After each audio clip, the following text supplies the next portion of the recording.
Hello there, I am Sir Yetimet, and I welcome you to the adventures in Dundras. On the last exciting episode of The Adventures in Dundras, our intrepid band of heroes, Talos, the Dragonborn Paladin, Dain, the Dwarven Paladin, Milo, the Halfling Rogue, Dallen, the Gunslinging Sorcerer Dragonborn, and Greyhound, the roguish barbaric kobold, were on an adventure back at Anar Dracul, after having reunited with their former ally, Dallen, whom had been searching for his brother Fradnir in the deserts, and then keeping him safe from the Anarian patrols. The party had arrived and snuck themselves into the city of Anar Dracul before being contacted by Dallen, informing them that he was just outside the city.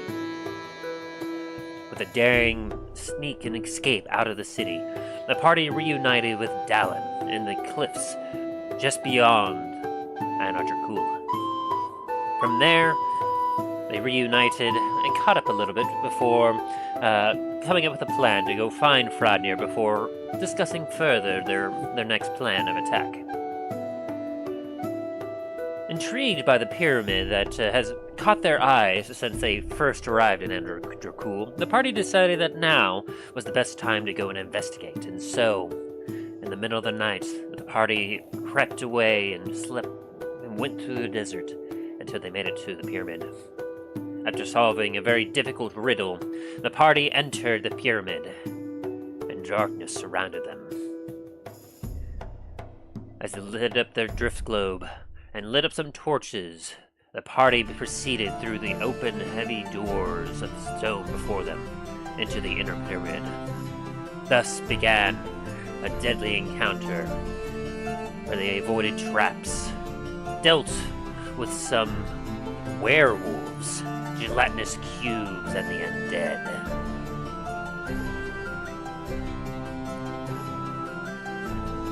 Near the end, as they finally opened up the final doorway that led to the highest points of the pyramid, they were met by two undead individuals. A brother and a sister, who began to monologue about how they were going to use the party to help them escape from this pyramid that they were trapped in and lay waste to the deserts. But Milo, being a little bit tired of the monologue, shot off an arrow at one of them, and the fight began very quickly after that. After an intense fight in which the party nearly lost their lives fighting these two incredibly powerful fey creatures, they finally turned both to dust, and thinking that it was all over, the last words of one of them saying, "We will return," kept them uneasy as they began to loot the room. As Greyhound decided to lay in one of their thrones to get a little bit of a nap in while the rest of the party was looking around, he inadvertently did something that unlocked a hidden compartment in the back of the throne. After taking a closer look, the party realized in horror that inside the throne was a still beating shriveled heart wrapped in bandages. As they went over to the other throne and smashed it apart and saw another heart, they realized that these two hearts must have belonged to the Fey siblings that they had just defeated. And so, by some strange magical means, they seem to have been preserving their own life in this manner.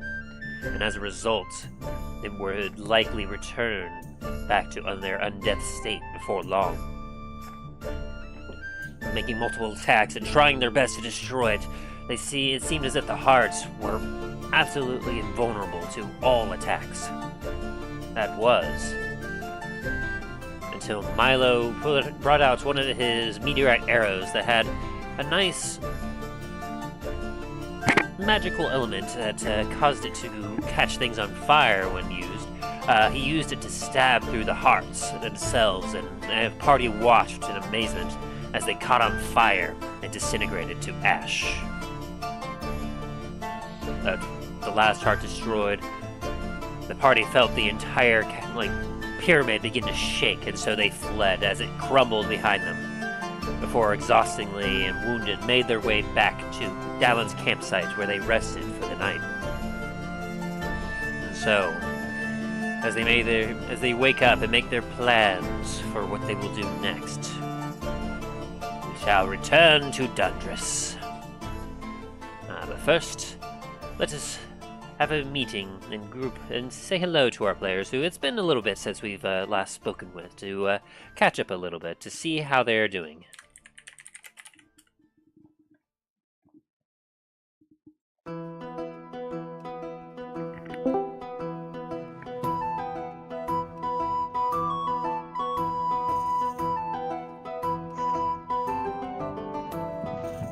Hello there. Hello there. Hello. Oh, hi. How's everyone doing this week? Tired. I had so much shit going on. Been a bit of a week for you guys? Oh,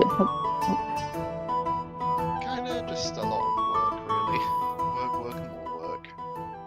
I feel that.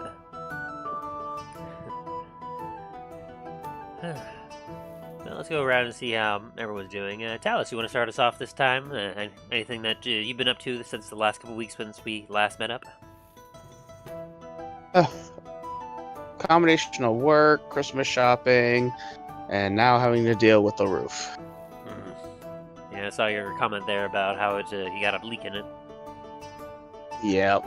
Look, it's luckily a single drip leak, but still, the fact that I'm like, seriously? Yeah, that's never fun.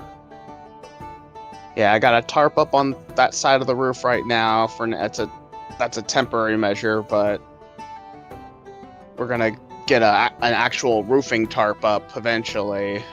That'd be good.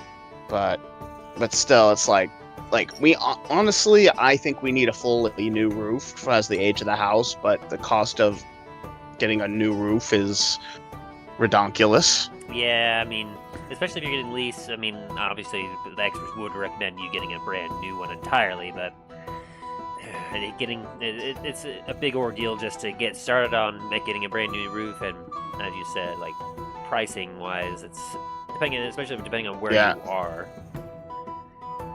Yeah, Florida. Yeah, so not exactly the cheapest. Yeah, I think the cheapest they said, like I found estimate wise, was like 11, almost 12K. Yeah, that sounds about right. And that's on the low end. Yeah, and when it comes to roof, you may not want to skimp on quality so much, because that could just lead to more problems down the road. Yep, especially here in Florida, storm-conscious Florida. Mm-hmm. Ugh. What about you, Milo? How have you been since we last hung out? Not too bad. Just work. That's about it. Alright. Just trying to get ready for head back up to Washington, so. Ooh. Washington State or DC? Can't wait. State. Ooh, that's a bit of a change from Florida. Yeah, it's colder. Yes, it's where I was born, so heading back Hey. up there for Christmas. Very nice, very nice. Yep. I've visited a few times, but it's like me and cold. It's like yay, snow! Run out to the snow, then immediately those like the videos of those puppies running back in. It's like, no, back inside. Retreat!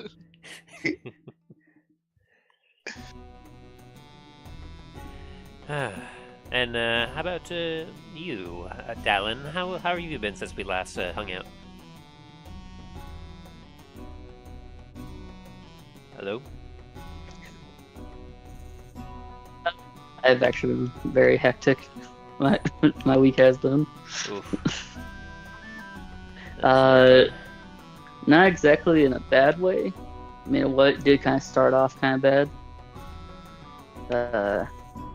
But I got to go to another location for my job, Hey. and I was taken aback by how different it works there. Damn near night and day. Yeah, I have some personal experience with that. I barely go out of my own particular store because I'm so valuable that unfortunately I'm kind of anchored to my position in my area because they can't afford to send me out at this point. They tried once, and then they were like, yeah, so I know we were going to send you halfway across the state, but we kind of need you here, so we're just going to cancel that for you. I was like, ugh.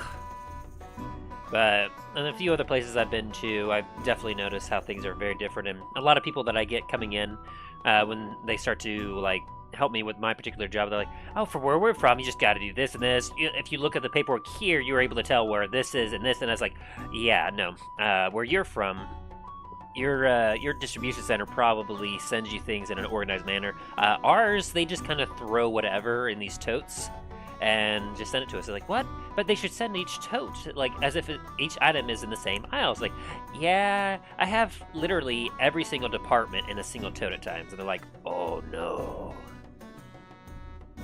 So I get how different locations, like, even though they could be the same company, oftentimes, procedure-wise, it could be very much night and day. I was just really surprised by that. Hopefully I get to work there a lot more. Yeah, that'd be nice. If it's Definitely better a for lot better of an environment there. Maybe you could get yourself a transfer, if anything. Yeah, I'm thinking about that. I know. But my manager did say from my current location that they would have to talk, that the managers would have to talk to each other. So I guess they do want to keep me. I mean, They weren't really willing to get rid of me. yeah, I mean, when you have employees, and if it's difficult to get certain employees, they tend to want to try and keep them in place. But if you have a big life change coming up, like you're moving to another place, if they are a good company, they will communicate with their other areas and be like, hey, we got a guy here that's with the company already, so it'd be super easy to do, like, usually it's easy to do transfers between companies, so long as, like, it's the same exact company, just different building. It's usually a little easier than hiring brand new and doing all the paperwork all over again, so sometimes they can do a transfer.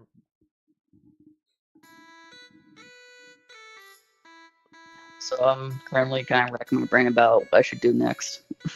Fair enough. And that's about it. And Dain, how about you? I heard you got a lot of work. Anything else? Nah, just more work really. Been helping the family and Hey, helping move stuff around. So I'm gonna be a bit late. I have to run and go pick up my sister whose car is broke down. Oh, that's never fun. Yeah. Yeah, give me. I'll text message you guys when I'm back at the house. Okay. All right, sounds good. Be safe. Yeah. According to her, I think something's up with her radiator because car. I think that's what I think it is. Wouldn't be surprised. All right, I'll be back in a little bit. All right, be safe.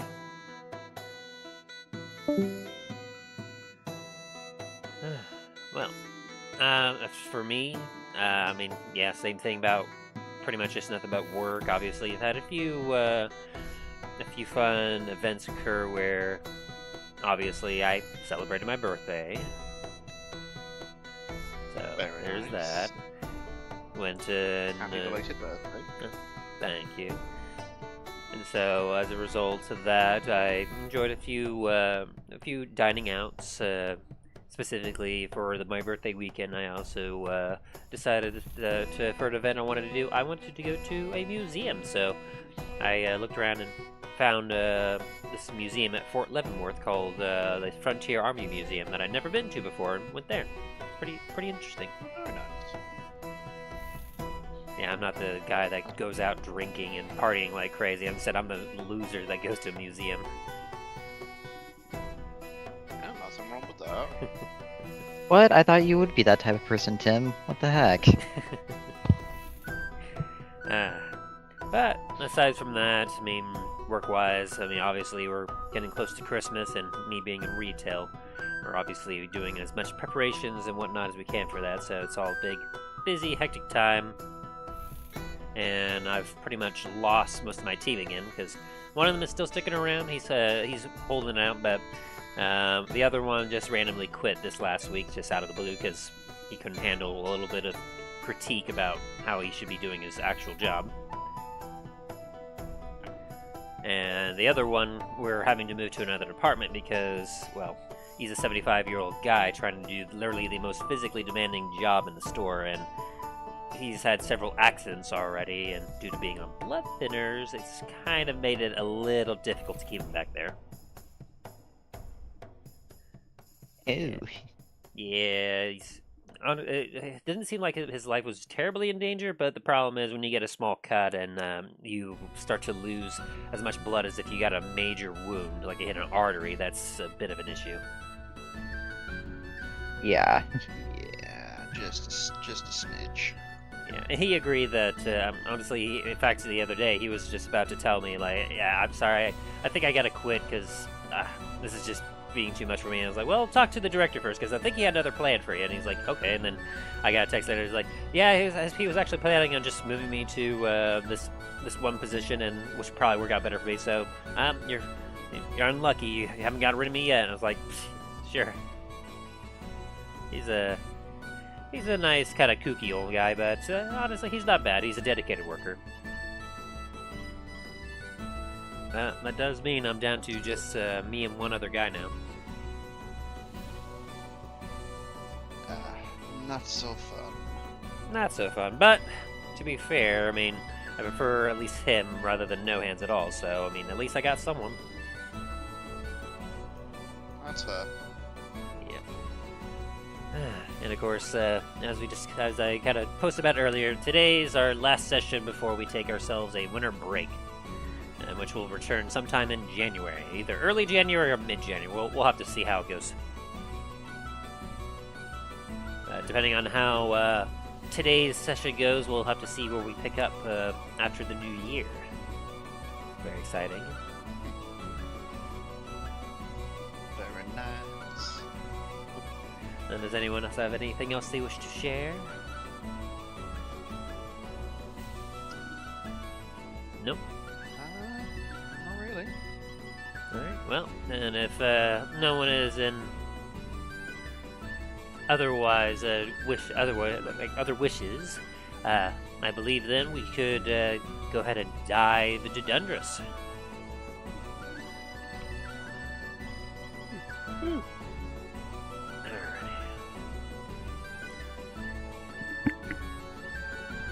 Last time on the adventures in Dundras, our intrepid band of heroes, Talos, the Dragonborn Paladin, Dain, the Dwarven Paladin, Milo, the Halfling Rogue, Dallen, the Gunslinging Sorcerer Dragonborn, and Greyhound, the Barbaric Roguish Kobold, were in Anar Dracul.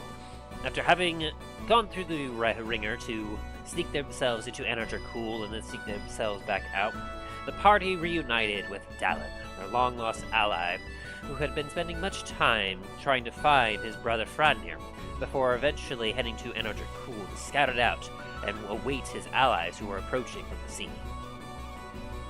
After catching up and spending a little bit of time to figuring out what had happened on both sides, the party decided that they were going to return to Fradnir and Sophia, who were hiding in an oasis cave to the south. But before they decided to take off to join them, they decided that the lure of the pyramid that has caught their sight since they first arrived in Anar Dracul was too much to handle, and so, arming themselves up, the party went to the pyramid. After solving a rather difficult riddle, they opened up the pyramid doors and entered inside. Once there, the party lit up their torches, their drift globes, and used their dark vision to peer inside to see a rather interesting sight. Before them were a lot of pillars, a hallway with a door, and a stairwell leading up. so the party set about exploring. As they went to the first door that they could find, they saw the glinting of eyes in the darkness as they opened up, and heard snarls within as a humanoid wolf-like creature appeared. Dallen stepped forward rather courageously and attempted to communicate with the creature, but noticed that it was ineffective, and feeling that the creature was about to launch an attack against him and his allies, Dallen proceeded to blow the hell out of the room up with 3 consecutive fireballs. Which, as the party just stared in amazement at this new power that Dallen seemed to have unlocked, they saw the figures of several other humanoid forms that were also in the room being blasted by this fireball, until there was only one left. And so, as the rest of the party charged in after Dallen was cooling down his hand from how much heat was coming off of it, they were able to end the last humanoid creature, which they came to recognize as being some kind of werewolf. As after being killed, each of the creatures transformed back into a humanoid shape. They then began to investigate the room further and noticed that there was an altar of some sort, which they could tell that there was some sort of necromantic power that seemed to kind of be emanating off of it. A little, not strong, but a hint as if something powerful had occurred there, and the essence of it had remained. Exploring further to the pyramid, they found rooms with undead skeletons. As the undead skeletons began to rise up and reach their arms out of the party, they quickly dispatched them without much issue. In one of the rooms, they found ancient scrolls and books written in Sylvan, and began to wonder where they actually were, as they were first told that this pyramid seemed to be some sort of tomb, as they heard that a lot of people came in here and never exited. But the way that they were seeing, like, it didn't seem as if this pyramid was much of a tomb at all. It almost looked as if it had been lived in, as if there was something more to it.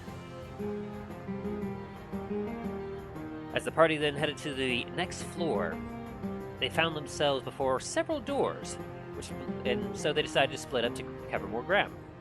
But just as they did this, Dallen and Milo ran headfirst through a door and right into some sort of almost invisible force as they began to feel themselves being eaten away by acid.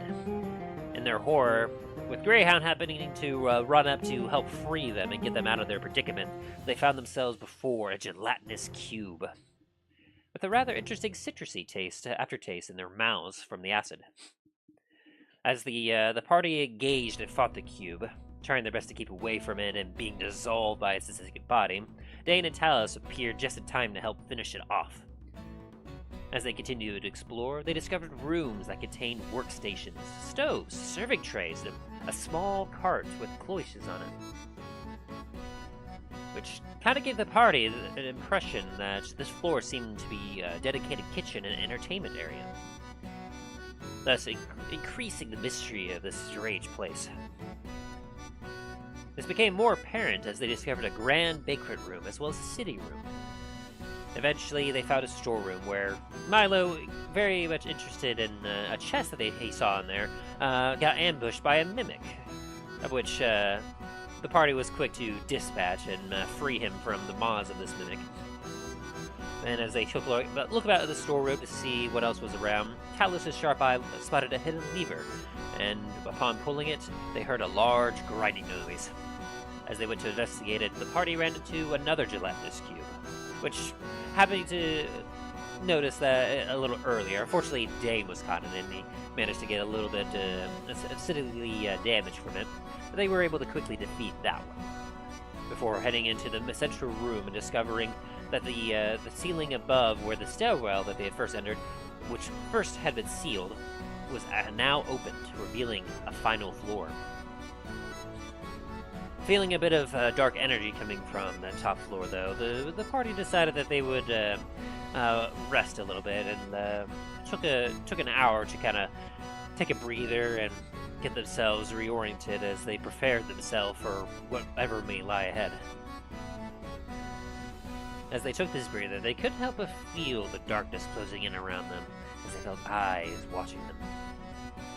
Feeling as if it would be dangerous to continue lingering, the party made themselves way up the stairs into a large room filled with pots, jars, broken furniture, a couple thrones, and large and deep cobwebs spread about the ceiling above them in the darkness. As they were taking it all in, the floor below them shifted, and the doorway which they entered from the stairwell closed beneath them. Two sets of laughter then filled the room, as two shriveled humanoids emerged from behind the two thrones before them. They appeared to have some sort of fey-like, interesting clothing on them, and they looked elven in nature, but they were wrapped in bandages, and they were shriveled up and sunken eyes and almost skeletal mouths as they peered at the party. They began to tell them about how they were brother and sister who used to rule the Feywood before the dragon came and cursed them, trapping them in their own palace and leaving them there to rot out of his own amusement, a warning to their people. But, not happy with this, they made sure that they would remain alive as long as they needed to, until they could free themselves and escape and lay waste to the dragon and whatever kingdom that he had established outside in their old kingdom. And so they lured adventurers and would-be looters to their palace. Unable to leave themselves, they were able to allow others to enter, and so, using them, they amassed wealth. They amassed bodies, and they amassed what they needed to gain the power necessary to eventually escape. And with this new party that before them, they realized that these 5 adventurers before them, if they would bend their knee to them, would be just enough. What the two needed in order to escape. Getting rather tired of all this monologue, Milo shot off a quick arrow which ended the negotiations rather quickly. And so a fight broke out, of which the party engaged in these 2 deadly, evil fey creatures, of which they unleashed their small army of undead servants to attack the party. It was very intense, the party fighting for their lives, all of them being brought very near to the brink of death, until eventually they managed to finish off the brother before turning their attention to the sister. And so, as the party went to finish off the sister, she proclaimed that they may have defeated her now, but they would soon return. And as her laugh echoed into the room, Dain struck her down with her axe, which opened up the floor and gave the party the feeling that they were finally free. But with her words echoing in their ears, the party began to uneasily go about the room, looting it, before eventually Greyhound sat upon one of the thrones, and upon getting comfortable, he happened upon a switch that seemed to open up a compartment on the back of the throne. Talos took a closer look and in horror discovered a still beating and shriveled heart wrapped in bandages. Looking at the other throne, they tried to open it up as well, but realizing that it wasn't wanting to open for them as easily, they smashed open that throne and revealed another heart within that one. And as the hearts continued to beat slowly, the party realized that the hearts must have belonged to the 2 brother and sisters that they fought just before, and through some sort of dark necromantic power, they would keep themselves alive through their own hearts. Realizing that perhaps they might be able to regenerate themselves and become whole once again through the hearts, and perhaps rather quickly, they went about trying to destroy the hearts in any way they could, striking at it, punching it, smashing against the wall. Nothing worked. They seemed invulnerable to all damage. That was until Milo came up with his meteorite arrows and stabbed one of the hearts with it. The meteorite arrow seemed to catch the heart on fire, and within a moment, the heart disappeared in a poof of ash, as they heard a seemingly coming from the shriveled up ash that erupted from their hand. realizing that fire was the weakness of these two.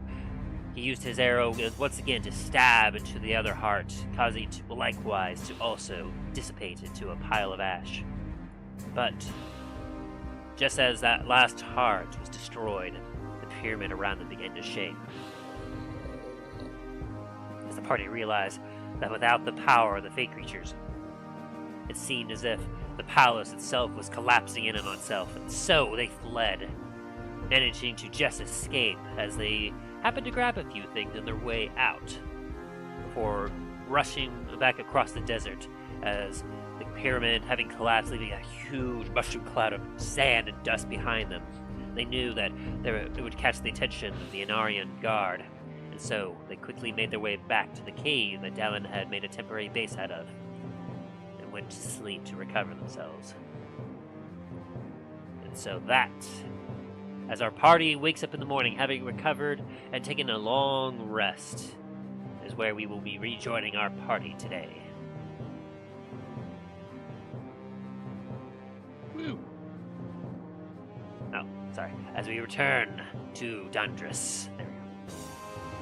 Dun, dun, dun. Alrighty. So, as you all have just kind of found yourself woken up in the cave, a little bit of light is appearing from the entrance of the outside. The fire has gone out as you all have bandaged up your wounds. You feel yourself mostly recovered. Still a little bit shaken from what you experienced previously, but nevertheless, you are alive and together. Hey.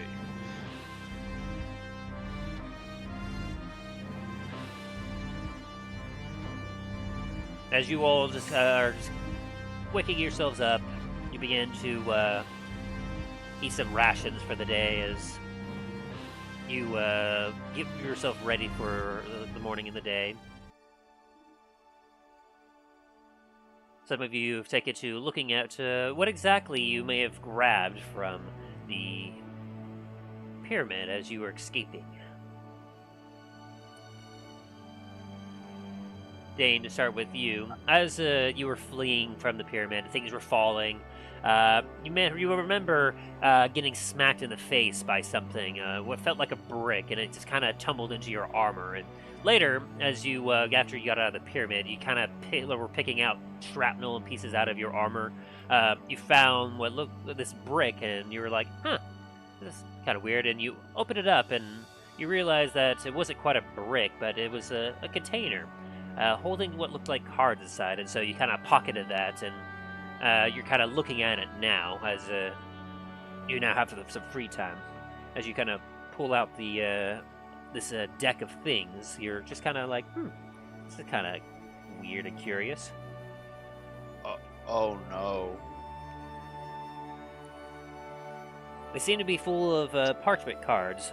It has for what your rough count has, it seems to have 34 cards in it. As you kind of like slip out a little bit one, you see what looks to be a creature on it. You don't pull it out all the way, or do you? Do you want to pull out one of these cards? I think I'm just gonna not pull it out all the way, but just sort of like pull it out slightly just to see what it is. As you kind of pull it out slightly, you see before you what looks to be a kobold.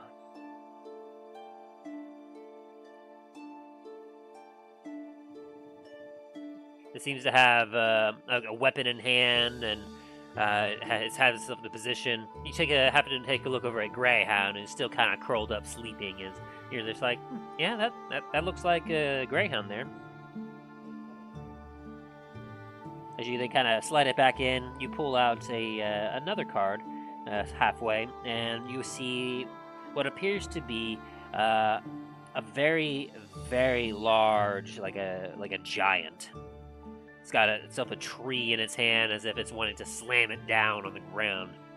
Looks very realistic.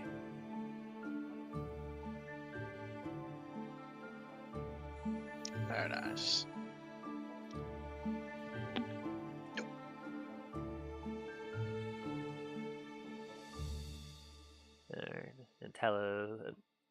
He's not quite here. I'll explain it to him later. But Talos says he's gotten up. Anyone that kind of looks over to him, sees as he kind of pulls up some sort of mantle that is kind of sitting on his lap as he's just kind of take a look at it curiously. Seems to be a nice black mantle, rather plain. Let me just double check the stats, make sure I got this right.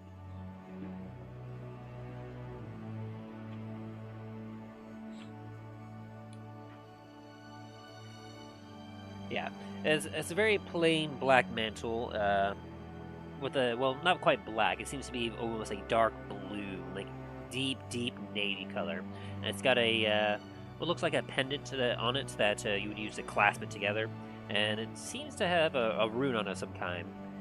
It doesn't have any hood on it or anything. It's a nice mantle that would go over one's shoulder, and it's very interesting looking.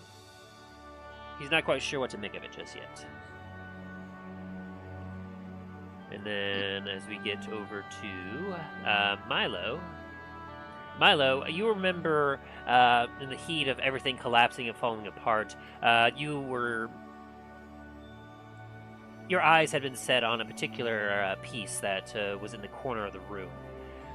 You remember as you were paralyzed by the stares of the fey creatures, as you were just desperately looking around, that it caught your eye, and you thought maybe once you freed yourself up, you could maybe go and grab it to use it, but fortunately your allies had saved you. But as the temple, the pyramid was collapsing around you, you ran over and grabbed what seemed to be a small sword. And so as you kind of pull it out from Murph's, as you take a look at this sword, and it has a very interesting shape to it.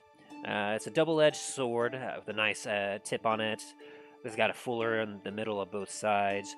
It's got itself a nice guard and a handle that it seems to be the size of a short sword right now.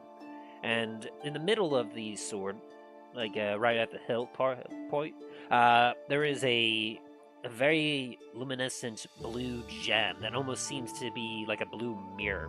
As you look at it, you can almost see your own reflection in it.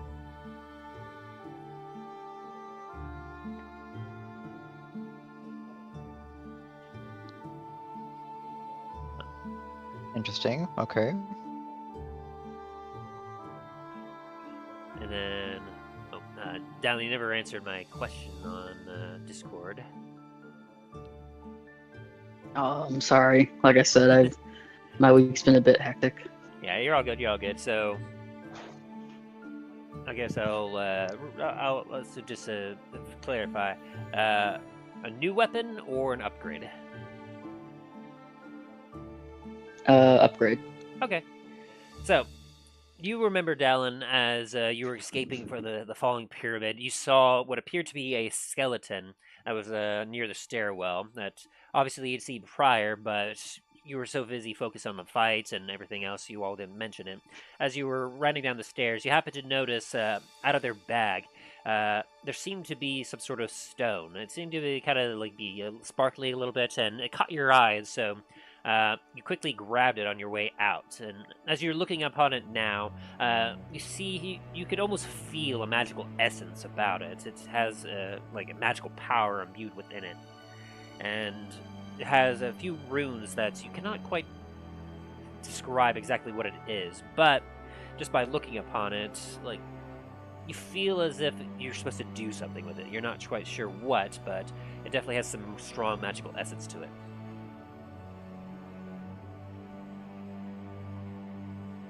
And Okay. here, let me roll for Greyhound real quick. So yeah, 16, and then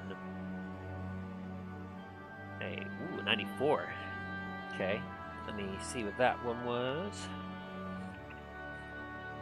As Greyhound just kind of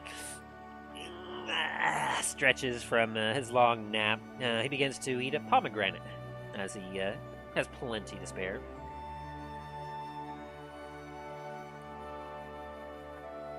Alrighty, and ooh, interesting. And you all watch as he kind of pulls out this stick and begins to scratch his back with it. It seems to be an interesting stick, as Let me see here, just to make sure. Yeah. It's a long stick with, at the end of it, with the part he's using to scratch his back with, appears to be a small skull. The skull itself almost is like a creature of some kind, you're not quite sure, and it has a couple of rib points on the back of it, and a couple feathers like kind of dangling off it as well. It's a not very large one. For him, it looks like it might be the size of like a small like a sword for him, but for you all, it's more or less like a tiny dagger. And he's just kind of scratching his back with it.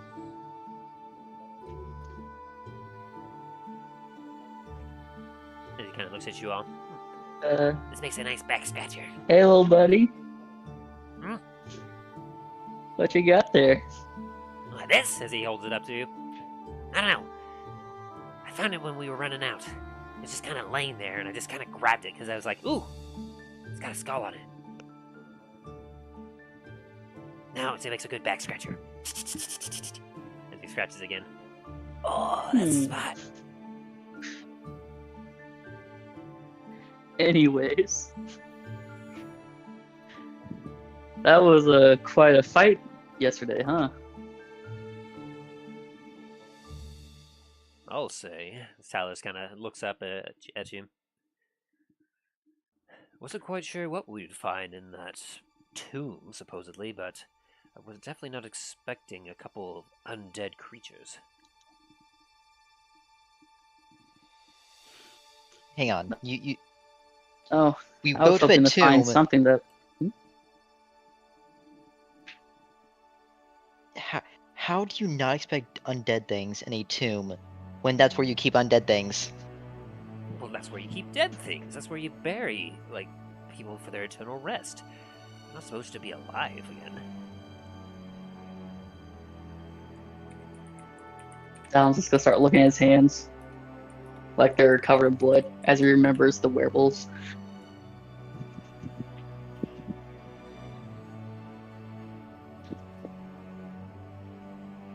Right.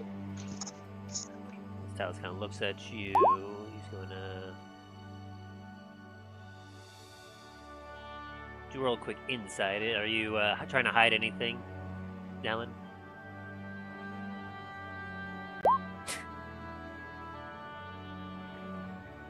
I hope you're not trying to hide anything, because Talos sees.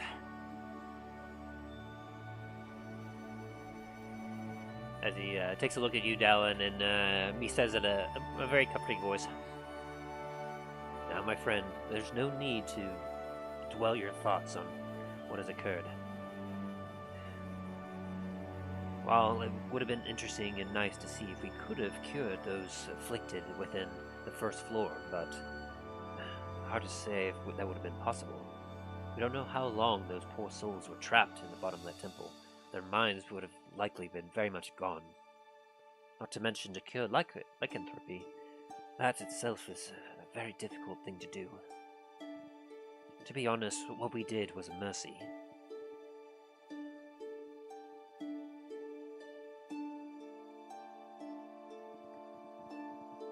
Sorry, not responding to you. I was talking to someone. You're good. You're good. As Dallen's gonna just be keeping the note that he found on that one werewolf. As he's like, yeah. As he puts it back in his bag.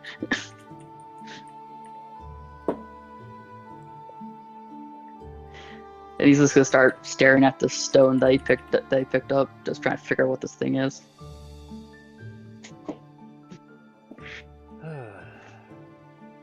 Well, did we manage to find anything else while we were before the entire pyramid collapsed upon us?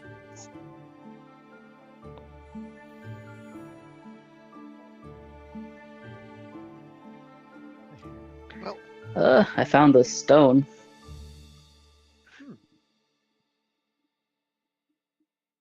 As he will try to roll Arcana on it, which he has a -1. 13. That's not going to be enough. Well, it certainly That has rolling some. Arcana on it. It certainly has some runes on it. Unfortunately, I'm not quite able to understand them.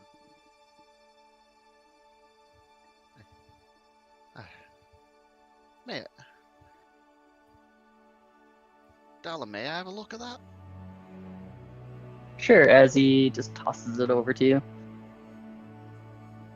It's gonna catch it and also. You know what? Maybe because I don't know what this thing is, I'm gonna walk over and just hand it to you. I don't know There if it's you like a grenade or go. something.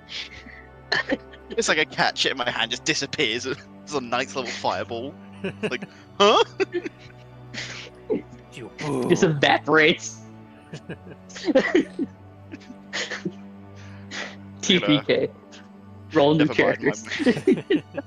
And that was the end. I'm Of, no helpy. and that was how the adventures of the Commons Company ended. The magnificent explosion as the cave collapsed around them. With a thermonuclear Yeah, I'm device gonna going go off over and in the just hand it to you. background. It looks like a rock. Got runes on it. Not dwarvish, I can tell you that. I was gonna use Arcana on this thing. I tried. Went in. Yeah, the rest of you basically see what looks to be almost a black, maybe kind of obsidian-like stone with some sort of rune carved in it. You don't really feel much magical essence coming from it. Now, Dallen, as you kind of stop and you take a closer look, you can feel the energy from this particular stone. You see, as you take a close look, you almost see the rune itself, like in a slight, like a flowing energy coming from it. As you almost see it go woo, woo. It's very faint, but it feels powerful for what you can tell.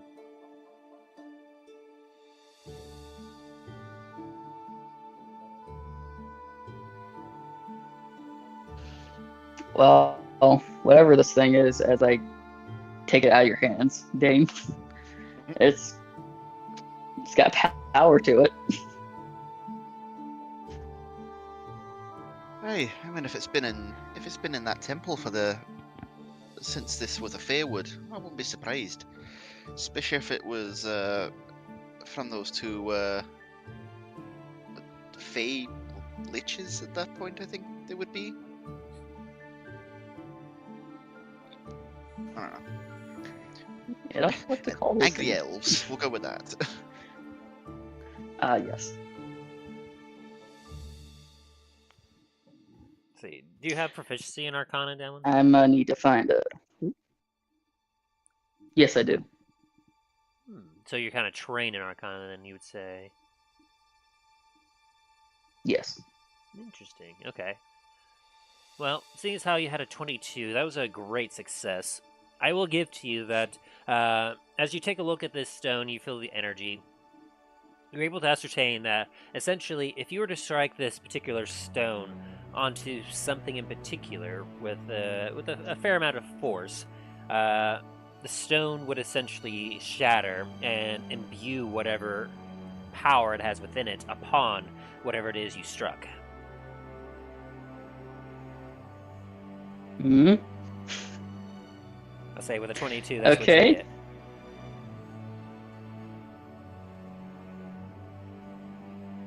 Dallen's gonna take his pistol out.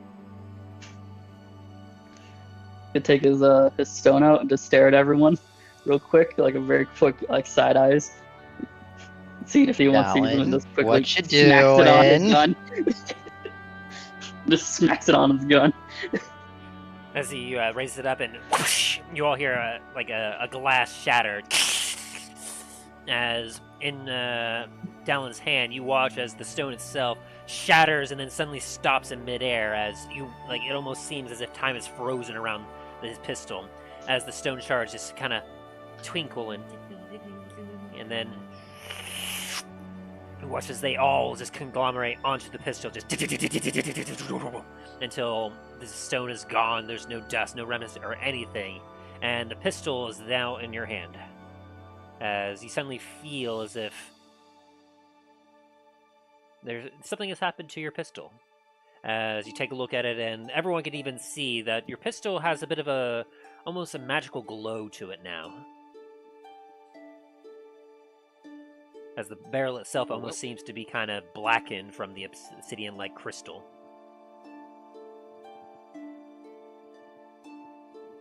Dallen just stares at confused. What the fuck?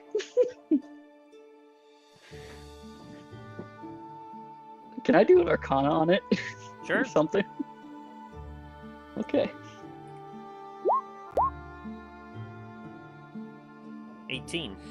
As you take a look at your pistol, you can see that your pistol seems to be, as you kind of break it down and take a look at it, just investigating, making sure everything is okay. You realize that you had a load, actually a shot loaded up in it, and you're amazed that it didn't go off by you striking it suddenly. But as you take a look at it, you kind of pick it up in your hand, and as you kind of wave it about, you pick a random stone target, and as you kind of swing your hand and aiming towards it, you feel as if your aim is a lot quicker, as the pistol almost seems drawn to whatever your sight is on. Oh.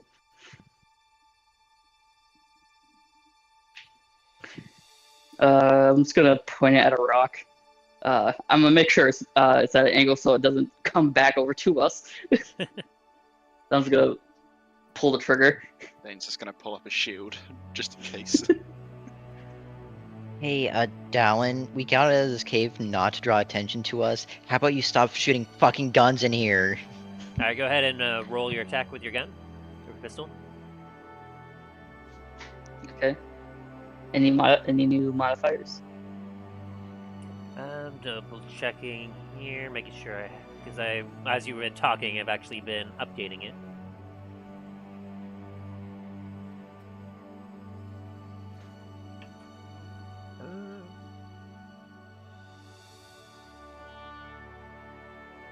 Yeah, you should be good to just click on it.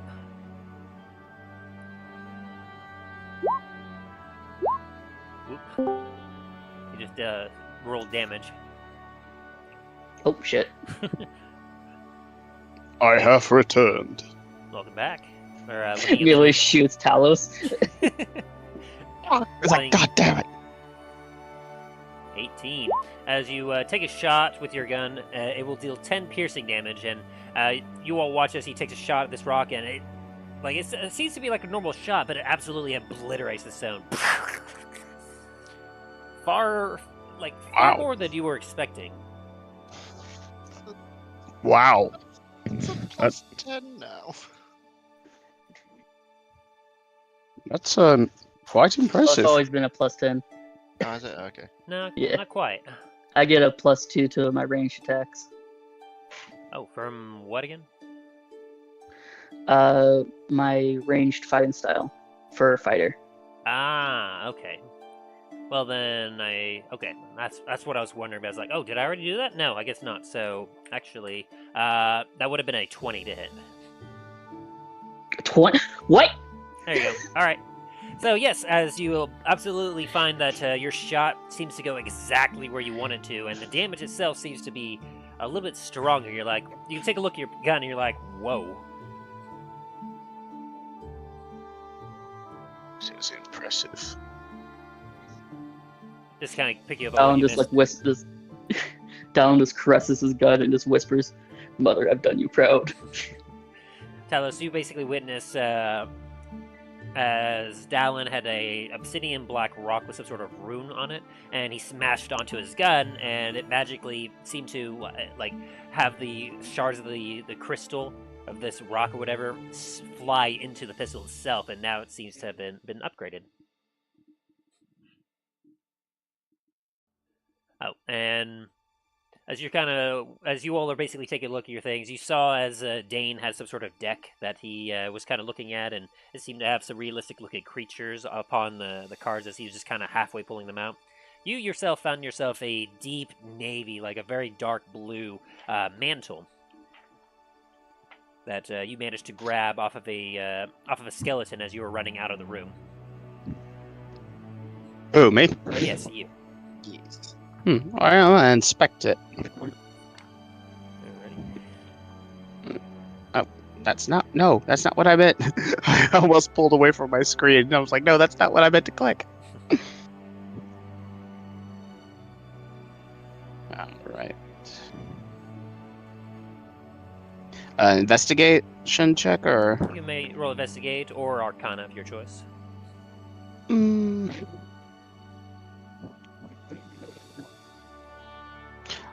You know what? I'm gonna do Arcana this time. Alright. Ooh, a 16. As you take a look at the mantle before you, you know that, I mean, being a mantle, it has a clasp on it that hooks up near the neck. You know this would kind of go about your shoulders and kind of drape around you almost like a cape. You know what a mantle is, I assume, right? Yeah. Okay, cool. Yeah, it doesn't have a hood or anything else, so... but it's a nice deep blue color, and the clasp on it almost looks like it has a rune carved into it itself. And as you kind of inspect and feel the fabric, you can almost see like a hint of reflective magic on it. It seems as if like this particular mantle, you feel that you would need to attune to it in order to gain the full benefits of it. But it seems to have some sort of magical power to it.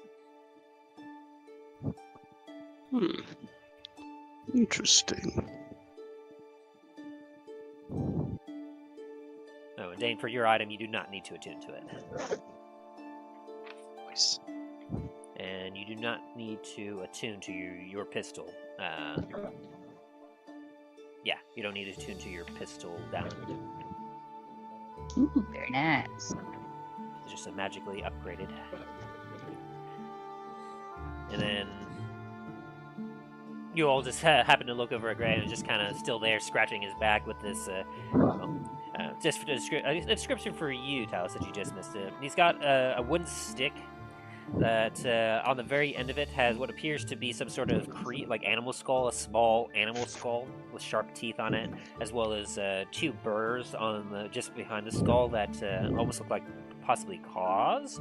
And he's currently using, and it has a couple feathers also dangling off the end of it as well. He seems to be using it to scratch his back, and it seems to be a very effective back scratcher.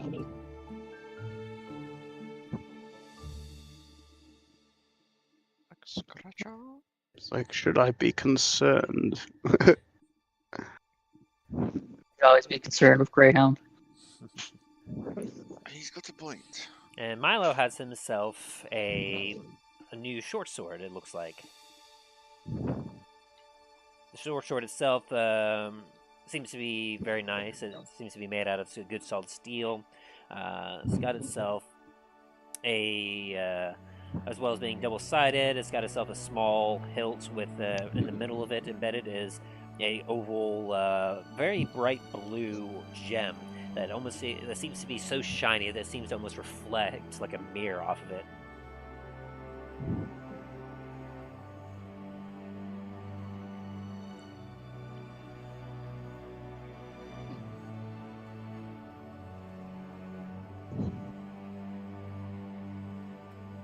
Milo?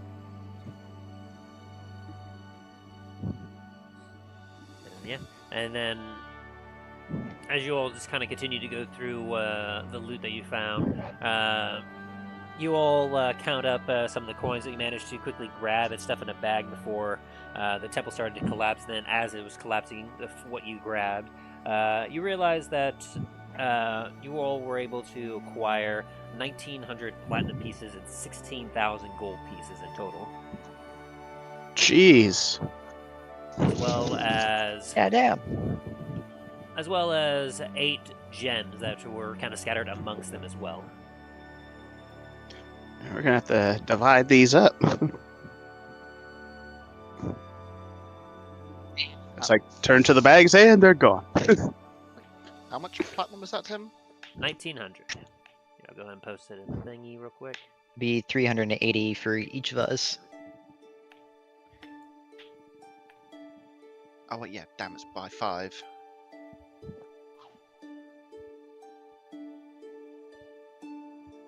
And So 380 for each of us. For platinum, and then 3,200 for gold. quick math. 3. Yes, that is a thing. And Very interesting.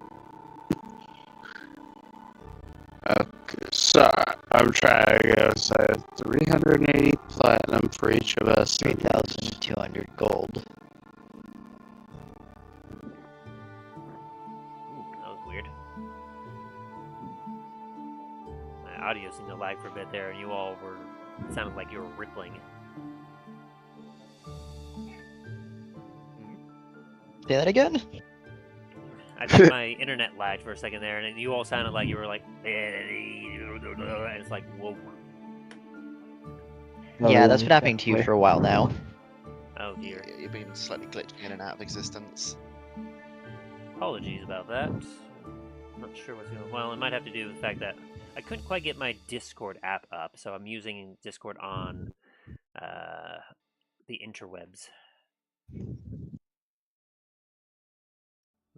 Apologize. How much was that? What's the gold for each of us? For gold, 3,200. All right, thank you. I thought I heard 3,000. I just didn't want to give myself too much gold.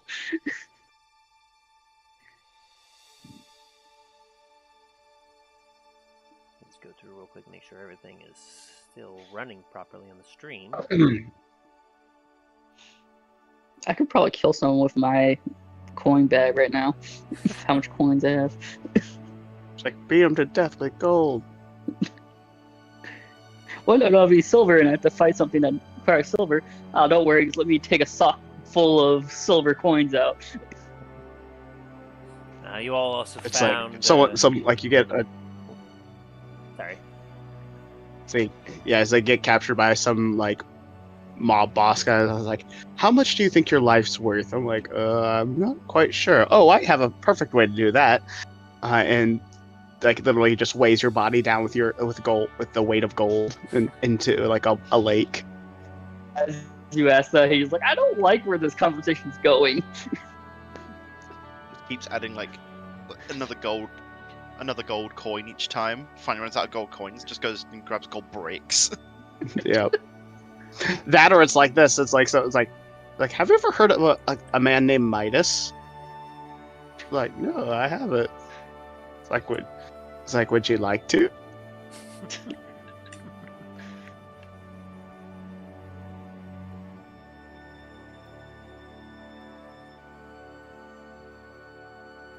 And I will say, Milo, unless you make any checks, from the sword you could feel that there is something more with the sword, but you would need to attune to it in order to really understand it. God damn it. Alright. Or someone would need to attune to it. Unless any of you have an Can I make identify an spell. Arcana check? Sure.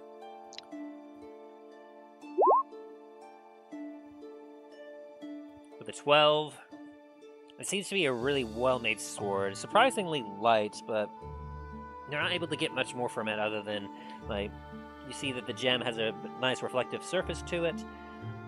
And I will say with the 12, you feel as if this sword is immensely powerful. Yay. Like, there's something about it that, like, it's very unique. Very, very unique.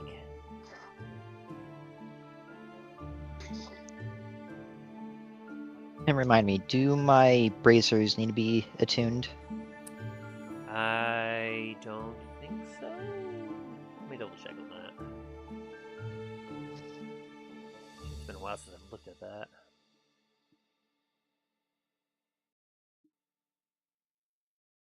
Oh, yes, it did require attunement for your bracers.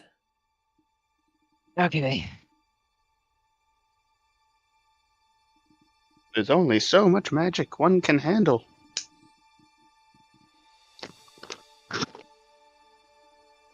Now, if any of you wanted to, of course, like, you did find these on your own, but obviously being a party, the party could share, a party could trade, that kind of stuff. You know, sell, whatever you guys want. But you also did find, because of Dane's obvious talent for it, I won't have you roll for it, but Dain is able to identify 8 gems that you found. You found an aquamarine, a couple of blue spinels, some alexandrite, as well as 4 topazes.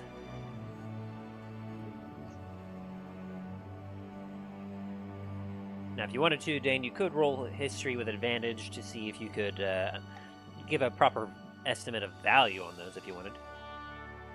Let's have a look. Would a soft 20 count? Yeah, that. Apologies.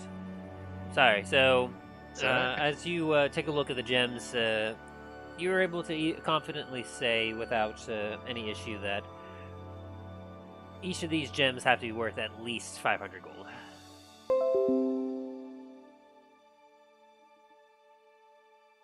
Them some expensive gems.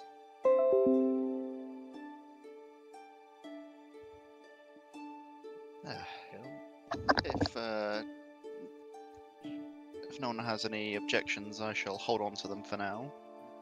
Collect them with the rest of the gems. At this point, Day doesn't have gold madness, he has gem madness.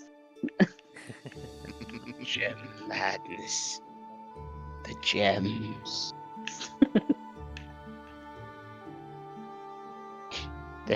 Hand over the shinies.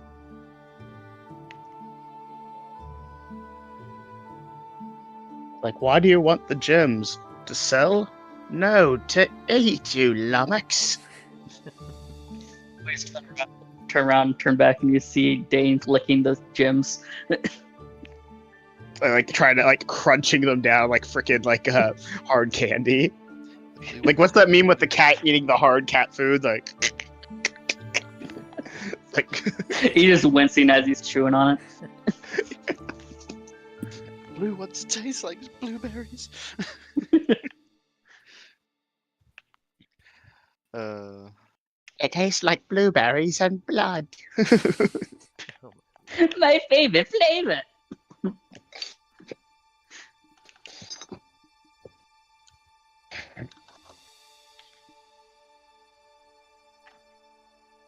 Alright. Part of a balanced breakfast. So, as you all are just kind of... You eat yourself a little bit of breakfast as you're looking at your new toys, your new gems. And the day is yours.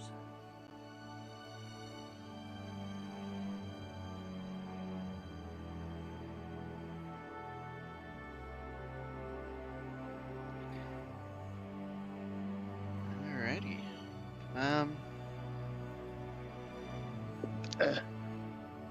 We're still in our little camp thing, right? Area, right? That we Yes. the little you're- hidey hole. We're in Dallen's cave. Alright. I'm gonna start making sure to go through some of my stuff to make sure everything's still there. All the no damage is done to my weapons. And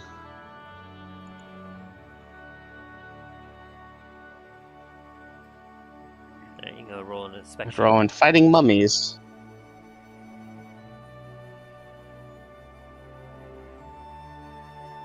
No, not that. Inspection. Investigate.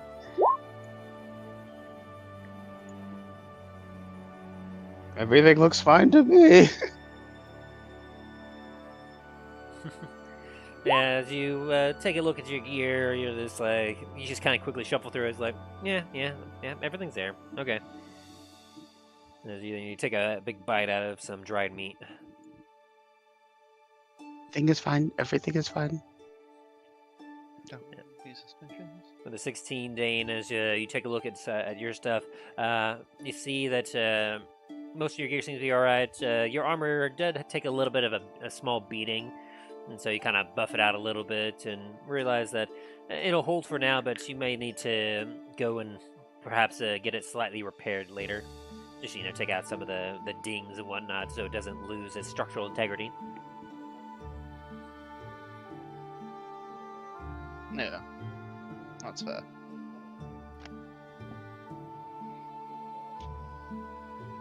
As Greyhound continues to eat a pomegranate.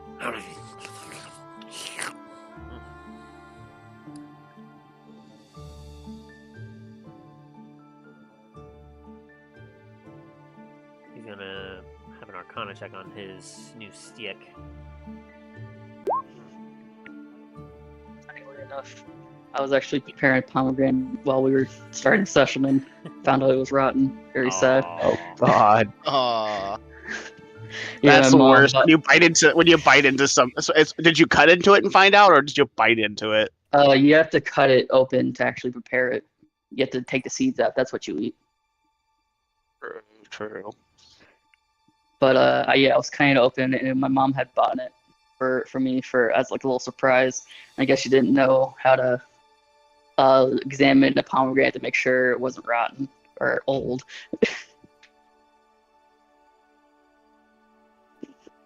So that was a little bit of a bummer. Sorry. Back to You're back good. to what you were doing. You're all good. Greyhound just kind of takes a look at his stick and he kind of looks at you and goes, I think this is a wand. Kind of holds it up and just swishes it about a little bit. Whoosh, whoosh. He does the Vada Kedavra movements. Oh, God, no. As he points it over at you, Talos. And I'm nothing looking happens. at him like, what the heck are you doing? It doesn't seem to work. What are you doing with that stick? As he just kind of looks at it and he kind of nods in a bit, and then looks at it again. I think I need to. I think I need to attune to it. I will do this thing. As he Attune. just sits down and just kind of holds the wand in his hand, and he watches. He kind of like puts it up to his face, and he just stares, just like. You can tell he's No, close this is to just- popping a blood vein. Yeah, Talos is just like, attune to a stick. Okay. Malachi just smacks him in the back of the head. He's saying it's a wand. Anything you say, little buddy. Anything you say.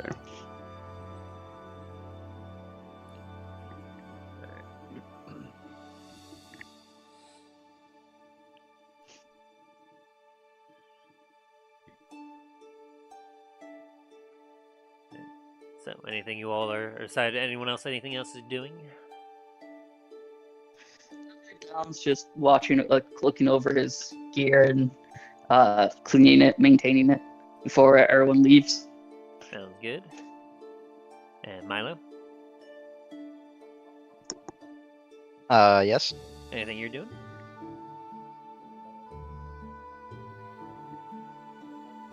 Not that I can think of. Is there something I should be doing? No, just kind of curious what you all are up to. Oh, okay. You're all just sitting in this cave, looking over your new loot. You just say, I'm not really doing anything. He says, are you sure about that?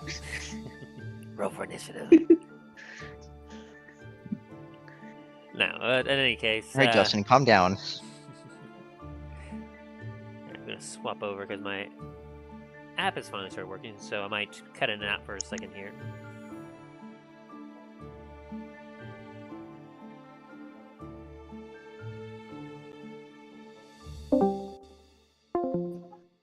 Hey. One sec. There we go. Am I back now? Mm-hmm. Okay, hopefully this should be a little more stable and it should sound a little bit better. Because now I'm on the Sounds app better. instead of now I'm on the app instead of the interwebs. Apologies for that, gents. Finally got it to work. That's all good. It does sound a lot smoother. Yeah, that's what I was hoping. I literally spent like 2 hours this morning before the session started, literally trying, like clicking and trying everything I could to get the Discord app to work on my computer, and for some reason it just wasn't having any of it. Yeah, I think Discord's been having some slight issues for the last couple of days. But 'tis the path of modern technology. So, how much time are you all going to spend in the cave? You're going to like take an hour to make any attunements to the items that you may have found that you may need to do, or make any changes, adjustments, look outside the cave? Like, what are we doing? Dallen's gonna go over to Talos, and he's gonna pull out a shield he has, and he's gonna look at him like, "Hey, can you uncurse me?" You got cursed? Yeah, I have the shield that It makes it so projectiles come at are drawn to me. Well, certainly. I hold out my hand to. So, like, is it you or is it the shield? That's cursed. Does it curse the wearer, or does that shield? Is the shield only cursed on itself? I mean, the shield is the source of the curse, but there's no way to remove the curse from the shield, and it curses the user of it. Like, the shield is cursed. Attuning to it, which you did, curses you until you are targeted by the remove curse spell or similar magic. Okay, so I can't use it. All right. He's gonna put it away. Yeah, I'm cursed. Okay. Go ahead and use remove curse on him. As you kind of place your hand on Dallen's shoulder, you feel your radiant magic flow into his body, and you feel a magnetic, a dangerous attraction to yourself suddenly dissipate, as it almost feels as if a chain snaps. And you suddenly feel the shield feels a lot lighter. It feels a lot better. Thank you. You're very welcome. I'm going to meditate for a bit, see if I can learn anything from this interesting piece right here. I kind of just gonna set myself up and kind of start meditating. Attune yourself to the mantle. Yeah. Sounds good. So, since the curse is broken, were you wanting to become unattuned to the shield entirely, or did you still want to use the shield? I was planning on using it for a bit, but to be honest, I haven't used it ever since I got it, so I think I'm just going to sell the thing. Okay, so you are no longer attuned to it as a result of the remove curse spell. Gotcha. Removes the curse as well as your attunement to it. Alright. Very nice. And then, Dain, are you doing anything else? As it seems that both Talos and Greyhound are kind of attuning to something for the next hour. I think I'm just gonna just try and clean up my armor a bit. Just sort of maybe check out the cards. Sounds good. Just spend the next kind of hour just dealing with the cards. Yeah. And then anything from you, Milo?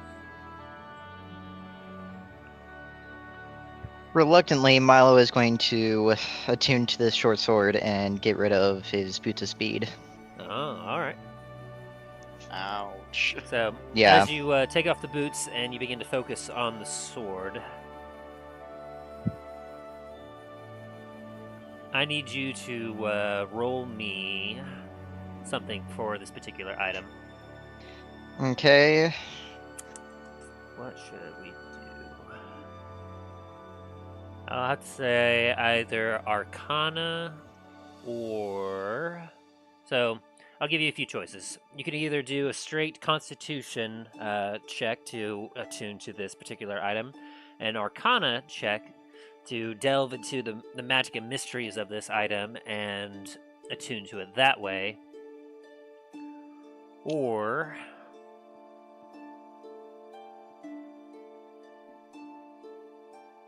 I'll say, as just kind of a wild card, you could do a persuasion to attune to this particular item. I will definitely persuade the sword. All right. 19. Very nice, very nice. So, as you all proceed to kind of focus on your items, as Dain kind of works on his armor, Greyhound comes out of his meditative state and looks at his new wand and goes, "Oh, with kind of like a intrigue and almost fearful look on his face. Talos, as you kind of tune to your mantle, you feel yourself connect to it, and as you throw it up onto your shoulders, you realize that what you have come into possession with is called a mantle of spell resistance. And so long as you are wearing it and you are attuned to it, you have an advantage on saving throws against spells. Hmm. Me.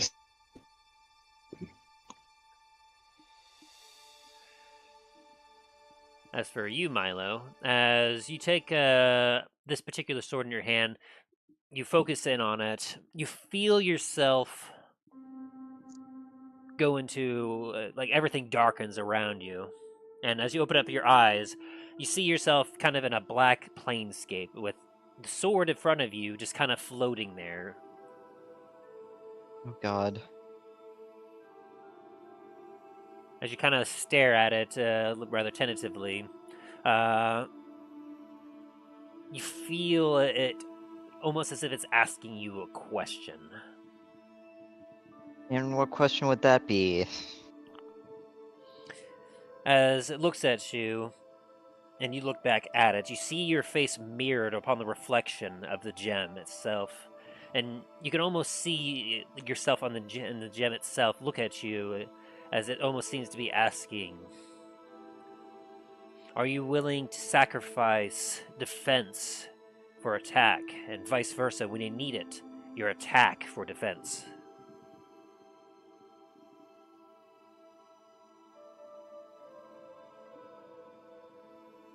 Yes. I'll say you sound a lot more confident with your 19 persuasion check, but Okay. as you say that and you hold your hand out in the darkness, the sword floats to you, and as you grip the hilt on it, you suddenly feel a surge of power enter your body. As you hold the sword, the rest of you suddenly see Milo stand up and the sword is in his hand. As Milo, your eyes open up, and as you look at your allies, all of you watch as an ethereal shield pops up from the gem in front of Milo, and then goes back into the sword. And Milo, you fully understand exactly what you have here. And I'll go ahead and drop that particular item in your character sheet real quick. Okay, cool. So I can actually understand what it does.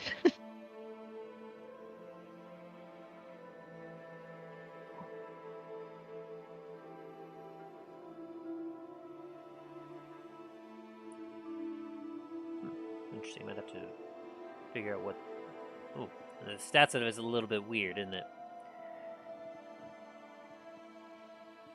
Ah, super weird. Okay, so the compendium does not seem to have it completely filled in. That's weird. But in any case, as you take hold of the sword in your hand, you realize that you have come into possession of the defender. Ooh. And your understanding of it, no, you know that while using it, you get a +3 bonus to attack and damage rolls that you make with it. But on the first time you attack with this particular sword on each of your turns, you can choose to transfer some or all of the sword's bonus to your armor class. So instead of using like the +3 to attack, you can do like a +2 to attack and gain a +1 to your AC. Likewise, if you just want to use the sword straight up, it could just be used as a normal short sword, and you'll gain a +3 to your AC for that turn until it goes back to your turn again.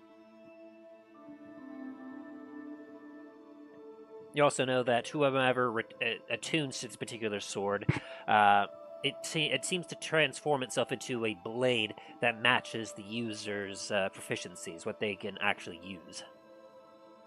So you're saying it could transform into a dagger? Not a dagger. It has to be a sword specifically. Damn it. But like, if it were to go to someone that was proficient with long swords, you feel as if it could transform into a long sword or a great sword, something like that. Gotcha. I mean, a dagger is just a very small short sword. But as a short sword, you're able to still use your dexterity with it. Because it's a short sword is considered a light weapon. Yeah, can you also send me all that information on Discord as well? Yeah. You get the chance. Since the Roll20 compendium doesn't seem to be working.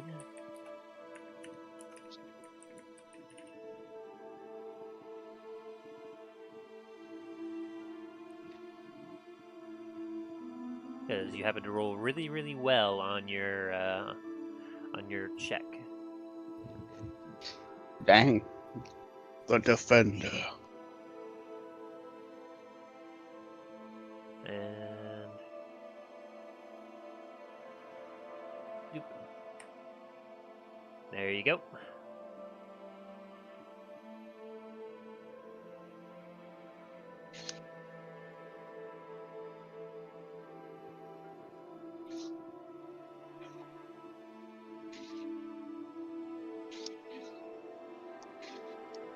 All right. So as you kind of take this sword in your hand, you go, "Ooh, okay."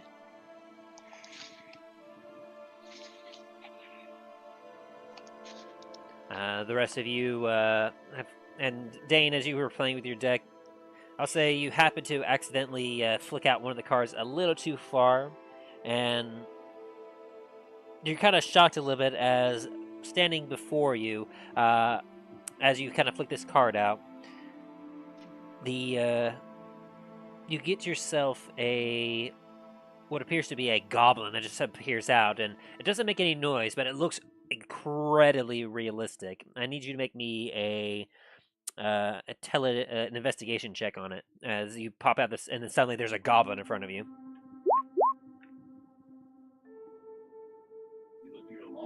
Yeah, that's not quite high enough. You believe that there's a goblin in front of you, and it's looking at you very menacingly with a sword holding up high. As it just silently just seems to growl at you, looking like it wants to attack you.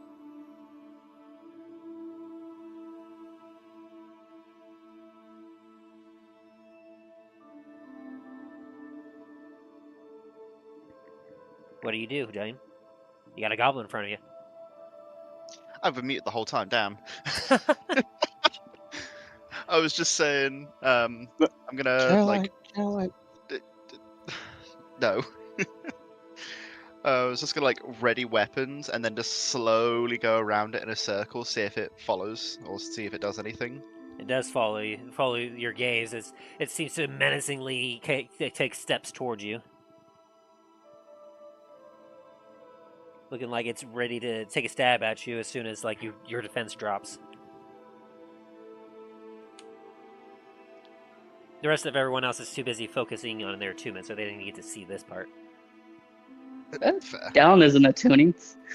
Well, Dallen, you get to see it too. You see as there's suddenly a goblin in your cave, and give me an investigation check, Dallen. Okay. Gotta walk over to my laptop. Yeah. Yeah.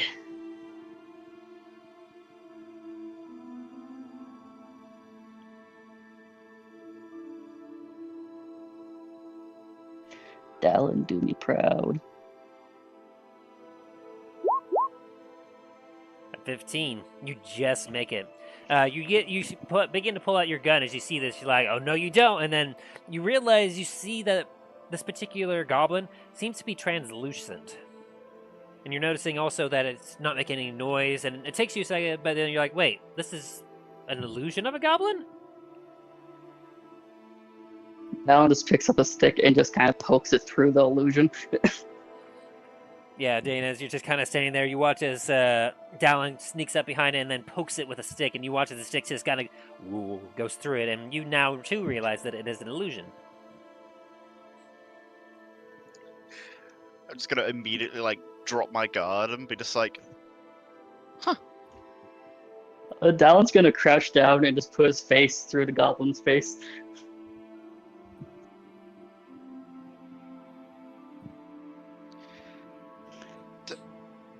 Dallen, not that just looks creepy as all hell. Don't do that. Dallen gives a big toothy grin.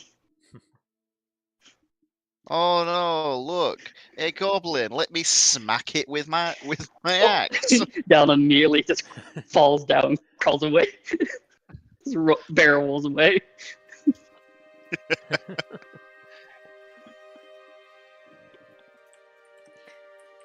And having figured out what it is and taking a nice look at it, you realize that this deck you have seems to be some sort of deck of illusions. The card that I pulled out, is it still... Is the card still there, or is it, like, disappeared? It has disappeared. Good to know.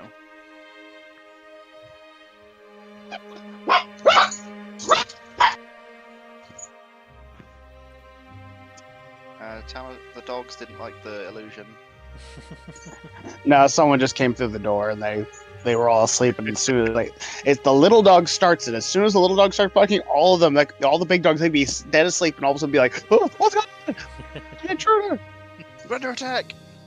Yep, because the little one's like, the little one, a Chihuahua, she's like, "Alarm! Alarm!" Alrighty. Alright, and so as you all are taking in what you found, you've divvied up the loot amongst yourself. Milo's already used it, so he won't get this benefit, but you all feel inspired from your accomplishments of defeating the two fey creatures and escaping from their trap. As you all gain 1 point of inspiration. Hey. So if you already had inspiration, you get to add a +1 to that. If not, you have inspiration.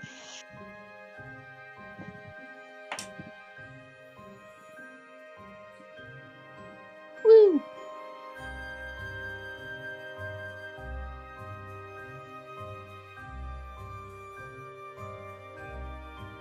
How many?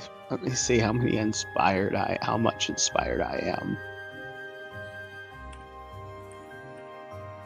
Check my Keeping notes. track, because I ain't keeping track for you. Oh no, yeah, I've been keeping track.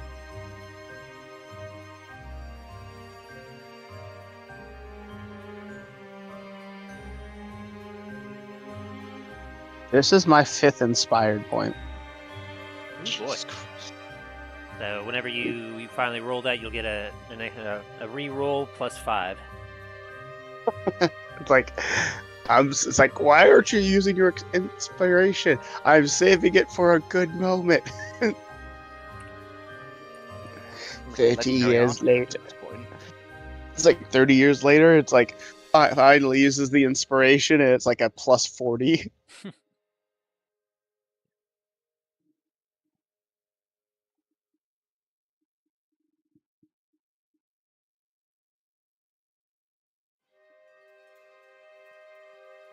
Okay. I've adjusted your defender real quick, Milo. So you have one where you use all +3 of it, and the other one is if you just use it as normal, and we'll have to calculate math-wise and head-wise how much AC to whatever you want to change it to. That looks wrong. Does it? I don't think I should be getting a +14. Ooh, that's not right. No, don't question it. Let's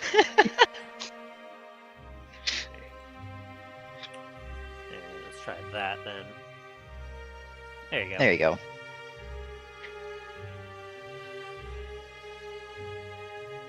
So, as you all have got your new toys, and I guess Greyhound, as you all have finished up your thing, he kind of looks at you and goes, "I was right. This is a wand." And he kind of looks at Oh, you. use it, little buddy. Let's with see what it does. Should we ask him what it does before saying, "Hey, just do it"? Dallen just immediately puts his hands over your mouth. Shh, just let it happen. He waves the wand at you, Dallen. He goes, "Okay." Oh no. And Can Milo dodge this? it's only at immediately? Dallen specifically. Dallen, I need you to make me a I don't trust his aim though. wisdom saving throw. Fuck. Damn my hubris. You have hubris? You failed, as you suddenly feel compelled to hug the nearest creature to you. And Milo's right next to me. Yep. Please don't No, stab me, Milo. Milo fucking dodged out of the way and got away from that shit. I am not the closest one. It'd be Dain then. Dain would be the next one closest to you. Dallen immediately takes 2 big steps towards you, bear hugs you, and lifts you up. as Greyhound is with one at you and he goes, Hog! Dallen, get off of me! I'm sorry, I just can't help myself. This is what they call the Wand of Fear. Apparently I could What? use it to command things, but also, if I wanted to, I could use a decent amount of its power to cause some sort of cone of fear. So can you get me to stop hugging him? Yeah, it only works for like 6 seconds, and you're good. Down immediately just drops him. I'm not expecting this, and Dain just like collapses on the ground. I'm just on my back, just going, thanks. Thanks for that. Yeah, so basically I could like wave this, and anything that's within a 60-foot cone or whatever will basically, there's a good chance they will get frightened. They'll be feared of me. Fear me! And he just looks at you all. Nah, who am I kidding? I like you guys. I think you have to use the wand to do that. Be Yeah. afraid. Be very afraid. But I don't think that would work. There's Talos and Dain here. I don't think that I can make any of you scared of me.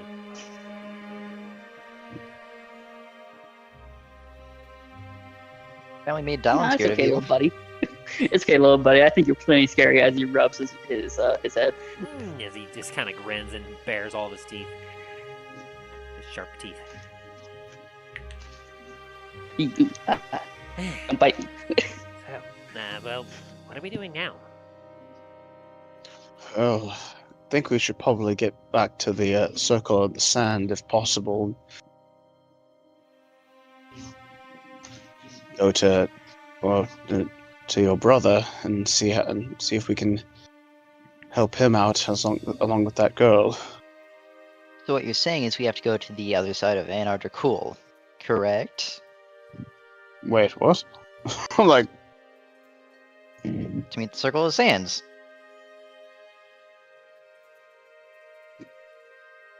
is that where his brother's at? I'm like pulling out my map. I'm like, wait a minute. It's like, Turns the map's upside down. oh, flip. It's like something's not right. Yeah, I used the ocean to get over here.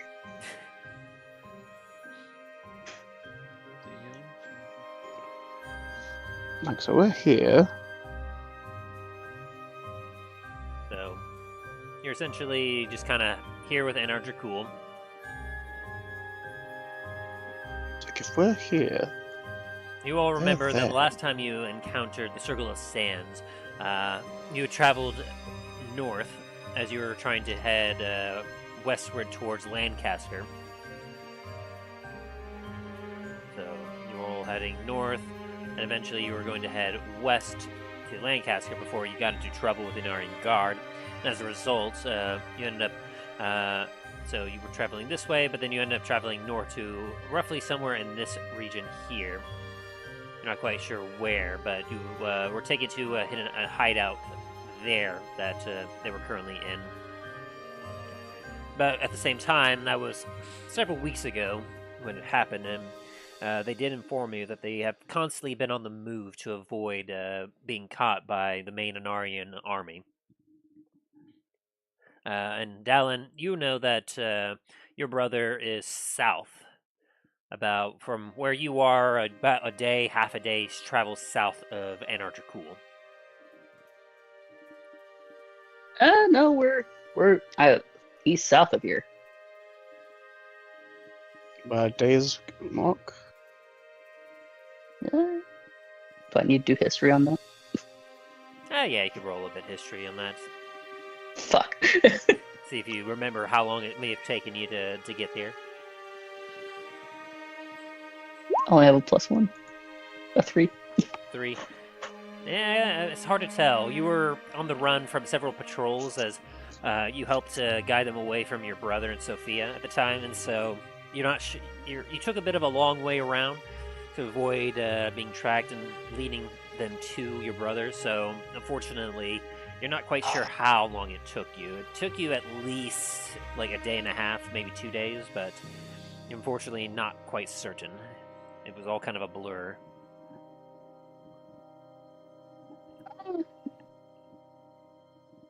Two days, maybe a day and a half.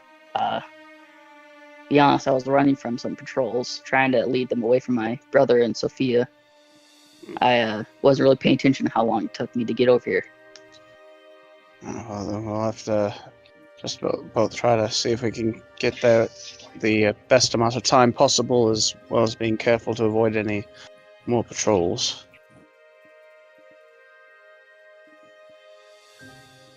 Hmm. Well, I guess best time to start is now, as he gets up and grabs all of his gear. And we don't have any of those camels. Strange beasts, but... Hey Tim, can I roll a quick history check after hearing the word camels? Sure. What are you trying to recall? If there's any camels in it, Anar Dracul. Go ahead and roll for it. 16. You didn't spend nearly as much time in Anar Dracul as your allies did, but... What do you mean? Well, they had been there like a day or two longer than you had. Okay. But from what you recall, in the short time that you were there, you do remember that horses were a rare sight, as they didn't seem to handle the particular deserty environment as well. And you managed to encounter, and you did happen to come across several of these creatures that were called camels. Several humps on their backs, and very long necks and padded feet. And you know that they did have several stalls in the, like, from what you heard in the north, but mostly where you were in the south, close to where the bazaar was. There was a couple of stables that they had specifically designed for renting and selling camels. So Talos, you said you want camels, right? Well, I would like some, but I don't know how we're going to get any without having to get close to the city. Ah, that's a beautiful thing, though. I can get close to the city without getting caught. So, how about you guys give me like a half a day? I'll go grab some camels, come back, and then we can set off. Alrighty. Looks like a plan. Just be careful. No extenuating risks. Milo's just gonna stare blankly at Talos. Do you want to get the fucking camels or not? I just put my hands up like, fine. Dallen's gonna walk over to Milo, like, hey, this may help you out, but I want this back afterwards. He gives you a ring of water walking. Ooh. Thank you, Dallen, but no. He takes it back. Actually, speaking of things that don't belong to me, Dain, I believe this is yours, and he's gonna hand back the pen or your amulet or Sigil, yeah. sigil, yeah. Thank you. I was meaning to get that back.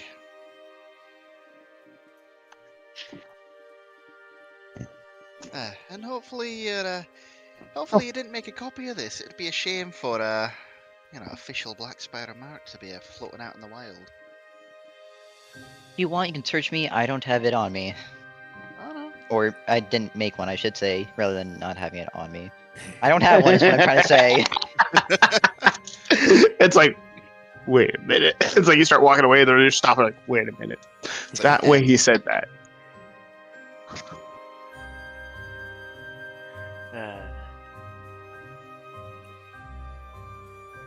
Alright. So you just changed your clothes or something, Milo, and then you're heading out? Yes. Fuck, what was that character's name now? There's too many. And what are the rest of you be doing while Milo's going off to go retrieve some camels? I'm currently debating, Talos is currently debating on if he wants to switch back to his adamantine plate, but at the same time he's like testing the weight between holding it in like while standing in the sand. It's like how far will I sink if I wear this? versus what That's- I'm wearing now. That and you do feel the increased heat from the sun just emanating through the entrance of the cave. It's like, I like this.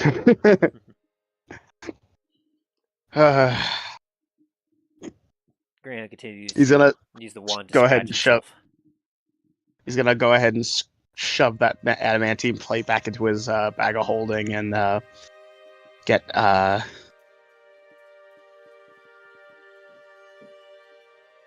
on that. Scale mail. Oh no, he didn't take off the scale mail. He was kind of just like weighing it in his hands. Gotcha. Like he had the scale mail on the plate, the adamantine plate. He was just kind of holding it and seeing like, Gotcha. But I am gonna take that one of those desert cloaks that we got and kind of wrap it around, kind of like trying to cover any as much as his body as he can that can like be discerned from a distance. Sounds good. And then you're keeping your spell of mantle resistance on you and attuned. Yes. Very good. So that means that you have that attuned to you, the sunblade attuned, and then your gloves, swimming, and climbing attuned. Yeah. All right. So that's your max limit on that. Good to know. And then, Dallen, anything you're doing while Milo's off on his little adventure? Dallen starts making a carving copy of his pistol. Gonna use some components the one that you have to make a second pistol.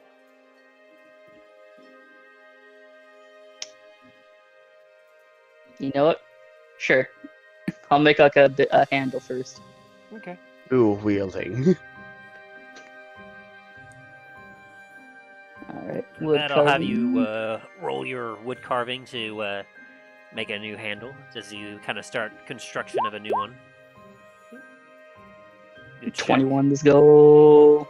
Very good, very good. We'll have that roll on to later. And so Greyhound will continue to kind of nap, scratch, and just kind of chill out. As Milo, as you watch as your allies start to knuckle down and start working on their things and just kind of doing whatever.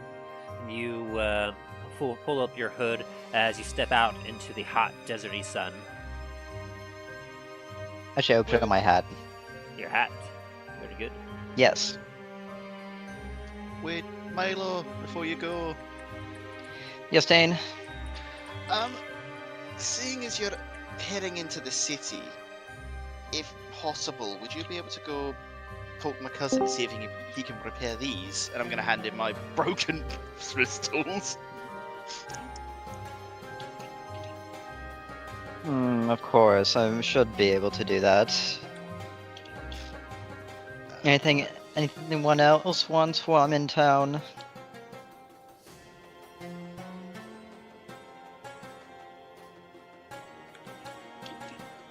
I'll take really that think as of it. no. Dallen just looks at you with a bag full of half bag full of weed.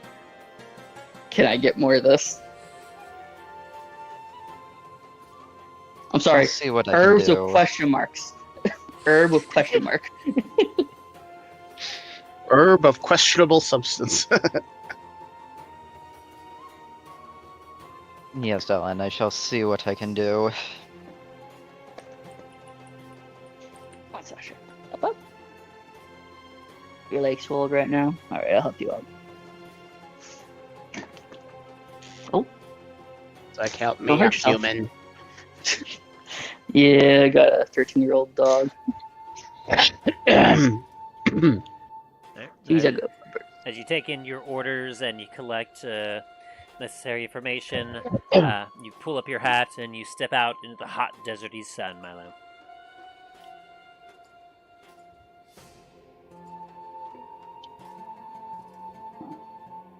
As you stare out into the vast desert before you, you're immediately, you take a look as you're currently about approximately right here on the map. Okay. You see immediately that you can see the spot where the pyramid was located, as it is a crumbled, ruined wreck. But more so, even from right here, you can see that there's a buzz of activity. As you see what looks like hundreds of tiny specks surrounding the pyramid, just kind of, you see some kind of circling about it. You see quite a few in the actual like rubble itself, and it almost seems to be like a small sea of these ants going back and forth from the entrance of the pyramid to the entrance to the southern gate of Anar Dracul. As it almost seems as if a lot of people seem to be coming back and forth from it, as possible looting, possible investigation is occurring. Okay, in that case, Milo's gonna just kind of stealth his way over like this way, and then from there head north. Alright. And I'll say that kind of roll is a very good roll. What I'll do is just kind of general, see if anything or anyone notices you. Yeah, nowhere close with the infinity stealth you got there. Infinite. So, as you make your way across the sands, feeling the hot sun bearing down upon you, you creep your way along, and you see that there's several small guards patrolling the vast desert away from the pyramid, as they almost seem to be searching for something. You want to give me a quick insight on that real quick? Yeah, sure. As he's rolling that insight, I'd like to add that while I'm carving, I'm also smoking a joint. Alright. Yeah, with a 7, you're more focused on your mission than what these guys are doing. You can tell that at the very most, they seem to be searching around for something, but you're not really taking the time to focus on exactly what, as you easily slip past them. Eventually making your way north towards the gate. As you start to approach it, you do see that there seems to be increased guards currently at the gate, and there's a substantial line of people trying to enter through the gate itself, some of them looking frustrated. You see several have what appears to be remains of some pots. Some of them seem to have some platters and other stuff. It seems that a lot of them are bringing in rubble and whatnot from the actual pyramid. And the guards are currently not only stopping them, but investigating everything that they're bringing in before letting them inside the actual city. Give me a quick perception check as well.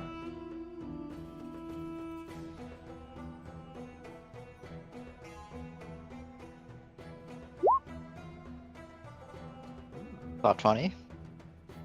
As you're gazing upon this long line of crowd, your gaze happens to zoom to kind of focus past them, and on a particular hooded individual that's close to the wall near the gate that seems to be keeping an eye.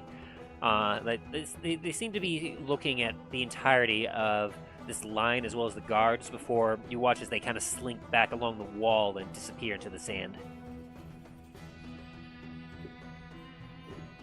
I make a either a history or insight to see if I can see who that was. Remember? Yeah, I'll allow either or.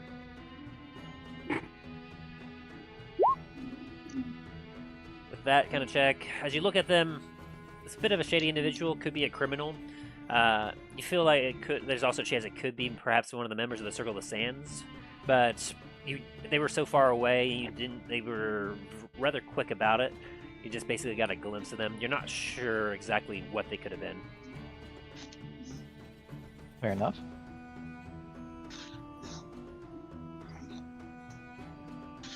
As you watch as the guards continue to patrol along the wall and keep an eye on the long line of people coming back and forth. Many of them with a lot of... You see several have some parasols and umbrellas above them, trying to protect them from the intense sun just outside the city, and as they are jealously holding on to whatever they may have found and are bringing into the city itself.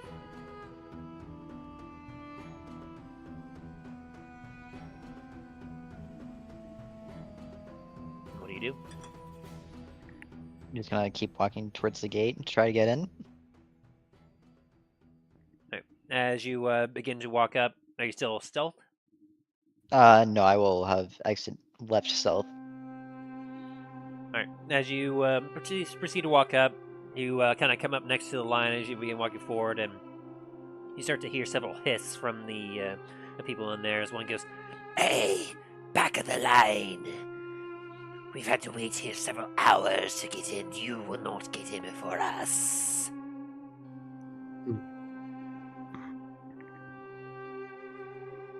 as you kind of turn, and if you turn and look, you would see that everyone is kind of looking at you and they're starting to glare at you. Oh, I do apologize, but it seems like you must not have noticed me. I've been here quite a while as well. Oh, what is this? It looks like you dropped this. As I'm gonna hand him 5 gold coins. Do a persuasion check.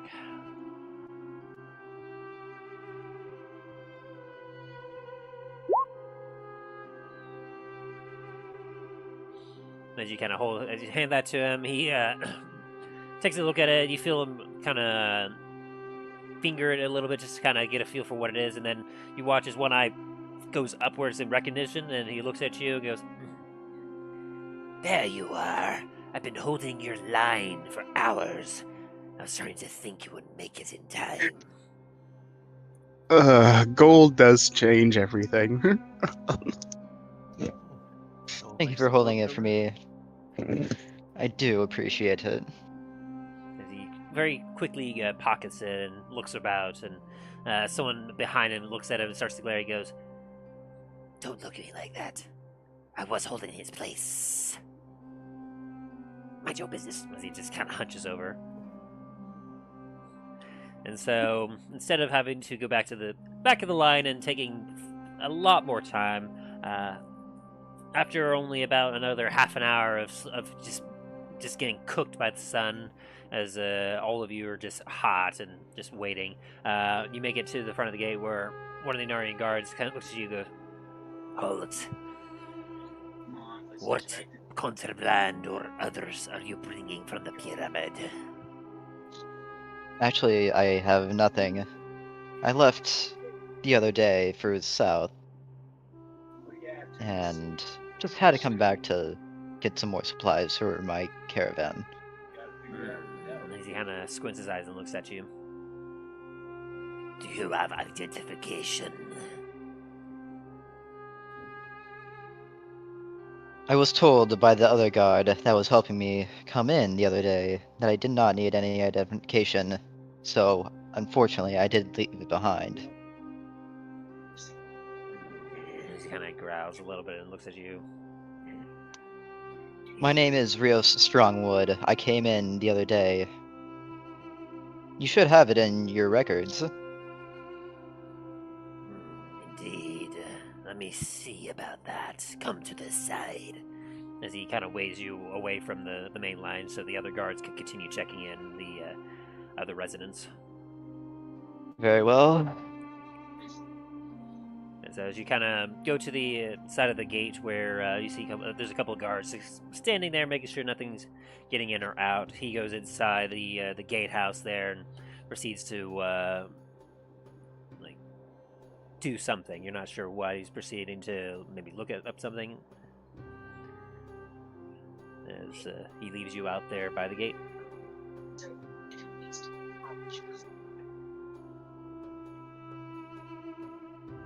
Can I try to get some other guards' attention? You can certainly try. Excuse me, guard. Is you kind of wave over to one of the two guards that one is looking into the city, the other one is kind of looking out of the gate. Just you can see that he has an expression that he's thankful that he doesn't have to talk to the long line of people directly, but is still keeping a watchful eye as he notices you calling to him, and he takes a few steps forward. Yes. Can I? Do you treat all businessmen like myself like this? I've done great business with the city, brought in lots of gold. And this is how I get treated each and every time I come in?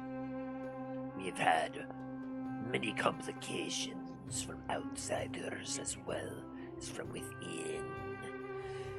The collapse of the pyramid is rather concerning. Yes, I noticed that when I was coming in. But, as you can see, I have nothing on me. We must adhere to the protocols and the directions given by Lord Xanatos. Is there any way you can get me in faster at least? I have a very tight schedule I need to adhere to. The other one is currently checking on things. He is the one you are dealing with. And after a moment, you hear a couple footsteps behind you as the other guard comes out. Yes, we have you here entering the port. But surprisingly, there are no records of you exiting the city. As you suddenly feel the presence of the other guard take a step forward towards you as he looks down on you and goes, So, how did you leave the city without a guard acknowledging it? I left through this gate, exactly. If that were the case, they would have taken your information and logged you as having left. The last I'm sure logs with under your the- name show that you were still in the city. as they are both now glaring down at you. You did say that you have an increase of activity, is that correct? Indeed. Perhaps we should take you to the palace for further questioning. Or would it just be a simple mistake that someone forgot to put me down? As I said to this other guard here, I am a businessman. Nothing more, nothing less. I'm just trying to get in, do my business, and then leave. Or, if you would like, I can go elsewhere and spend my gold. The disadvantage, you still manage to beat them out as they kind of look at you, they look at each other.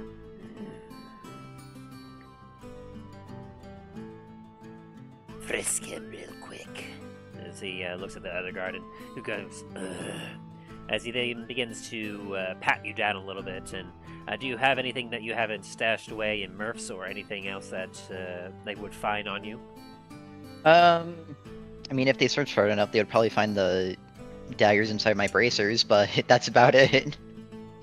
Now they'd have to search really well for that. And yeah, with 6, he's not really trying. As he kind of pats you down, you just have basically your clothes on you and just that.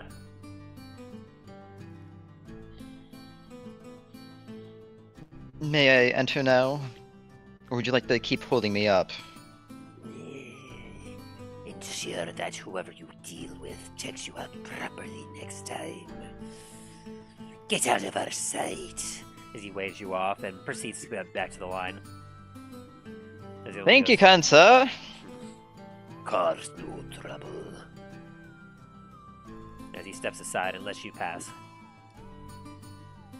As he steps aside, I'm just gonna give him a smirk after his last comment and walk in. Alright. Alright, first I'll go to the Blackspire Forge. As you head up to the forge where Dane's cousin, Rorik, currently works, you watch as the several people that are coming in through the gate, you watch as each of them are carrying, obviously, some sort of debris, something that looks like it's of value, and they're walking directly to the palace. It's almost like a at this point, obviously, some of them are being held up, and so there's a bit of a staggered, but nevertheless a line. Until eventually you see that there is a rather small crowd forming up at the gatehouse where you see several guards are currently going through and checking. Like, you're not able to see exactly what's happening, but you can see that it seems as if there are some individuals checking out what is being brought to them. But no one is entering the actual palace itself. as you then make your way over to the forge.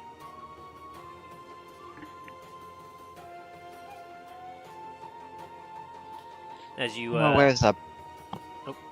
Go ahead. Sorry, as you approach the forge, you do start to hear the hammering of hammers on anvils, and hear the billows, bellowing wind of the bellows blowing to bring up the heat of the forge. Ting, ting, ting, ting, and you hear a gruff voice. Not that cold, put it back in the forge. You can't heat treat it like in that temperature. Come on now. And you understand that Rorik is in there easily enough. Rorik, can I have a word with you for a moment? I enter, and you call to him as he's finishing up, just kind of shaking his head at one of his workers. He looks at you and goes, Aye. Come back to me office, clean sir. as he kind of waves you back. I'll follow. As he lets you into the office, he enters and closes behind him. He looks at you and goes, What the bloody hell are you doing in here? I thought you and my cousin got out safely and were trying to be off somewhere else. We are. However, I had to acquire some goods before we got too far away. Well, I'll do my best to try and help you with that, but, well, something very out there. Do you know what happened to that pyramid there? It was the middle of the night when suddenly we heard a rather loud crashing noise, and then as all of us was taking a look, we saw that the pyramid that was way out there was just nothing but rubble. Yeah, I can blame your cousin for that one. He sneezed a little too hard. roll me a quick deception check. Can I just purposely fail it? Sure. As he just kind of gives you a look and goes, Aye. But what can I do to assist you then, my cousin? Your cousin actually wanted me to bring these and have them repaired since, he had a mishap with them, as I pull out Dane's, smithing tools. Using them for not quite what their intended purpose is, I see. Well, I give me about half an hour or so, and I'll be able to replace a couple of these handles and grind down a little bit on the hammer, make it nice and smooth again. That'd be great, thank you. You can have him know that whenever he returns or whenever he's able to, unless he gave you the funds for it, to properly compensate me for fixing these up, that'll simply be about 10 gold pieces. I'm just gonna pay the 10 gold now, And and have that be done. greatly appreciate it. I'll have this fixed up in a jiffy. I suppose if you want to wait here, you can. Otherwise, if you got something else you want to do, just be right careful out there. The guards have been rather cheesy since the pyramid went down. There's been a lot more activity heading towards the palace. They're not letting anyone in or out now. It's a rather strange Yeah, I don't plan on going there anytime soon after my expedition in there. I don't know what that is, and I'm going to pretend I didn't hear that. as he walks out of the office and with the tools in hand, getting ready to repair them. Very well, and with that, I'm going to go to the post office now. All right.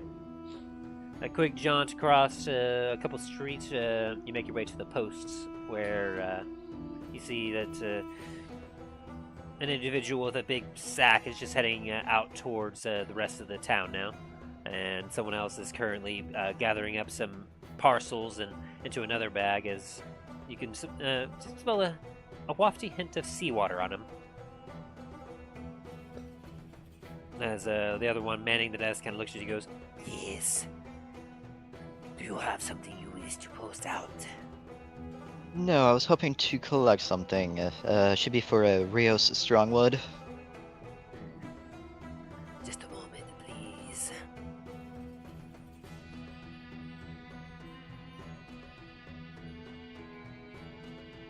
as you wait for a second, you see you watch as kind of patrolling the streets are more guards as they're keeping an eye on everything. One of them peers at you for a moment and stares for a second before moving on. As you see, tensions in the city seem to be a lot higher since you were last here, and things just feel rather off everywhere.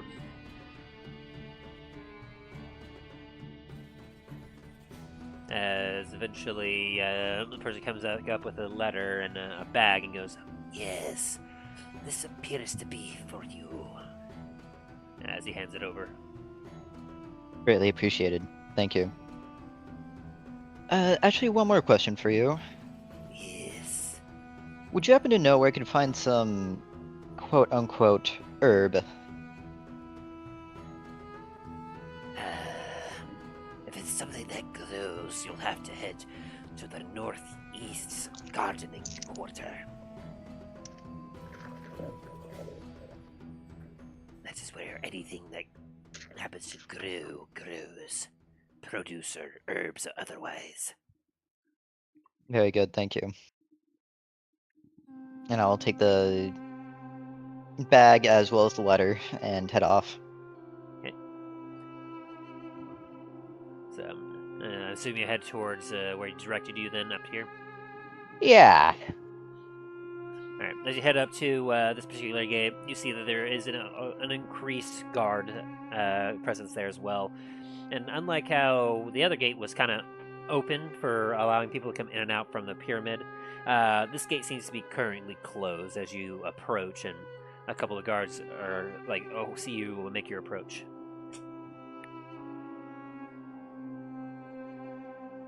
Good evening, afternoon, gentlemen. I'm trying to go to the gardening district for some produce. Are you a merchant or individual? Individual. And what exactly are you wishing to procure? I'm trying to find some spices. Unless you gentlemen would know where I could acquire some inside the city. It would not be inside the city.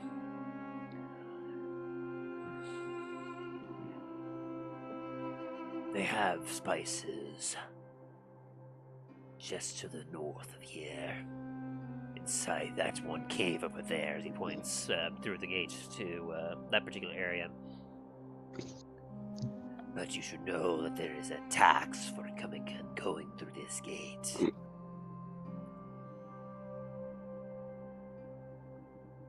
I'm sorry? Anyone coming or going are required to pay 15 gold each way. Taxation without representation. Rios is gonna take a moment to try to figure out if Dallen would be willing to pay an extra 30 gold for some quote-unquote herb.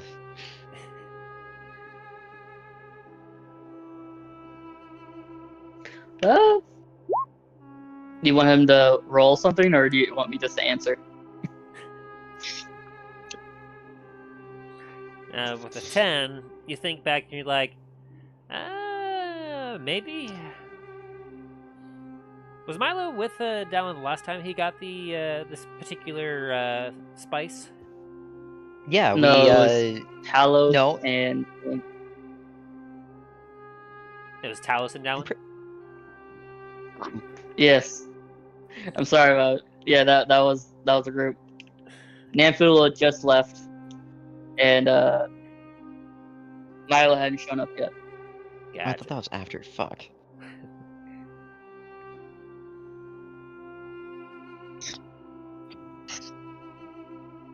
So, as far as you can tell, he might be willing. You're not sure, honestly, Milo. Sorry, Aaron, I just wanted to be honest. That's all. Nope, you're good. I will also say with that history check, you also don't remember whether or not there was any sort of tax or any sort of required payment necessary to enter or exit the city. And 15 gold does seem like a heck of a price to leave and enter. Can I ask why you are charging to enter and leave the city now? Prefer you didn't, but if you must know, it is very dangerous right now to enter and leave the city. We must make sure that only those who have good intentions do so, and only those who have good intentions have the gold to back it up. As he takes a look at you and raises an eyebrow. Is that why I can exit and enter the city on the south gate freely? What they do over there is their business. We're the ones that handle the produce.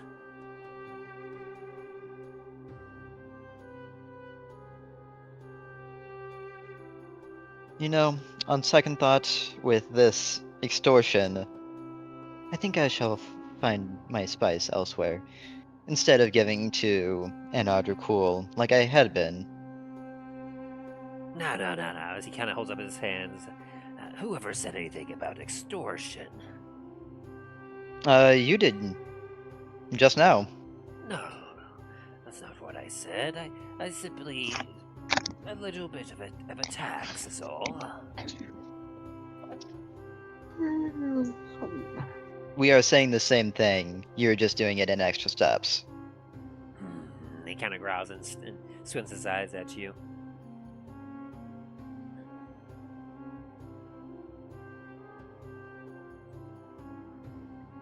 Fine. How about 5 gold then? As I said, I can freely enter and leave the city on the south gate. think I shall find my spice elsewhere. Have a good day, sir.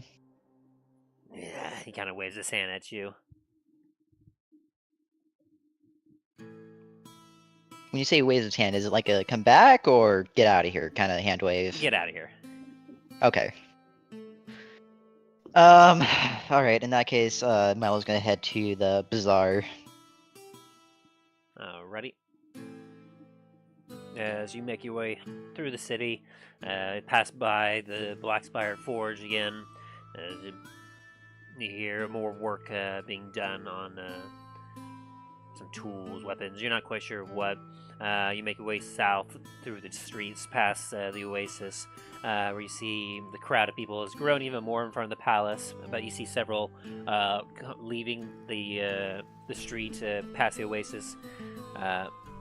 Nearby you, and you see some of them are very happily holding some bags of coin, as they're just kind of like woohoo, as they make their way back into the city.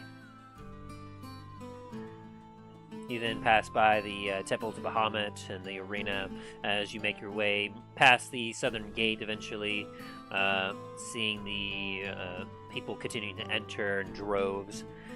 Some of them you see have some is carrying what looks to be a stone head from one of the statues that you saw within the first floor of the pyramid as he's heading up to the palace.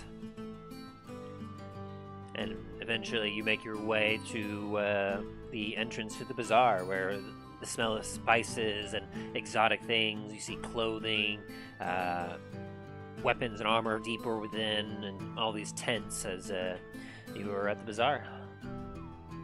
As you say, as I smell the smell of spices, I'm gonna think back to that garden and think he's just a fucking asshole now. I'm going to go ahead and head over to the local Thieves Guild. Alrighty. As you discovered them there prior, you kind of go there and you do the secret knock, and one of the crate opens, and this gangly lizard-like creature just kind of looks at you and goes, What are you buying? You happen to have some quote-unquote herb.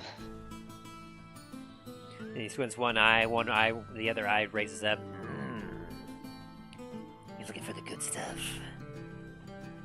Nothing but the best for me. Yeah. Got a guy. He works up to the north in the produce area. Nice local supplier. Brings down the cost quite a bit. How much you want? Do you have any on you right now?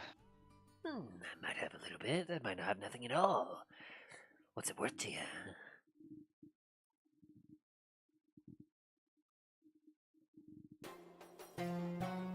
Um.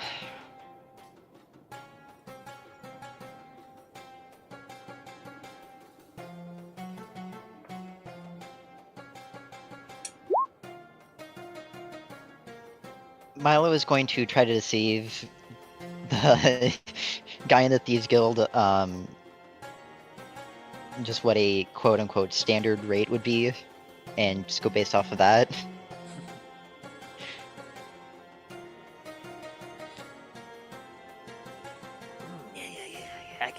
We could do something like that. And so you watch as he kind of closes the hatch and goes back and hears some rustling for a bit.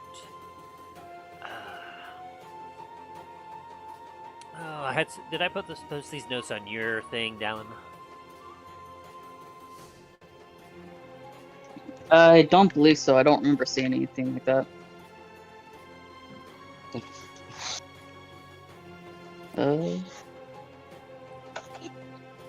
Okay, well, there's I see a Let me thing check. that you posted when you first got him, so that gives me a good time to look at.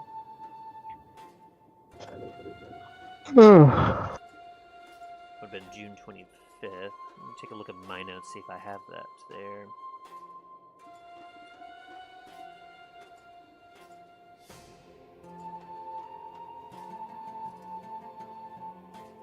Okay, so there's what I have. Okay.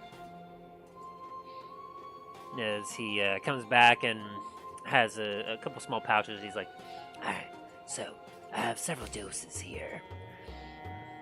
A single dose will run you about 15 gold pieces. Per pouch?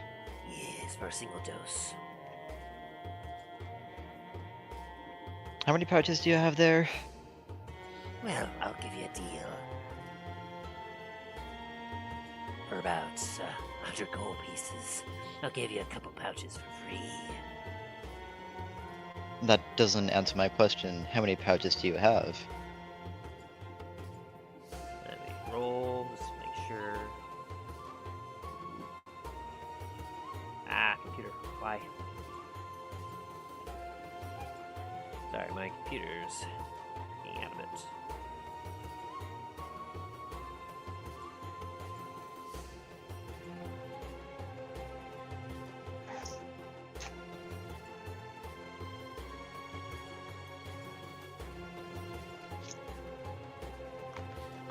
I have 8 pouches here. And you're willing to sell them all to me for 100 gold? Yes. Very well. As I hand over 100 gold. Anything else I can do for you, sir?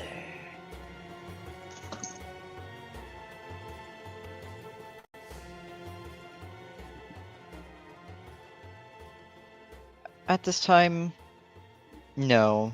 That is all. His eyes flick all in two different directions all around the area.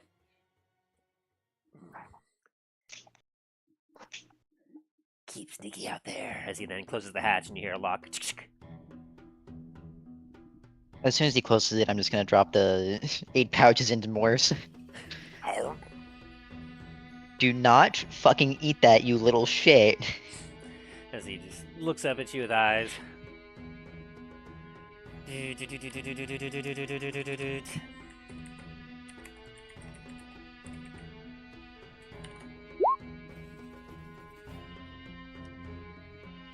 would like to have my companion in a decent state at this time. His eyes roll a bit as he kind of shakes his head a little bit. Don't you fucking sit there and sass me as I start walking towards the Blackspire Forge. Wolf just gets, oh, fuck. As you make your way back, once again seeing just more and more people. You make your way into the forge area where, sitting on a countertop, you see a small bag with some nice looking tools on it. As you recognize the bag to be Dane's, as Rorik is barking some more orders as he sees you come in and goes, Ah, there you are, sir. I've got your order right here for you. All the tools in a right prime condition, ready to be used and abused as however you see fit.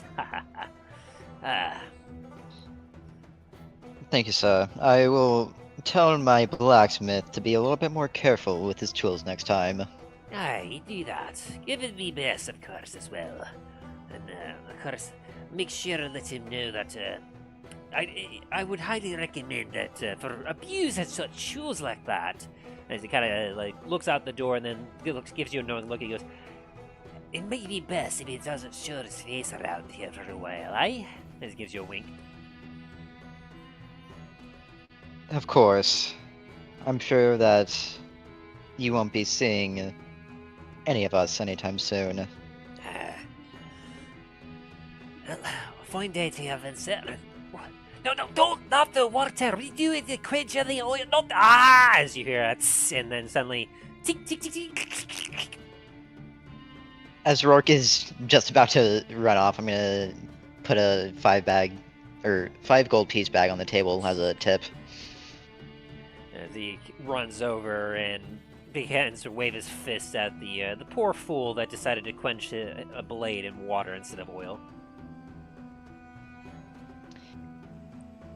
Alright, now I'll finally go buy those camels. Alright. As you make your way, like, where do you head exactly? Oh.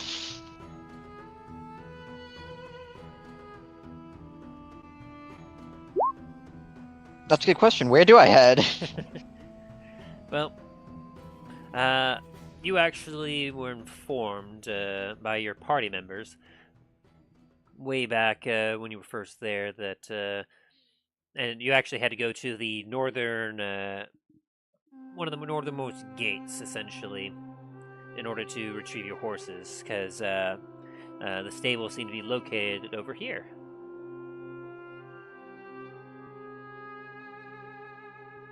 Son of a bitch.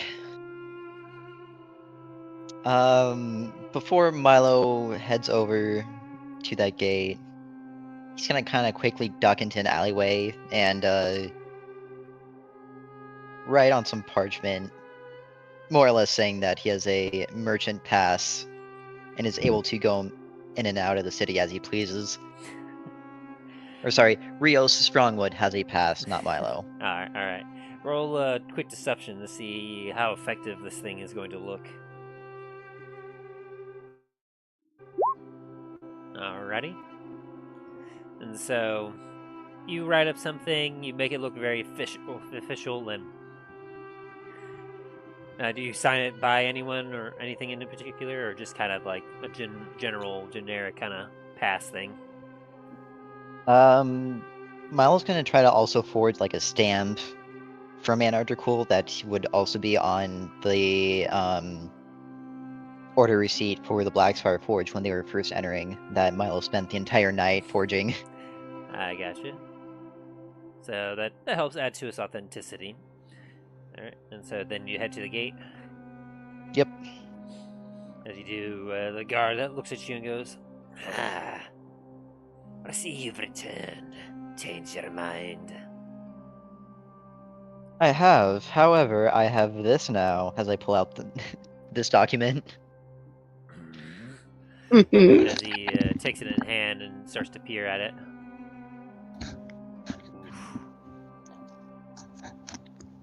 Oh no. He scans over it and he starts squinting, looking really close. You start to sweat a little bit as you feel like he might be about to see through this fake forgery. As he kind of Open the gates. as he just waves over at one of the other guards who begins to open up the metal grates of the gates upwards.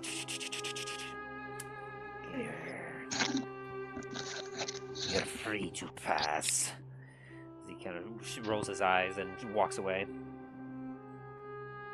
Oh, excuse me, guard. What? I'm going to throw a copper copper piece right at his feet. There is for your tax. As I walk through the gate. Are you gonna keep an eye on him for a second after you do that? Yeah. He swoops. He brings his hand down, swoops up the copper piece, looks it up at his eye, and proceeds to growl as he then takes it into his teeth and just bites it in half, and then walks away.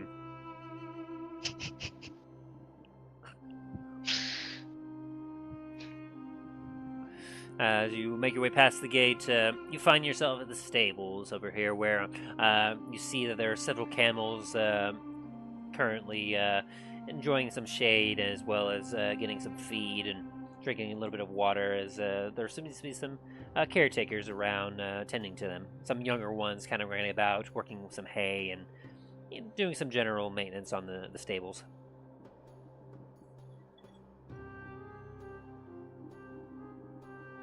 Excuse me, would I be able to acquire 4 camels from here? As you kind of find what seems to be someone that's obviously in charge, as he looks at you, he goes, "Oh, but of course! Come in, come in! I have the finest camels at Anar Dracul. Come, come," as he shows you over to several. "You want 4? Yes, yes, of course. Yeah, have a good look. All of them are quite well fed, well taken care of, ready to cross the desert for you." And how much would each one of these be? Well, normally for any other individual, not one of your seemingly pure, amazing intellect, as well as one who is as handsome, as glorious as you are, I would charge but 100 gold pieces per. But for you, sir, for you, I see that you are a man of culture, a man who knows his stuff. For someone like you, I cannot charge more than 50 gold per camel. Finally, someone that respects, or has some type of respect, unlike those bastards at the gate down there. Oh, of course. I've been trying to get them off my customers' back for some time. For some reason, they have decided that they wanted to start charging for anyone coming or leaving the gate. It's really put a damper on business, but I see that you made it through just fine, which is, of course, just an attribute to your grandness and how amazing that you must be. So for you, as I said, I'll have you choose your pick of the lot. 50 gold pieces per camel. Alright, Milo's just gonna go grab 4 camels and then pay the guy. 200 gold pieces? Yep. Sounds good. As he takes your gold, he happily jingles it. He's a nice big plump man, by the way, and he's got a curly mustache, and he's very jovial. As he takes the bag, and goes, "Ha ha! Thank you, my good sir, thank you. I pray they serve you well." As he gives you a bow. As do I. Oh, one more thing, sir. As I'm gonna toss him another gold bag of 25. Oh. For your troubles and for, hopefully, better business for you. Oh, my good sir, you are most generous. As he gives you another bow. Please, please come back anytime. Our doors will always, our stables will always be open for you. And then takes all the gold that you give him and takes it into the nearby tent to go and store it away. Very good, and now I'm going to head back to the party. Alright. You're able to make your way back through the gates, and the guards are very grumpily and angrily just staring at you as you pass through. And as Did I you make- show you my ledger again, or you believe me this time? The one in particular raises a finger up at you and turns his back to you. As you then make your way past, you see that the palace has even more people hanging out by its the main gate. But as you make your way down to the southern gate, as you start to head back out, you're noticing that the line has decreased dramatically, as there's not as many people coming back, and but the guards are still just as busy as ever. As the one who lets you pass takes a look at you and he goes, We are signing you out this time. Thank you, I do appreciate that. I would hate for another unfortunate disappearance of your ledgers. Same here. He goes back and scribbles something onto some parchment inside the gatehouse before coming back out and waving you through. Would you like me to sign it as well? As a matter of fact, As he brings out the ledger and then holds it over to you. yes, please. And then Rios is going to sign Rio Strongwood. However, inside one of the O's, he's going to sign Milo Highhill. Very clever, very clever. As he then puts the ledger away. I pray the sands don't take you. I pray that you get better management. It seems like the guards are very upset recently. He kind of growls and stares at you. You then take your camels and head back into the desert.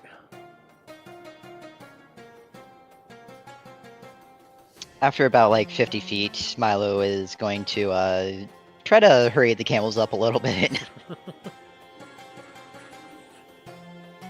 As you make your way, imagine doing a similar. Are you doing a similar path to how you did prior, or? I'm gonna probably just head as far south as I can towards these rocks here, and then kind of follow the edge line. Sounds good. As you do, you do of course see several more of the patrols just kind of making their way. You see, as you're continuing to head south along this way, you do actually see several patrols moving up this way as they somewhat intercept you, and they a couple of them give you a look and see you have all those camels. As one kind of stops and goes, Many camels for one that does not have any freight, nor allies. Yes. My caravan is further south of here. I am going to return to them. We just came from the south. We saw no caravan. as they start to squint their They eyes are at you. They are quite a ways away. Probably 2-3 days away, if I had to guess.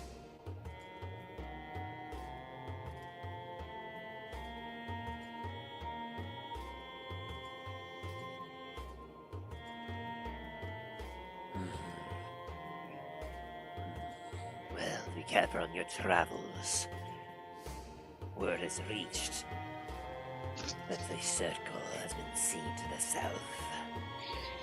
If they catch you, they may steal your camels, or torture you to reveal the location of your caravan, and then steal from it.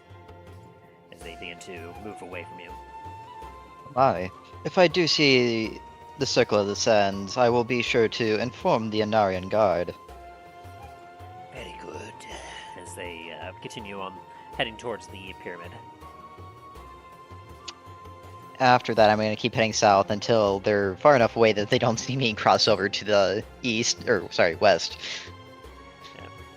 And you're able to follow along the cliff line until you get yourself to this point here, where another path opens up, and you know that you're about at the foot of where the cliffside is, where Dallen and your allies are. And you know that the camels are going to climb up there. Fair enough. I will go ahead and reunite with my party. Here, as you tie off the camels and just kind of leave them down below, you make your way up to the cliffside until you find the entrance of the cave where your allies have been. And so, as you enter, you see his Greyhound is still sleeping. Dallen is currently carving on a piece of wood and making some notches in it. You're able to see that it looks like a copy of the handle of his current pistol. It looks like it's about 3/4 of the way done when you arrive. Dallen, here is this, as I put 8 pouches of herb in front of him. Ooh, what do I owe you? For that, 100 gold. Got it, and he gives you 150. Very well. For the trouble. Dain, Welcome back, Milo. your cousin is very upset that you broke your tools. He said don't be a fucking idiot next time. I figured he might. Yeah, especially since with these tools we kinda... It's a family tradition that we always build them together. As a family. So... But thank you. What do I owe you for the troubles? For your tools, that's gonna be 10. Hey. Thank you for that. And I'm gonna hand him the 10 as well.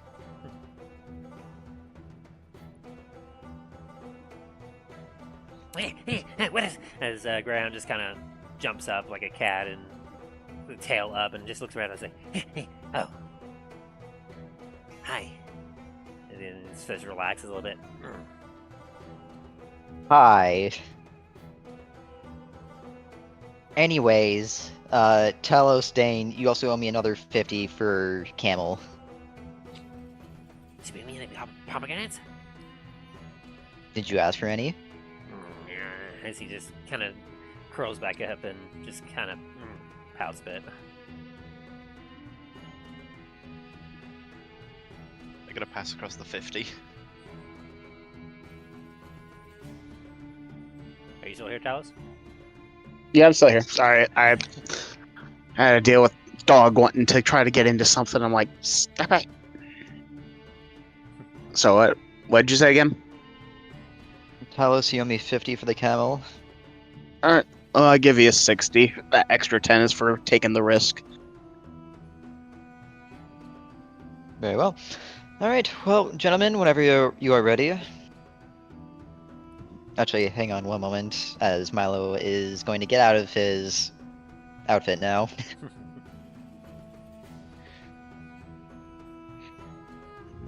Alright, that's much better. Alright, now you're good to go whenever. So just making sure you have your desert cloaks all on to both protect yourselves from the heat, but also to obscure us. Don't need any prying eyes. Hey, that we don't.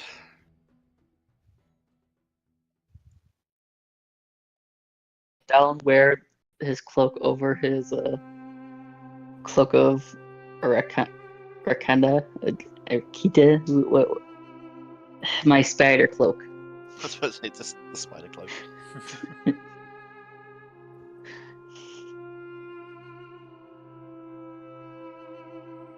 Yes, no, maybe so. Yeah, you're wearing it. Alright. I mean, you're still attuned to it, right? Was that one that required attunement? Yeah, that's one of the ones that I required to, and that's why I'm wondering if I can keep it on while I'm wearing the other cloak.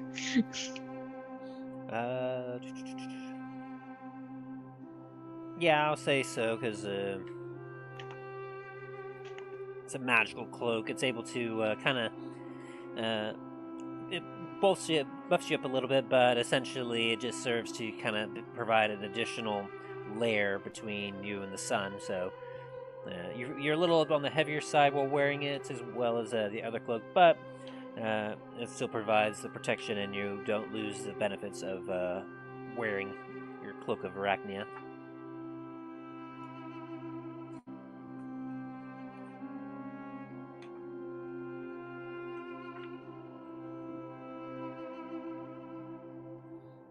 So do you all just start to head down the cliffside? Yee. Yep. Very good. As you all head down the cliffside, the rest of you, as you exit into the blinding sun outside, you kind of cover your eyes a bit. You do see how the pyramid is collapsed completely. It's just nothing but rubble, and you see a few dots of people, not only like picking through the pyramid itself, but you see many kind of standing guard around the pyramid, as well as several people heading back to the main city.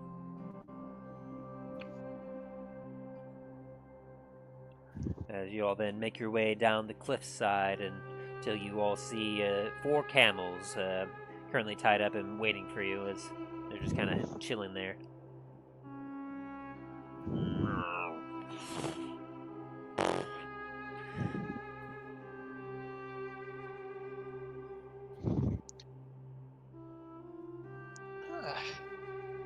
Very good selection there, Milo.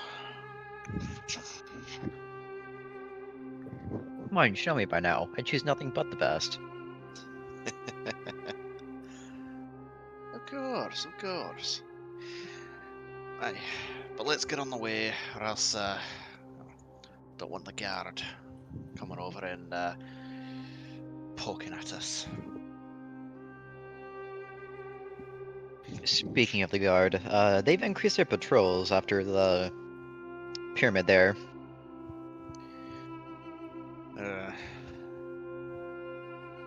So, staying off the roads then, or what passes for roads here in the desert? Would probably be best. Aye.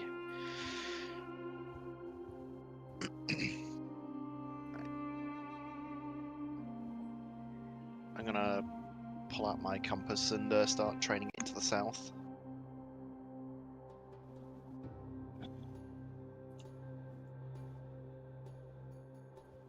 I believe so.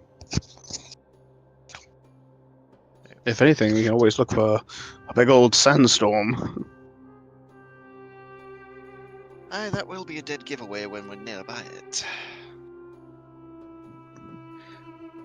As you all start to head southward, Dallen, you kind of automatically take up the lead next to Dain as you attempt to help lead the party towards where you remember last leaving Fradnir. Like, hey, this looks right. Oh wait, that's just a tree. Tree? He's having hallucinations. Okay. It was a dead tree, Mirage. okay? This did used to be a Feywood, so there would be dead trees. It's one of the Anarian guard, just like posted up like a tree. Alright, so as you make your way south, I'll have you do me a survival check, Dallen, to see if you remember the right way to get back. Gotcha. My little bubbers is all sleepy.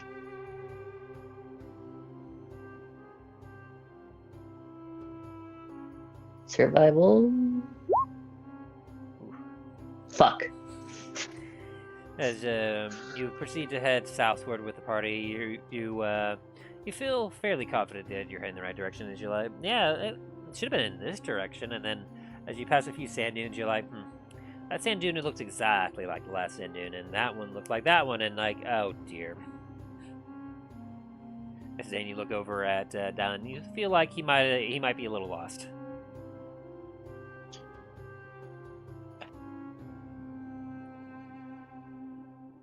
Well, this is gonna be a long night.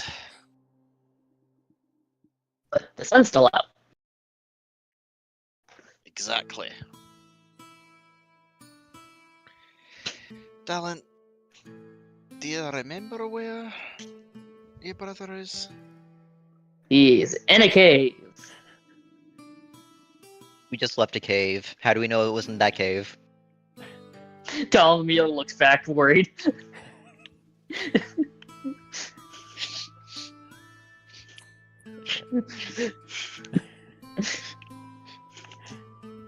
Tim, could I also roll a survival check since I did just talk to a Narian guard saying that the Sure, I'll Sand people were south. I'll give you a check there.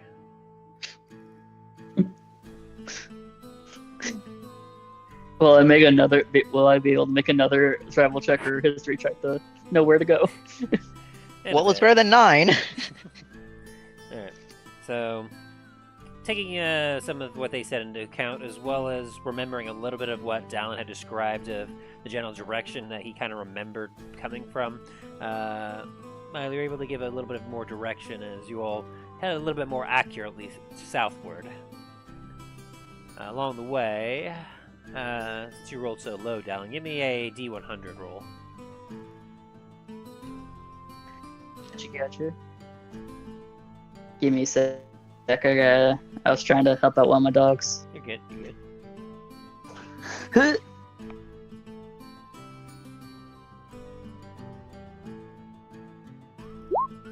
There we go. Alrighty.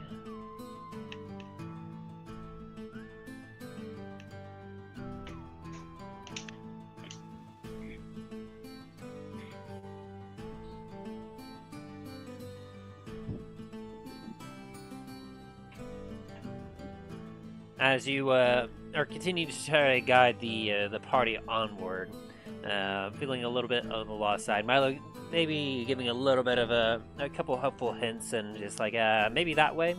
You continue leading the party southward, Dallen, until Dallen just stares at Milo, wondering why he knows better than him where his brother is. And as you're staring, I need you to make me a dex check, real quick. Dexterity saving throw. Ooh, God, what have I got myself into?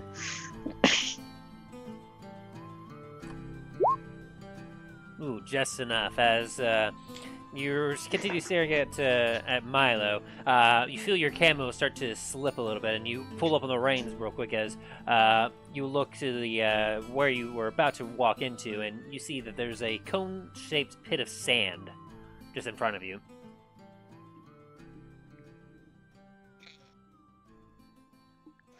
I'm gonna walk around that.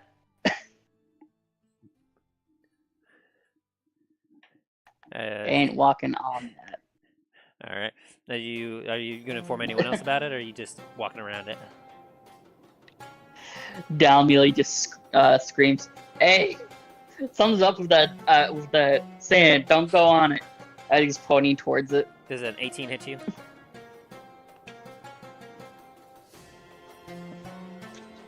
Dallen, does an 18 hit you? Let me check. Let me check real quick. Yes. As you're saying that, your entire face becomes enveloped with sand as all of you see just a glob of dry sand just shoot and splat into your face, temporarily blinding you, Dallen. Oh dear. Are you all right? Am I damaged at all? Nope. But there's sand in your eyes and mouth now. Dallen's gonna spit out the sand, say, to point where he was pointing again, where he can't see, but he can't really see. He's just keeping his hand where he was pointing. Sand, bad. A glob of sand comes out and passes by your head, Talos. Whoa. Hey, Dallen, why don't you watch where you're going? A glob of sand passes by your head, Dain. And by you, Milo, Bring as the shield up. this cone is just spitting out sand, it seems like. Okay. And the sand is just kind of hitting the area behind where your heads are, just kind of collapsing onto the sand. Maybe we should go around this thing. Hello? Is there anyone down there? Are you looking down it? No, I don't look down at it, I just kind of go near it and say that. Yeah, you get a hiss in response as another glob of sand comes up at you. I suggest we don't go near that, and that sounds very aggressive. And I don't feel like killing bugs today. Agreed. Another glob of sand flies up and scatters on the sand. Let's be off.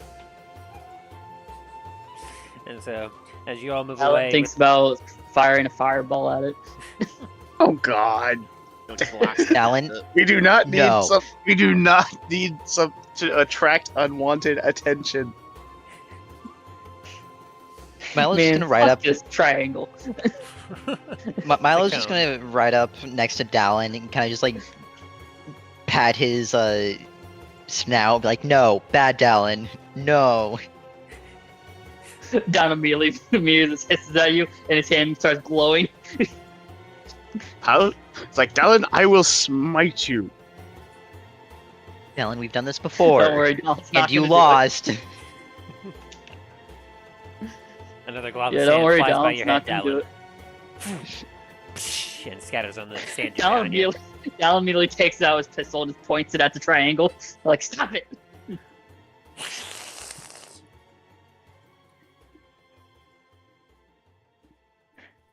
Natural 20. You get smacked in the face with another glob of sand, but this one knocks you off your camel.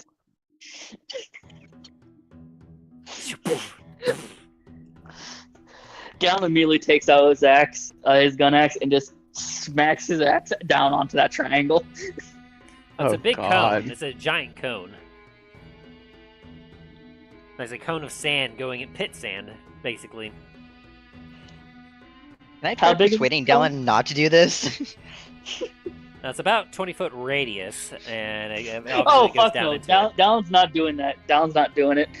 Yeah, it's a He's just pit of gonna sand. grab his. He's gonna grab his coat, his camel, and just walk away. Probably for the best. And I think I should. I think I need to. I would have to make a save. You know what type of save, but I would have to make a save during that because Dallen's properly pissed.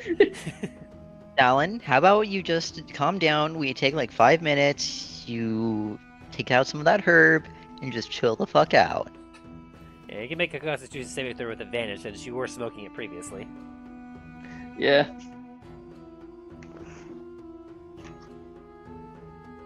That like fucking triangle, like throwing sand in my face.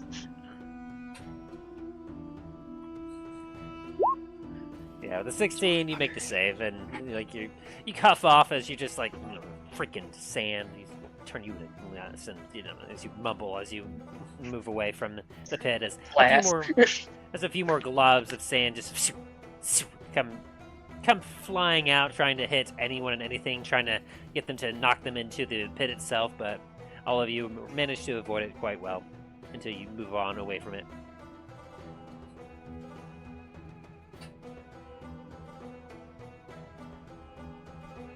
Al just has steam coming off of his mouth and his nose. Just smoke.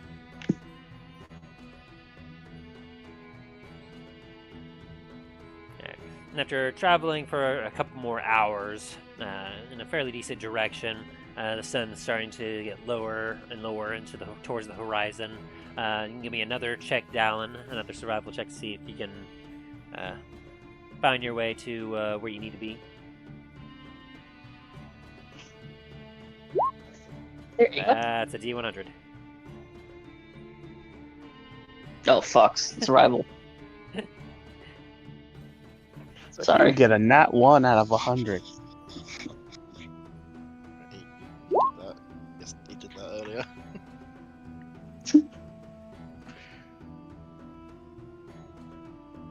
Alright, what did I get? A 12? Does a 12 make it? 12 is a lot better. As you begin to continue moving southward, you take a look around and you're like, some of this looks kind of familiar. And you remember that there was some sort of oasis, like an actual body of water that you happen to be near, where the cave is. And so you instruct the party to start looking for it. So all of you can do a perception check to see if you can help him find where you're supposed to go.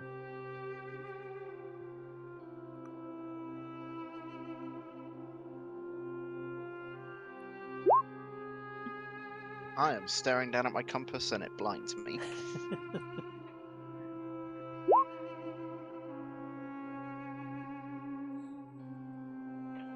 Decent check from Milo. Greyhound.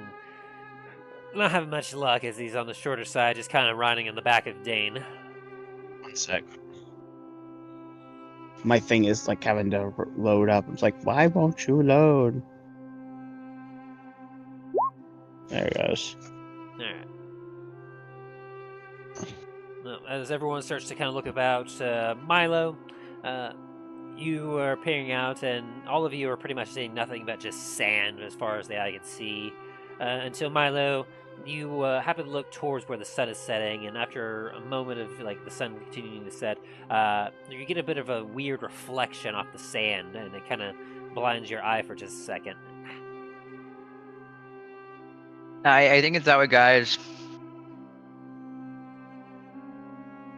As you That kind of way? point at the direction, and everyone looks over there. Nice. Don looks at you again, wondering why you know better how to get over to his brother than he does. Well, you told him to look for some sort of water source, and so he thinks he might have seen one. Yeah, Good Dallen on starts you. feeling I am that your way. brother. Don just looks at you. What? Funny. And so Milo is slowly just How good is becoming he? incorporated into everyone's family. Money, money, money, money.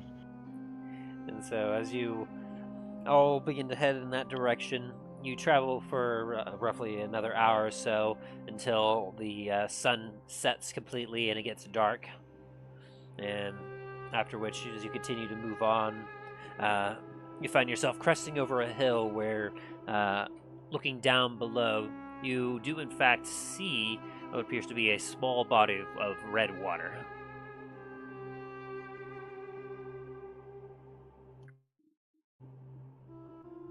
Well, so sit down. Don looks around for a cave. Investigation.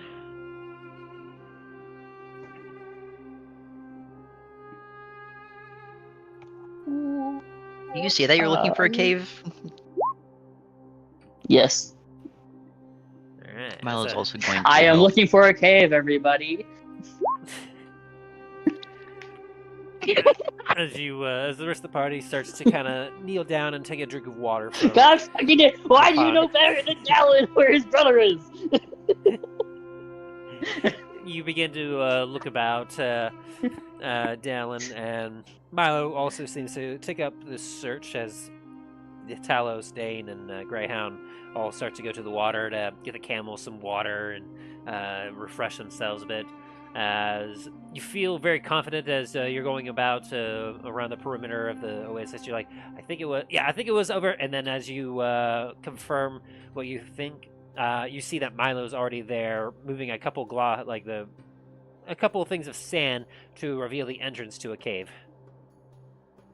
Oh, hi, Dallen. I found the cave. Dallen just puts his face straight out over yours. Why do you know where Fradnir is? Dallen, I am Fradnir.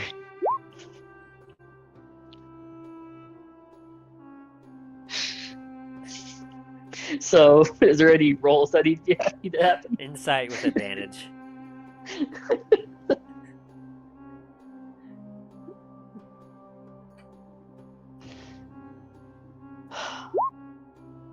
Oh Let's dear. see. Oh, Jesus Christ, Dallen. Why? As he says this, you're taken aback, and you sit back, and you're like, but wait, where's Sophia then? But wait, how are you that small? But wait, as you become stunned for a couple seconds as your brain starts to hurt a little.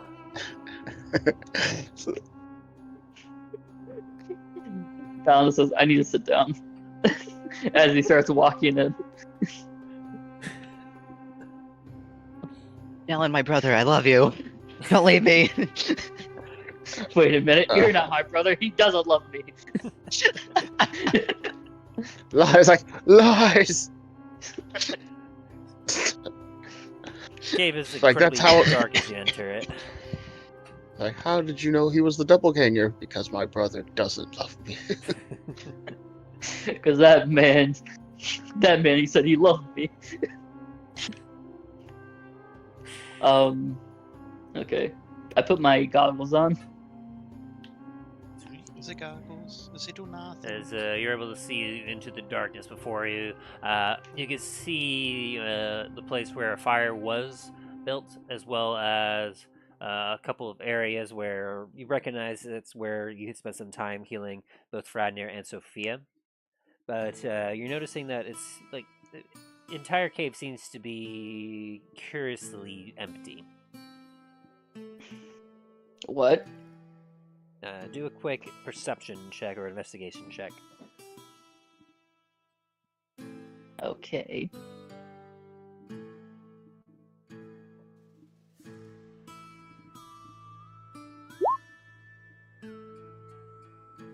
As you kind of 18. look about in the entire room, it is surprisingly like everything seems to be about the same.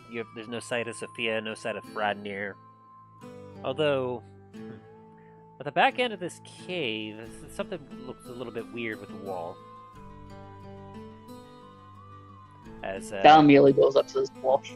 as Greyhound enters the cave, or Dain and Talos entering as well. Sure. Yeah. Dan, you're able to see. Milo, you're still able to see. Graham, able to see. Talos, it's very dark in this cave that you're entering. It's dark.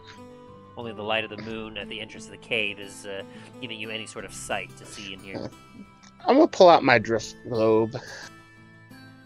And do normal light on it. Yeah. Alright. As you currently light up in the cave around you, you watch as Dallen goes up to this wall where one of the walls of the cave. Where Dallen, you take a look at it, and it looks as if it seems to be further in than what you kind of remember. Like, you remember the general shape of this cave? You spent a lot of time just kind of in here, just hanging out. And this particular wall looks like it's further in than it used to be. Dallen looks at Milo. Hey, Fradnir, where's Sophia?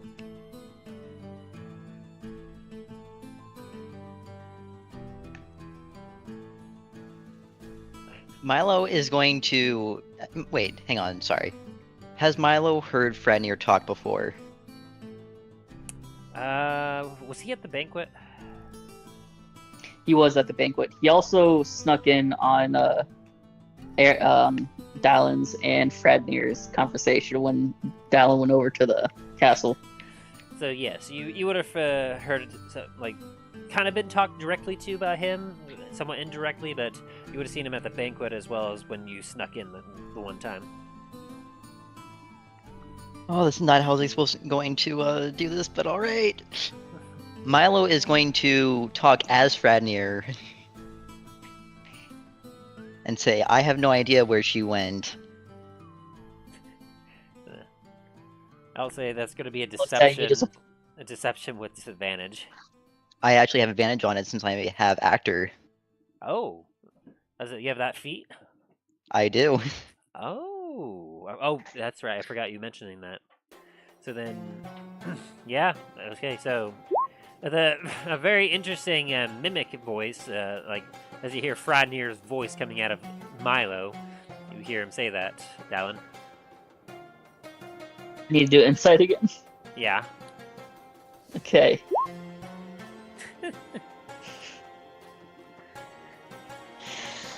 Dallen looks at you with deep disappointment and anger and says, "What? Why didn't you keep an eye on her?" I thought you were watching her. As suddenly the entrance to the cave closes up.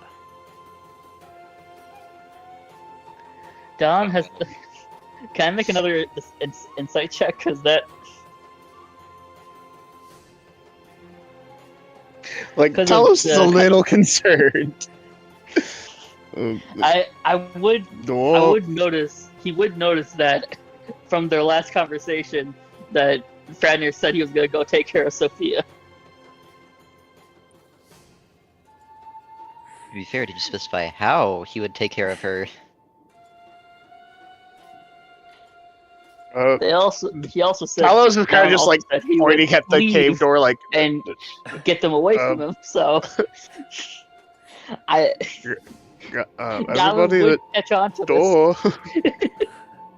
As you're all just kind of panicking amongst yourself, an individual that was hiding perfectly in the sand emerges as Sandstalker appears. Dallen pulls out his gun, takes a shot at it. No! No, I'm joking. Why do you shoot at everything? Dallen does take out his gun and points it straight at the Sandstalker, though. Jesus. Nice to see you too. As he just seems to ignore you, Dallen, as he looks at the rest of you. I see you all made it. We do need to get our camels hidden. We don't need them being spotted. Don't worry, the others will take care of that. As Excellent. the wall next to you, Dallen, seems to also collapse on itself, just very smoothly, as seemingly an entrance opens up, as coming out right behind you comes Fradnir and Sophia. As well as... Dallen immediately, his eyes dart from Fradnir to Milo, and to get to each other again. What?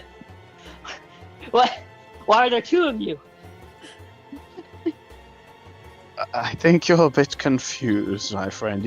I think you need to lie down. This Fradnir kind of looks at you quizzically, looks at the rest of the party, and then looks at you, and looks at the rest of the party. Have you all been out in the sun too long? What has happened to my I'm- brother? Your brother thinks that I lost Sophia. I'm still talking as Fradnir, by the way. He kind of glares at you a little bit upon hearing his own voice. He's like, That is very much uncomfortable to experience. I would like to ask you politely, before I break all of your bones, to please cease. Cease and as this desist. large dragonborn is just kind of glaring down at you. Is he trying to intimidate me to stop? Yeah.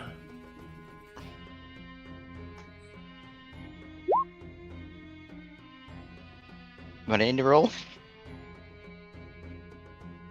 Insight.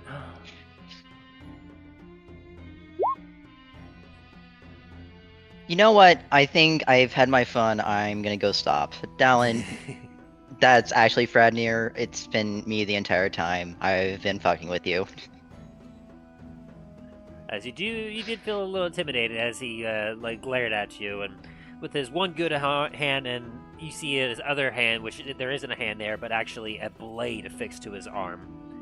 You're just like, yeah, this is not a battle I want to fight. Dallen just looks at you, Milo, with deep pert, and says, "Some trick." Trick? What trick? As I start talking as Dallen now.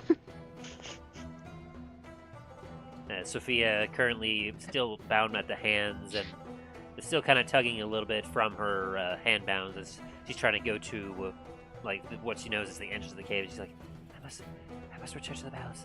I must return to the palace. As Fradnir kind of brings her closer and goes, Shh. It's okay, Sophia. They're here to help. Maybe I can try using the remove curse on that on that binding of hers. Maybe see if that might work. as Fradnir just kind of gives you a quizzical look and goes, Perhaps. Do you know such magics? As I do. I walk over and attempt to use remove curse on the enslavement collar. all right. As you grasp hold of it. You feel an incredible amount of energy emanating from the collar itself as you kind of grasp onto it, and you kind of struggle a little bit as you get a grasp onto it. As you cast your spell, you feel your radiant energy coming from your hand into it. And you watch as like your eyes kind of focus in on it itself until it seems like everything around goes darkened, and you watch as you see what looks to be an ethereal chain, very tight, very taut, coming from the collar, and seemingly going in a northern direction. It almost looks as if it might be choking her in a way. And as you kind of reach over, you grasp hold of that chain, you feel it shaking in your hand as you until you shatter, and the collar loosens as the chain flies off into the blackness in the distance. And everyone else, you just see as Talos just has his hand on the collar, and the collar itself seems to unbuckle itself, just and then falls to the ground as Sophia goes. Her eyes widen as she then collapses onto her knees. There we go.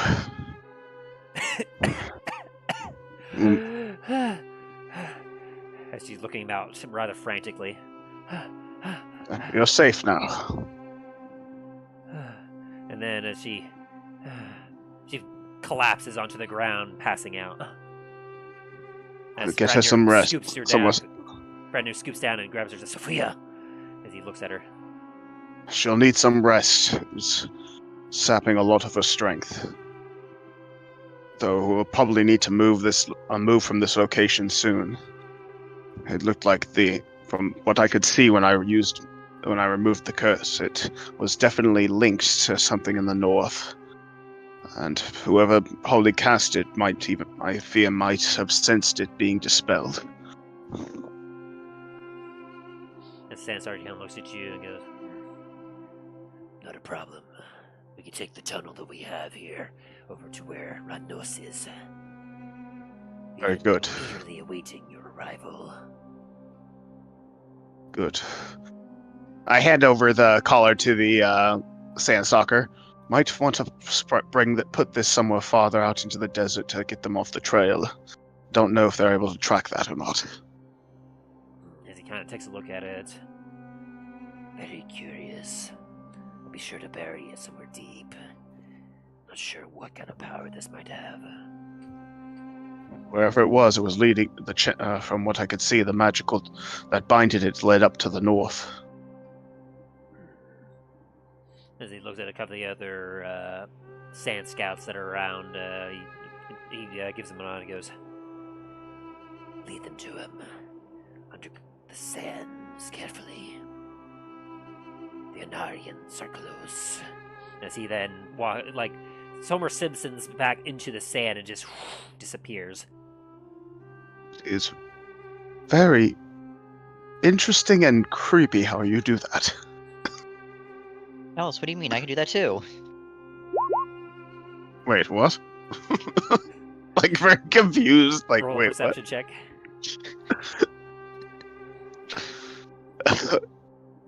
Of course, it has to be a perception check. Give me a second, it's loading.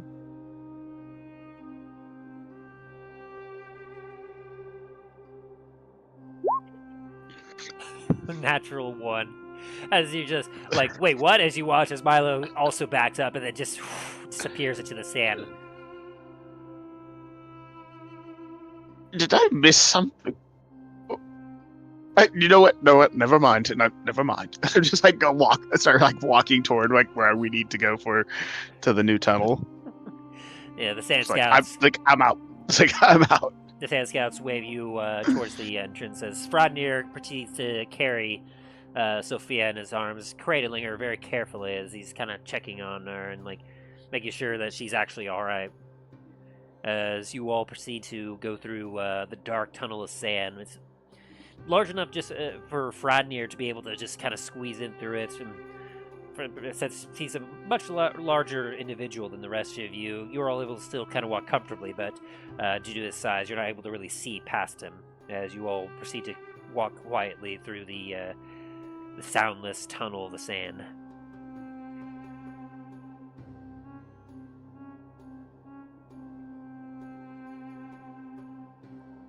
As you all proceed to walk through the darkness for an uncountable amount of time, eventually you come to a point where Fradnir seems to stop as the scouts also are stopping as they seem to be listening.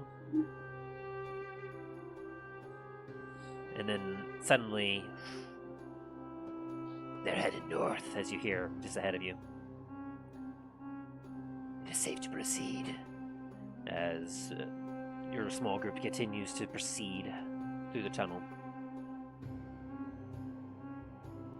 Eventually, after some time, as you continue to walk through, a little bit of sand trickling down from the tunnel above you onto your heads and onto your clothes a little bit. Eventually, you get to another point where everyone stops and you hear him listening again, and then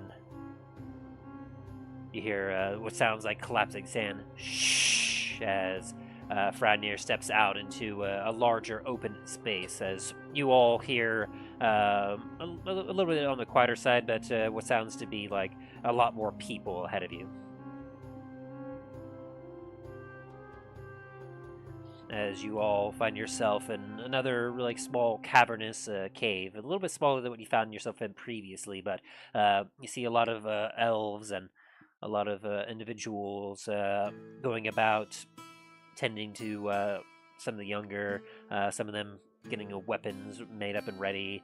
Others you see off the distance as you see a small collection of sand scorpions penned up with a few keepers tending to them. And near the A center- wide berth from those scorpions. And near the center of this, you see Ranos's tent. As Sandstalker takes a look at you all and goes, Vranos is waiting for you over there. If you need anything, let us know. Your camels we're keeping over there. as he kind of points over, and you see that there are 4 camels currently by what looks like a stable-like area, where they're just kind of seem to be making some chewing motions with their mouth.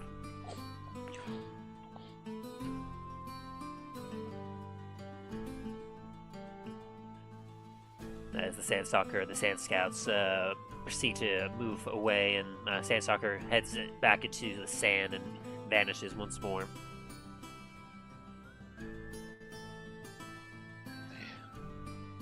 Well, there he goes again.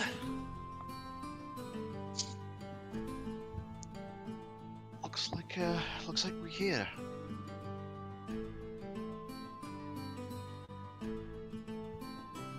And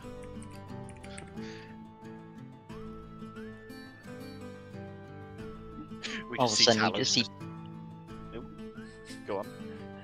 I'm pretty sure we're gonna say the same thing, so go ahead. I was gonna say we just see Talos just T-posing in the corner. Yep, that's exactly what I was gonna say. He should be back shortly, hopefully. As Greyhound just kind of looks about and goes,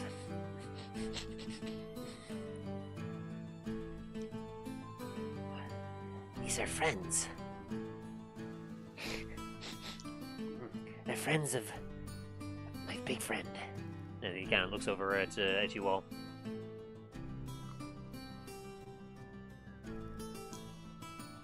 Ah, Alfred. These are friends of Alfred. Recognize the And, smell of them on him.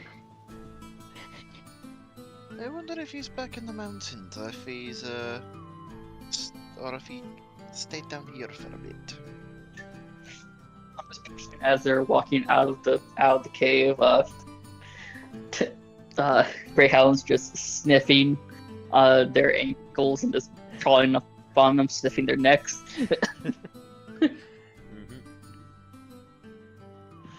Being very cautious about in this newer environment that he's finding himself in.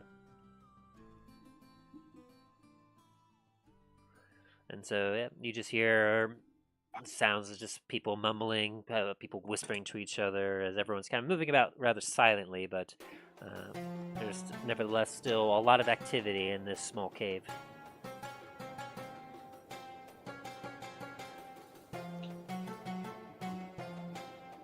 Hey, there appears to be quite a lot going on here, despite it, well, not being much here.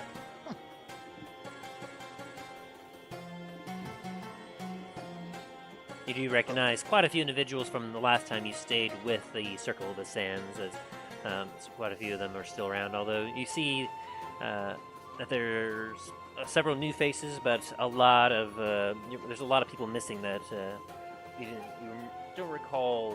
You do recall seeing them last time you were here, but it seems that their forces of the Circle of the Sands seems to be a lot smaller.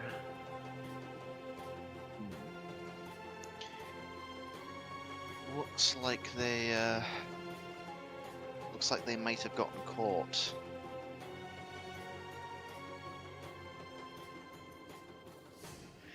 Which is not good. To be fair, nothing about the situation is good. No, I know. You know what I mean.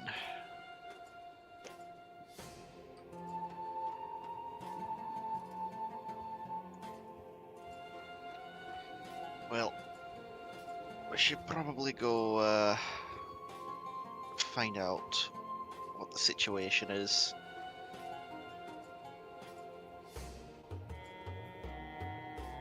Alright, so you head to Ranos' tent. Yeah. As you go up to the entrance of the tent, you see there's a couple sand scouts currently guarding the front of it. As they see you, they give you all a nod, and one opens up the flap of the tent to allow you all entry. And as you enter, you see, as another reminder, a tall and imposing figure, draped in flowing robes the color of sun-bleached sand, with long silver-white hair cascading down to his waist, blending with the fine grains of sand that seem to perpetually surround him.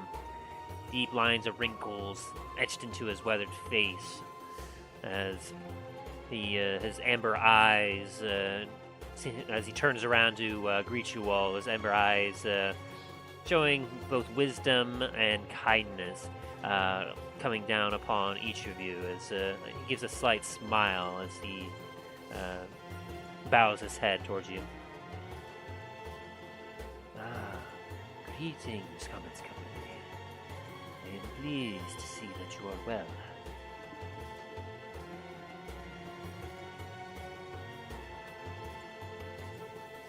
Hi, and a pleasure to see you as well again, Ranos.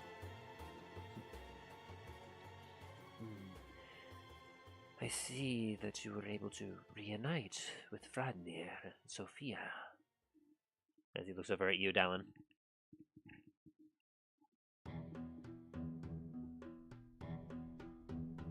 Are you still there, Dallen? Did you mute? Dallen is walking by. He has like berries that he's eating. Oh yeah. I wonder if he stopped responding. I found him in a cave and I helped him. Took a long time to find him though. Indeed. My scouts have informed me that they saw witness to the Anarians chasing down an individual, which we later learned was someone that was rather close to Lord Thanatos. And so I had my scouts keep an eye to see exactly what transpired and what was exactly happening, to see if perhaps he might be willing to aid us in our quest. After you had left and we had spoken with him, he said that he was not willing to move until you had returned, but after which he had heard that you were willing to aid us in what we were trying to do, and so he also promised his support as well. So having you both here is a great boon to us, as a lot has happened.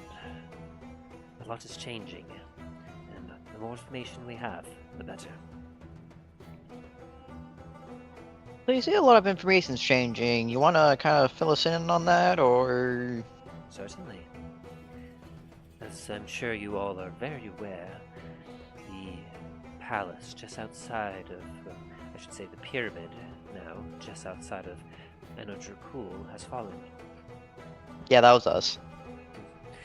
My scouts had indicated as such.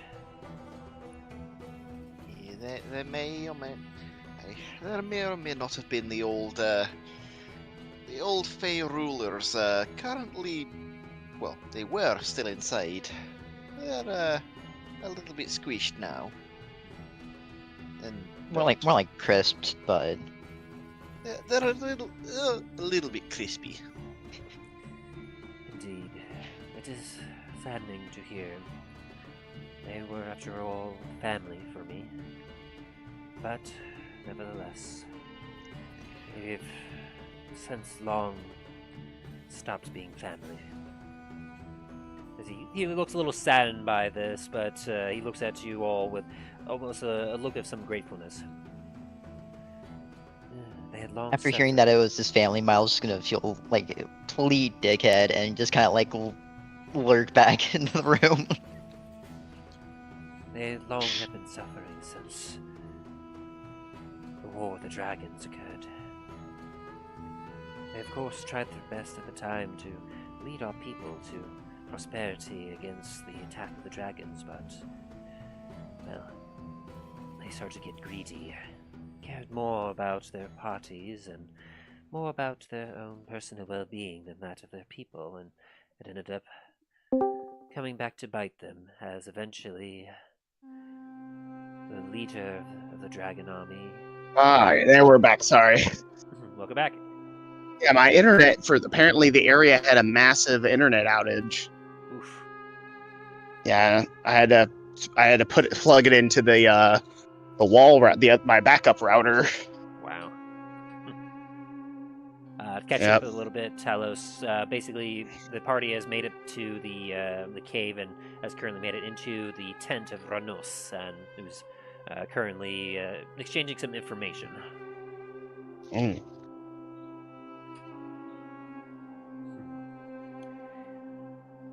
The leader of the dragons had approached them, and after a bit of intense fighting, the dragons seemed to have beat them out, but understanding what was to come, he used some sort of dark magic to curse them within their own palace, trapping them within. And, well, I had many of my scouts try to enter and ascertain their condition, but none could ever return. Eventually, we learned that essentially all and any who entered there would never return. We got lucky. They kind of got added to their well, they were building an army inside, and a little bit of an undead army, as it appears that they also had well, become undead. Well, that is most unfortunate. Rather curious. I imagine what the leader of the dragons' intention was to, instead of trying to outright win a fight against them, as no doubt he knew that against fey creatures such as us, it would be incredibly difficult to win outright. Probably intended to trap them and have them starve and die out that way, but... They could have been trying to corrupt them, make it so that they would turn on their own people. Could be that as well. You all directly face them. They were not happy that we were there. You said they were undead. By what means? Were they just reanimated? Were they perhaps bound by something?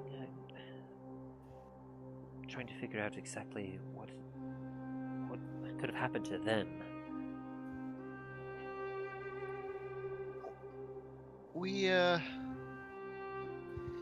It's quite possibly that they had, well, become liches, somewhat. Bound their essence to their own hearts. Oh, his eyebrow raises quite a bit. And then struck his chin a little bit and thinks. Now that is interesting. I see. So, they went through. They did the forbidden ritual. Our people, as he turns back to you all, people have long known a procedure. It was sought out long, long ago by an individual who was seeking out forbidden knowledge and information. He originally heard a little bit of it and was able to gain some favor with our previous rulers and learned a little bit from them about this particular forbidden ritual. Not enough, of course, to do anything about it, but it was a ritual of which essentially one bound their essence to a body part of theirs and in a way help preserve it. This would in essence allow one to remain so long as that particular vessel remained undamaged. It takes a serious toll and a lot of dark magic in order to occur, which is why it is rather forbidden. But it would make sense that if they've been trapped for so long, they may have lost their minds and lost it further once they proceeded to perform that ritual. They didn't go into exact details, but it definitely had looked like they'd lost their minds a little bit, or a lot. I have no doubt. Do not feel sad about what you have done. To be truthful, you have done our people a great deal. By putting them out of the misery, you have not only helped to bring them peace, but you have certainly done a great more deal for us. You see, one of the reasons we have not been able to unleash a large-scale assault against Lord Thanatos was mostly due to the old palace there. The dark magic and, of course, the presence that emanated from them. The curse that remained prevented most of us that have a strong connection to our Fey ancestry from getting nearby. A few of us are able to resist such a feeling, but unfortunately, the vast majority of us were unable to get close without feeling weakened. And so as a result, we have not been able to amass a full assault against Lord Thanatos. But now... Now you have a fighting chance. Indeed. Especially with them all being distracted with them gathering the artifacts.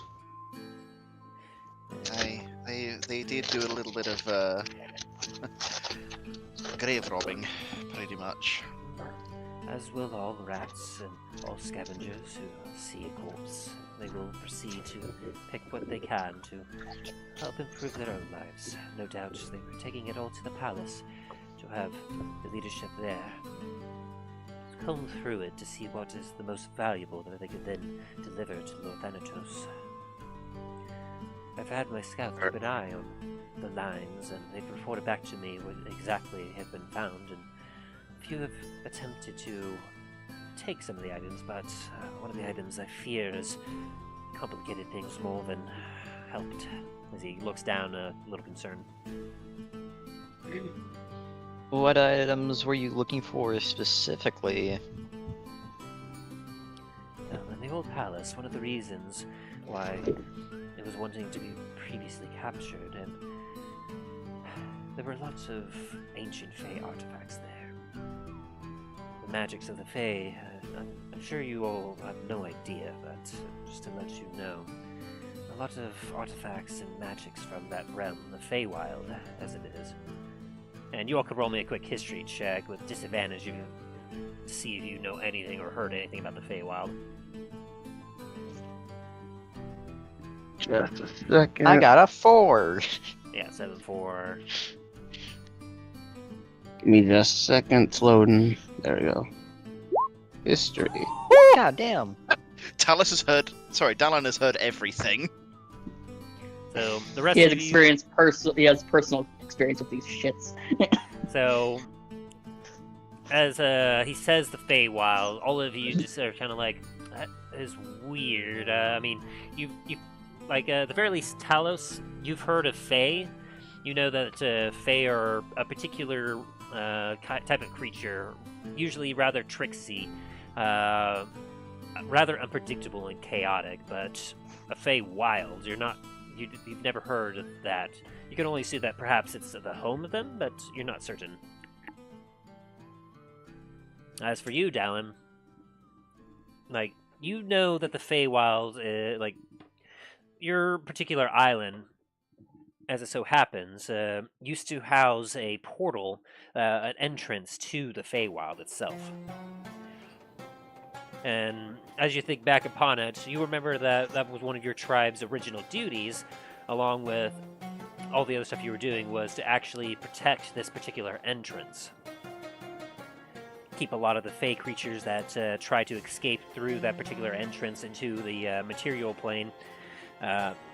You essentially, your tribe's duty, as a self-appointed duty, was to basically fight them as well as keep them contained, while also partially taking advantage of some of the magic and some of the other stuff that came out, which is why several of your kind has unique magical abilities, such as yourself, where normally you wouldn't have this sort of weird magical essence about you, but being in so close proximity to this particular portal, several of your kind has gained magical abilities that aren't usually inherent in your species. But you know, just most of what you know is kind of legends from your ancestors, as it seemed as if from you growing up, that particular entrance has been dormant and it has been unused in a long, long time. But nevertheless, your tribe had always kept an eye on it and ensured that it remained shut, as well as nothing happened to it or to come out of it. But the few legends that you know about it, let me read here real quick, make sure I got this right. Yeah, essentially, from what you know about the Feywild, you know that it's also known as the Plane of the Fairy. The ancestors you know that have stepped in, you thought that most of them were kind of crazy. They always kind of seemed to be off the rocker a bit, but they would describe a land of lights and wonder, a place of music and death, where the realm had an everlasting twilight to it. Essentially, they would describe how they would try to do one thing, but then the exact opposite would happen. But then they would try to do another thing, and it would happen to a great success. Essentially, just a land of chaos and absolute madness for those who aren't prepared for it, where some would enter and they wouldn't be seen again for 20 years before they would exit and be the same age as when they had left.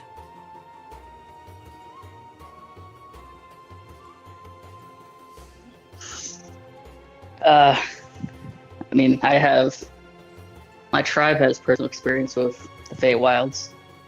We used to, our duty used to be to protect a Fey gate over on our island, make sure no Feys escape from it. That is most interesting. Another one is you do have like an elder in your tribe, Dallen, that everyone just knows as the Elder. Like, he himself claims that he had a name once, but after he entered the Fey realm, he and everyone else forgot what his name was.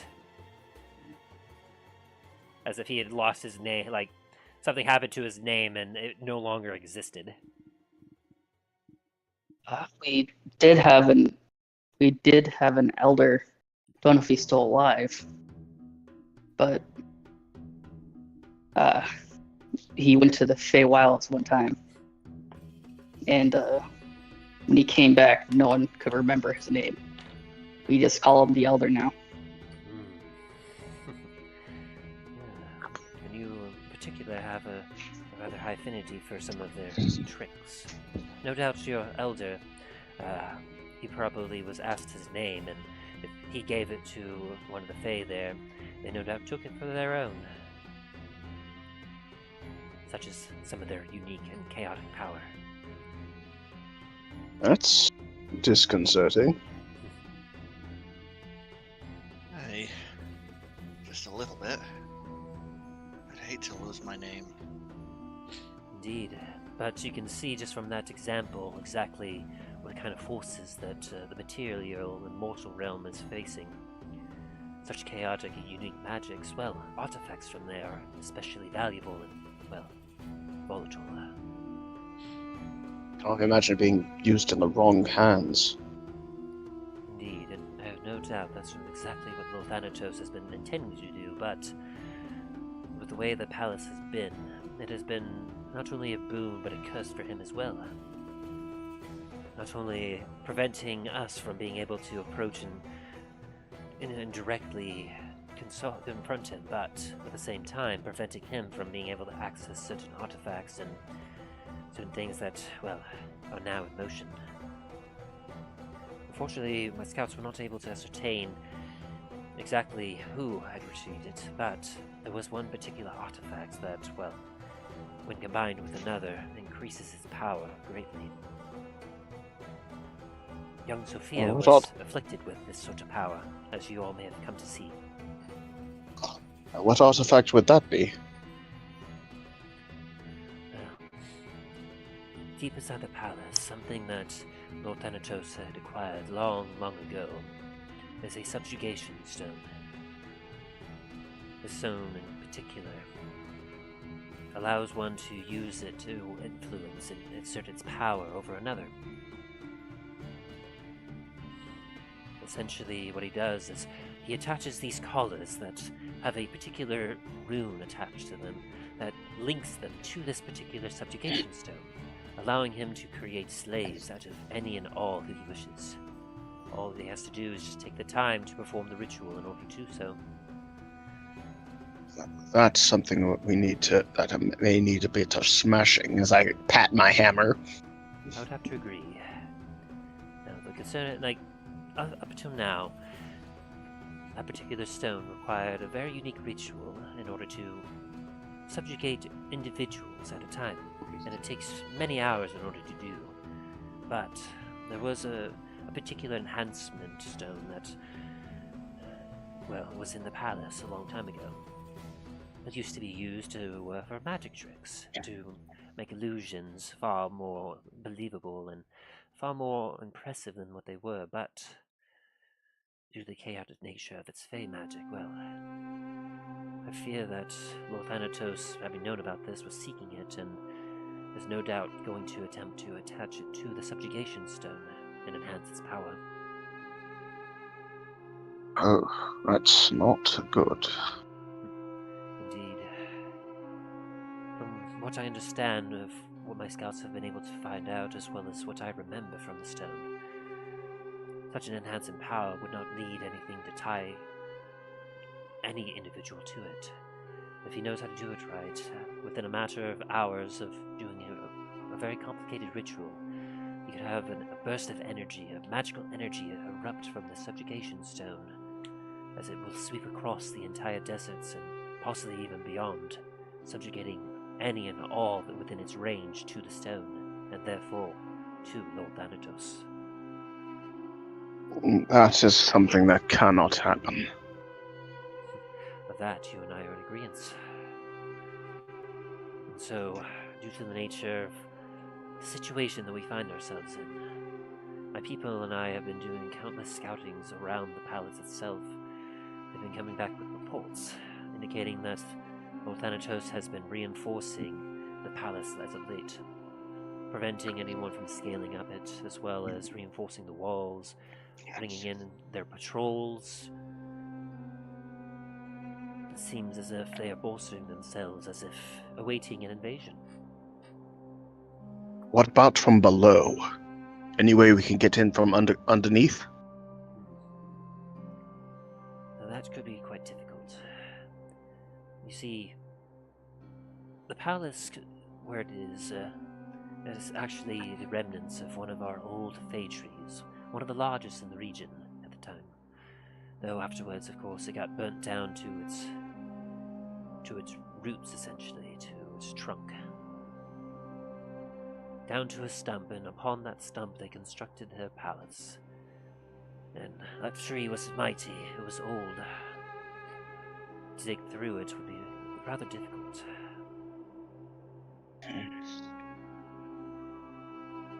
But this is a reason why I'm glad you all are here. For if you all are committed into aiding us and helping us free ourselves from Lord Thanatos, as well as end his rule, then we can pool our resources and our knowledge together in order to come up with a plan of attack. If he's seeking something that will he could use to take control of everyone everywhere, that makes him a threat to everything. Indeed. Now, we're not quite sure how much time we have. Unfortunately, our knowledge in that sense is rather limited. All we know is that he has all the pieces that he needs, both the subjugation stone as well as the enhancement part that he will be installing upon it. Now, as they both want to readily attend for one another, it might take him some time to actually place it and put it in place, but once he does so, he will be able to start a ritual that will allow it to be activated. But for something that powerful, well, it will take quite some time.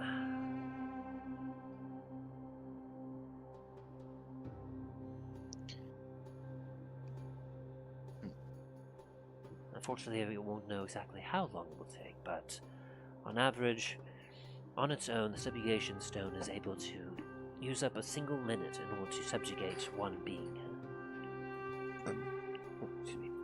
And of course, once it is subjugated that particular individual, they are subjugated until, of course, the spell is broken. Usually by either a greater restoration or perhaps a ritual to remove the curse itself. Like I performed. Indeed. That you have that power is fantastic, and it may come in useful later, but unfortunately I doubt you're able to do it on a large scale for hundreds of people. Unfortunately, no. At the moment, I can only do it one more time before if I can rest for some time, I can replenish myself. Indeed. Unfortunately, none of my people are able to commit such magic either, so we are at a disadvantage there. Which means that we must act in time before he's able to activate this. Or if he's wanting to subjugate thousands, well, I imagine a ritual will have to take place that will take roughly hours in order to complete. Which is most likely why he's reinforcing the arm, his citadel. I have a question. By any chance, is there anything around here that might be able to amplify the effects of his spells, like maybe widen its range? Beside the stone. Well, as far as I'm aware, I don't believe so. Although my scouts have reported seeing particular obelisks that have popped up here and there. There used to be several obsidian obelisks that were once thought to be what we used to call gravestones of the gods. Used to be trial stones, as you will. A couple of them have disappeared over the years. We know of one of them very well. That's how Talos over there got his sunblade. Oh, as he kind of looks over at you with an impressed, quizzical eyebrow. So you were the one to claim the sunblade at long last. It's quite a fantastical artifact you have there, Mr. Talos. It should serve you quite well. It's also incredibly bright. Indeed. It was a gift from the gods themselves, supposedly. It's said that they took a piece of the sun itself and drew it into an obsidian hilt in order to contain its power. But besides those trial stones that we've found scattered across the land, my scouts did have reported some rather volcanic, granite-like rocks that have popped up around the sands here and there. Quite foreign, and unfortunately they weren't able to ascertain exactly where they come from or for what.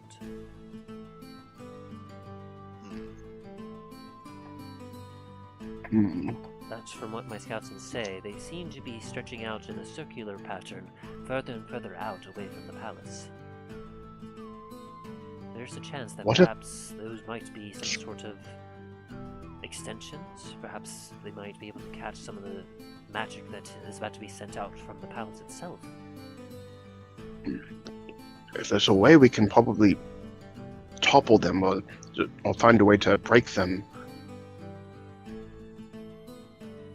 Yes, if we were able to perhaps shatter those, they might help, at least if we are to fail, reduce the range at which his spell is able to be cast.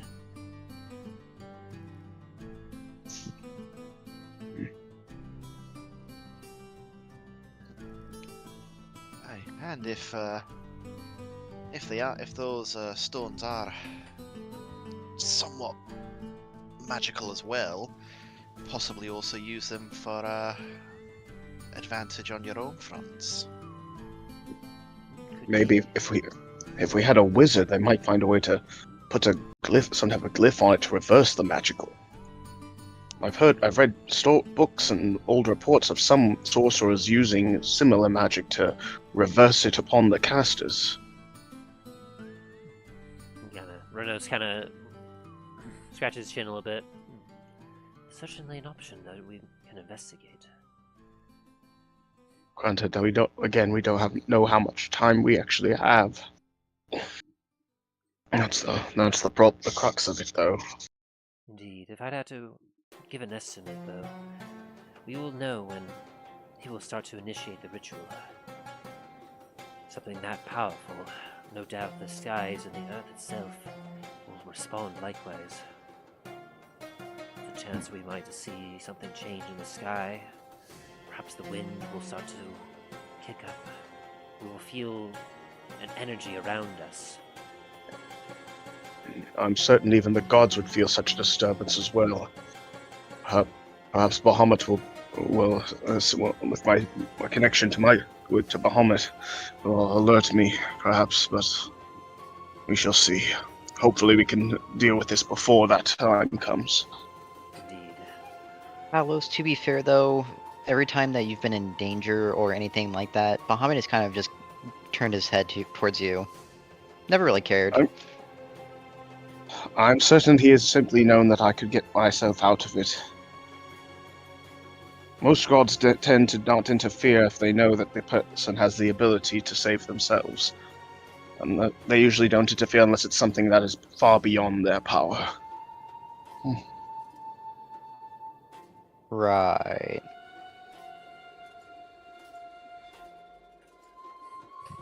Dallen kind of leans in over to Milo. Sounds like an excuse. It's called faith.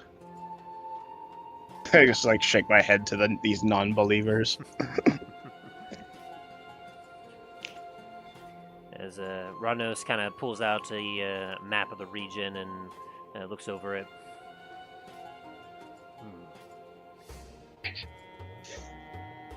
From what my scouts have informed me, regarding to those stones, I did notice that in a circular pattern, they seem to pop up more surrounding in a more westerly direction. Seemingly, it appears as if the stones, they do not seem to be pointing eastward, towards where you came from, towards Port La Montagne. Instead, they seem to be, from what my scouts inform me, they seem to be a more northwestern direction. So they're heading for Lancaster, the capital. He kind of looks at you and, with some recognition, goes, "Indeed, Lancaster is over here, I believe, right?" That would be correct. Yes, I would have to They're say attempting so. to use that. They're attempting to use that power to control the people there. Well, there's also as well treasures over there right now as well. So not only would they have the capital of Dundras, they'd also have all the money in Dundras as well. Well, there's a large portion of the paladins that are currently gathering there to defend the now that they've been informed of that the Feywood is gone. Apparently, they didn't even know that the Feywood had fallen. So they'd also have the armies as well. Could have been a long con that they've been that Thanatos has been plotting for years. It would make a lot of sense. My initial guess would have been that he would have been using, perhaps, the stone to slowly subjugate all of the people of the sands under his rule, and therefore eliminate us as a threat, as we would then be under his own heel. But if he has the power, and he's able to amplify that with this string, because these pillars, they seem to go in a string that go up alongside the river. Now, The river is a good way to traffic as well. Indeed. Are they Water brings perchance life. by the old? Are they perchance by the old fortresses as well? My scouts have reported to me that along with some of the fortresses that now lay abandoned, they've been abandoned for some time, having their forces eliminated during the Dragon Wars. But I know that some of those old outposts seem to have been taken up by scavengers and other folks that happen to use them as shelter with good proximity to the water. There's a chance that if perhaps once the ritual is complete and the subjugation spell of Gaze is completed, that perhaps these obelisks, these pillars, will not only reverberate and send out their own wave of the spell, that it will domino itself up towards the river until perhaps his goal is to hit Lancaster itself. With something like this, he could very easily take over half the continent.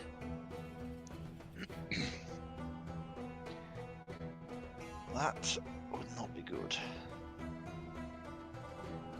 Although it does bring concern to me as to why he would not look eastward either.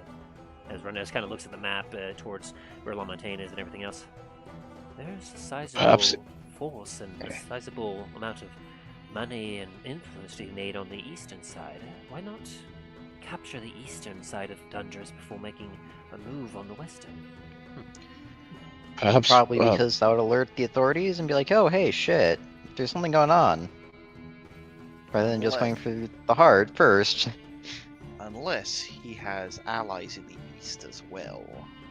well, didn't they have reports of stuff going on back at the Port La Montagne? They said there was murders happening. That and our lovely friend from Duskwood.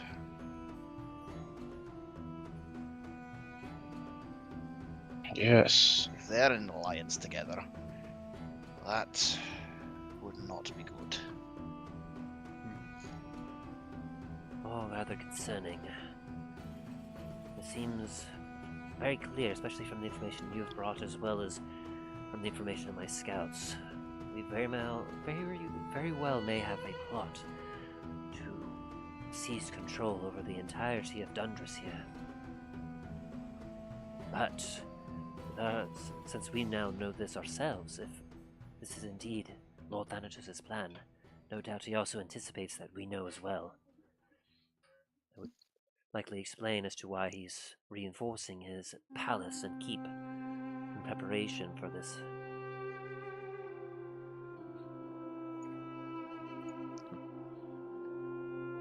Seems that if you all are committed to our cause, to helping end Lord Thanatos' threat, then we should combine our forces and set about a plan to not only reduce the damage that he may do, but perhaps even end his threat once and for all. And how do you suggest we do that? Well, as he kind of looks at the map and then looks at all you,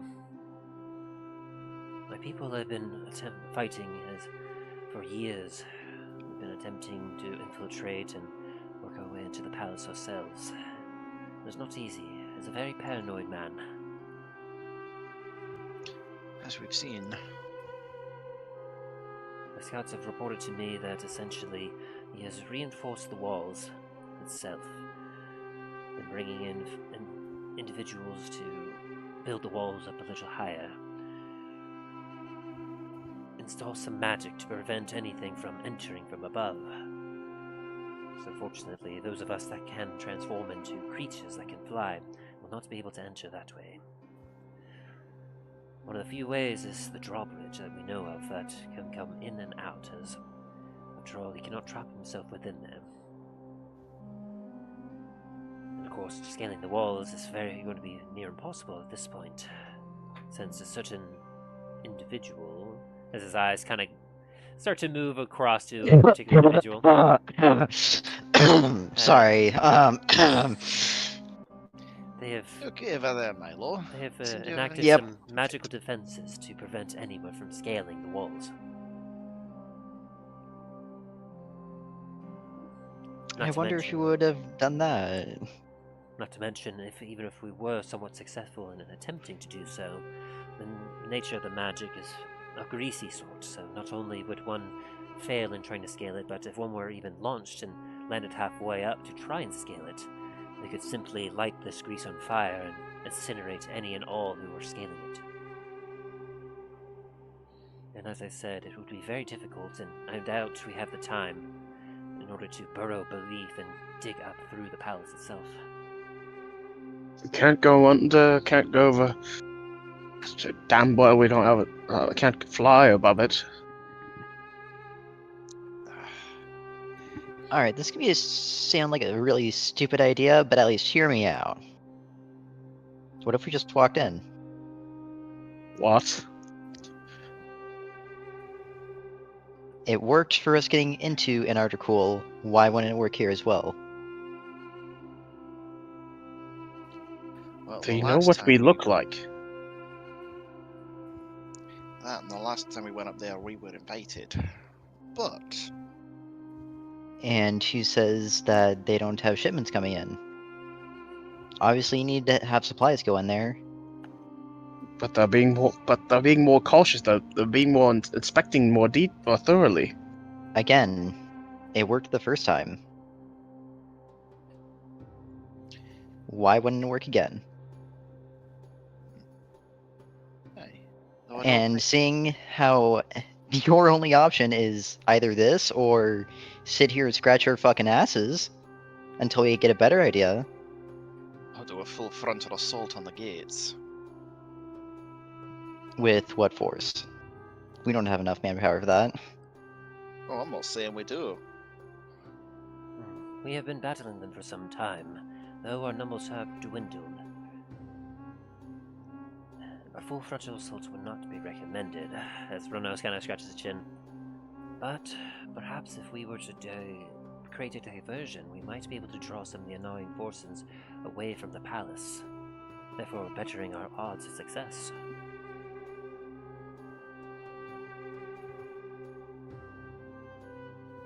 But essentially, that gatehouse that they have, though it seems to have been improved upon as of late, it is their one weak point.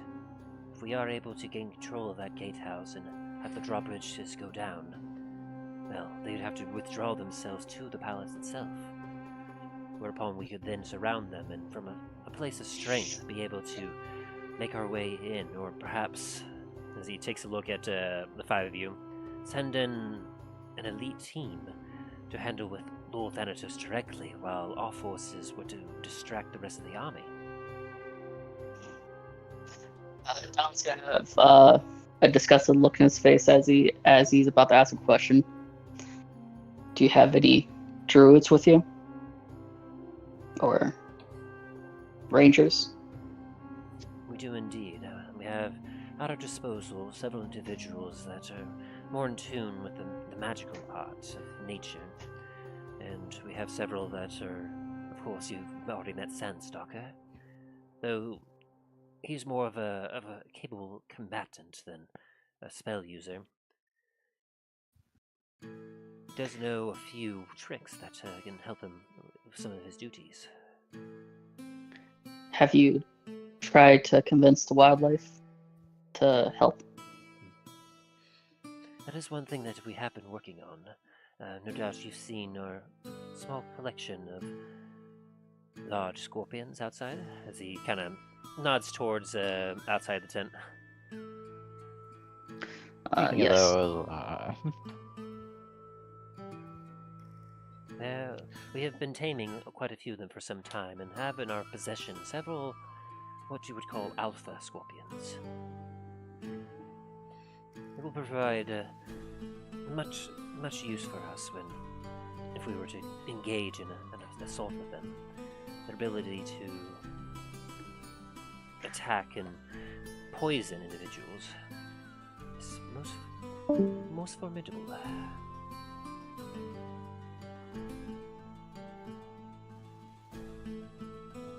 After all, the Unaian Guard's armor is quite sturdy and strong.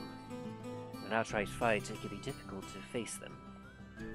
But with the proper ways to work through their armor, those stingers, for example, they're quite sharp and they can usually get through. And while its initial sting usually will not cause damage or not cause death amongst its opponents, I can assure you that its poison is, well, incredibly deadly.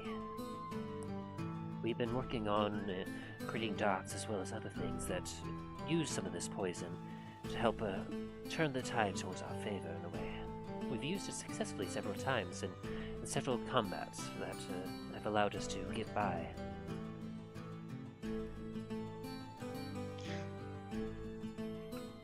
And then Dallen looks over to you, Talos and Dain. You said that the Paladin orders over in Duskwood know about Lord Thanatos. I gave a report to the ones back at the capital about Thanatos, and they said, and at least keep an eye out near the borders.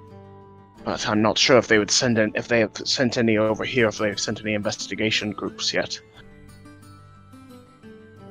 And with that, as you say that, Renos kind of coughs a little bit. My scouts did report that from the far, far western place, as we were keeping an eye out for you to see if you would return from that direction, they did report several patrols coming from the capital itself. They seemed to be rather surprised by the presence of the desert, but from what my scouts kept checking back in, most of them were lost due to the elements before returning back to Lancaster. Most likely giving up to bring back report of that what I said was true. No doubt. That was several days ago when that occurred, but I imagine if they were to try to send a force at this point, it may not arrive in time before Lord Thanatos' plan succeeds. True. So we can't risk waiting for them. We have to, as soon as we can, we have to find a way to strike as soon as possible. Yes, nevertheless, my people will be able to harvest some of the desert's creatures to better give us an edge against the forces. Maybe you could whip up one of those sandstorms to help out again. I can't just make a comment in passing. That would be a way of helping to help hide our forces as if we were to do this frontal assault. Which at this time I do believe that, unfortunately, it may be our best bet. And he kind of pulls up a map specifically of Anar Dracul. Now, due to the nature of this particular area, obviously, we will not be able to approach from the sea, as the sea will no doubt have a lot of defenses, and, well, unfortunately not all of us have. We don't have a sizable amount of navy or means of transporting ourselves across the water in order to safely get ourselves to shore. Traveling from the north will also be difficult, as there's a lot of rocky terrain, as well as several streams and rivers. They will likely see us coming long before we will be able to cover ourselves. So, Well, when we were in the city, we did take a path over here. There's one of the waterways that there's to let the bars that let the water out. We had actually broke through there. as you point over here, We disguised it to make it look at least at a cursory glance as if nothing was wrong. But that is an access way we can get in. interesting, as Runos peers closer at the spot you're pointing out. It is close to the the citadel too. Indeed. That there is certainly something. My fear was that we would have to try to scale some of the walls here, or perhaps even try to break through one of the gatehouses out here.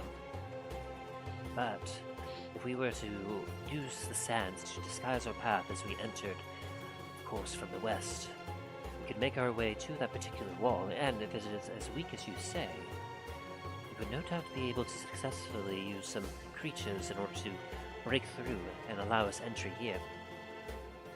We will then be able to amass our forces here, which in a way could be quite dangerous, as if they have amassed their forces up on the hill here, or the walls of the palace there, they will be able to easily fire down upon us, giving us a bit of a disadvantage. But, nevertheless, if we're able to then scale and move our way down to below where the drawbridge is, we might have more options. As he looks at you all. My biggest worry Well, was if we're- that we would have to go through the houses and, unfortunately, the populace of the people. This is one of the things Lord Thanatos is known for, is using others to shield himself. Innocents that we would not want to harm.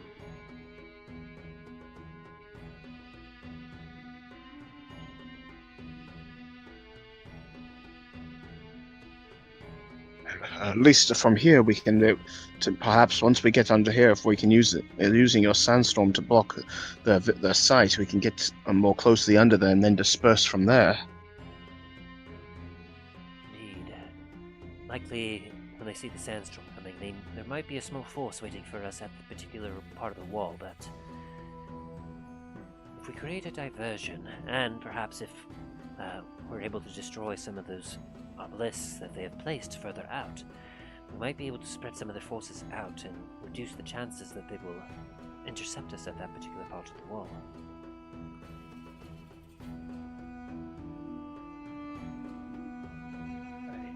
Hopefully. Then, if we cover ourselves with sand as we enter here, we weed ourselves into the valley below the drawbridge. From there, it will be difficult, though, as we will not be in direct contact with their forces. We will need some way of being able to get that drawbridge down in order to find ourselves a way into the palace. Or we could just walk in again and ignore all of this.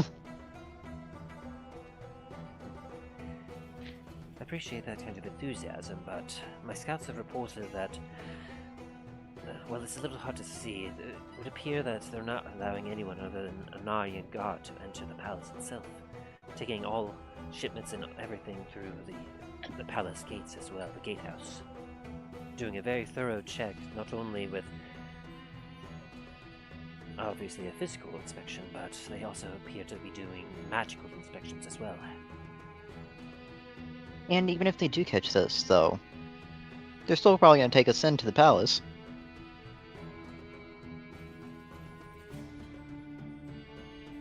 So are you suggesting that you are the diversion? Suggesting all of us would be, but that would work too. Well, unfortunately, me and my people would not be able to play a part Sorry. in that diversion. All of us, as I point to Comet's company. The 5 of us. Very good. As he kind of rubs his chin a little bit. That could definitely work. After all, it was reported that after we aided you when you eliminated with that one patrol, that they were looking for your group as a means of explanation as to what happened, as they were able to get a report out before one of their guards, the last of their patrol, was eliminated, about how a group resembling your own was involved, and so they've been looking quite fervently for your group. There's a high chance that perhaps they want an explanation, maybe they might jail you, or perhaps they will tell you to never come in to enter Anar Dracul again. As you see, as he kind of starts mumbling to himself as he thinks, and he shakes his head a little bit. So, how do you propose then that? Because I imagine that they will obviously try to hold you at the gate. If they try to hold you in place for too long, there's a chance that you yourselves may not be able to enter the palace. What kind of guarantee would you be able to make that would promise that you would be able to get into the palace itself? Or, from the best that I can ascertain here, if this was a plan that we are wanting to engage upon, we would essentially need to take some time to go and destroy some of those obelisks, and then create some sort of distraction elsewhere to help draw some of these forces out. This would then give your party a better chance of survival, as once our people make their way to that weak spot in the wall, as he points down again, from there we would be able to start an assault on the palace, which would then draw as many guards as possible away from the palace itself, as they would then proceed to engage us in a defense. This would then allow you all to perhaps subdue or eliminate whatever guards have you in their custody, before you then have a one-on-one engagement with Lord Thanatos himself. Or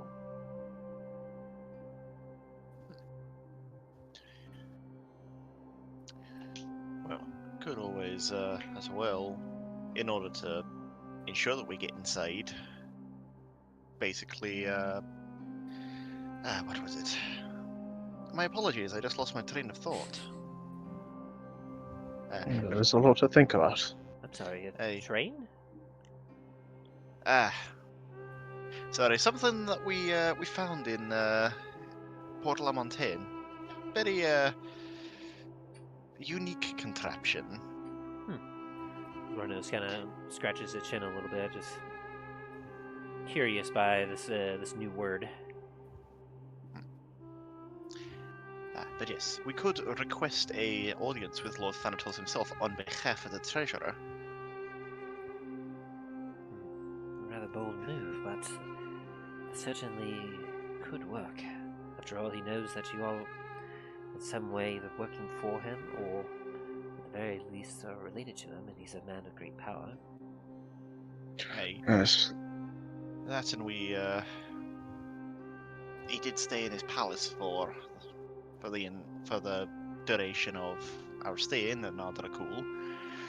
That, and well, we did say we'd be back this way. We've possibly some news from the treasurer himself. That may very well work.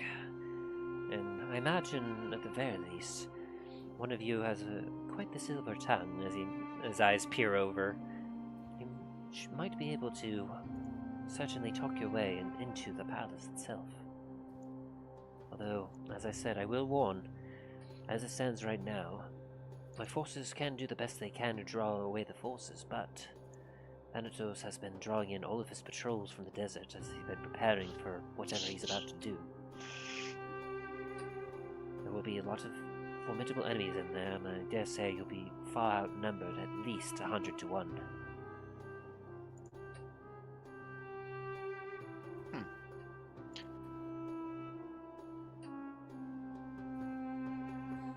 what I've heard, you all are very formidable fighters, especially if you were able to handle our former rulers of the Fey Realm, of the Feywood. If you were to handle them, you are very capable, as they were used to be well known for their magic, and no doubt have become more dangerous since. But even those who are capable like that, they can be hard to keep all of you alive against an entire army. I've just had a thought. I wonder if there are any more drakes in the arena. What? You think you could convince any dragons to join us? No, not convince them to join us, but do some slight, well, set them free. I'm sure the guard would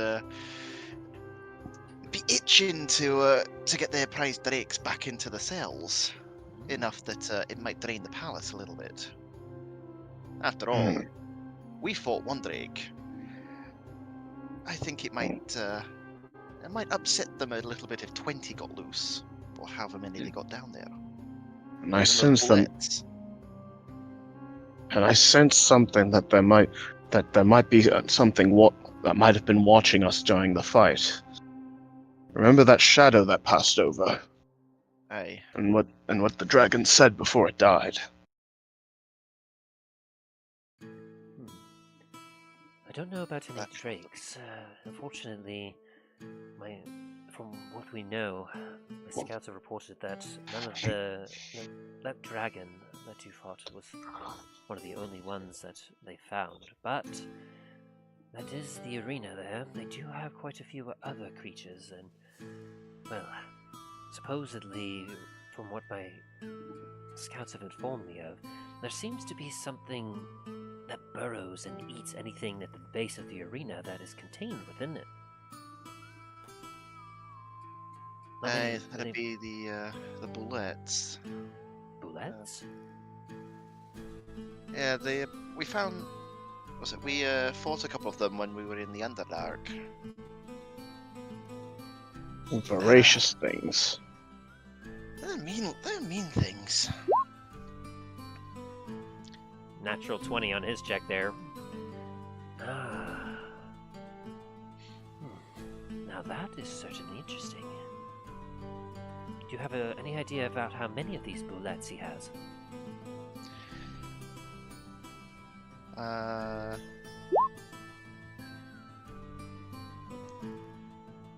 I'll say that's number. just enough.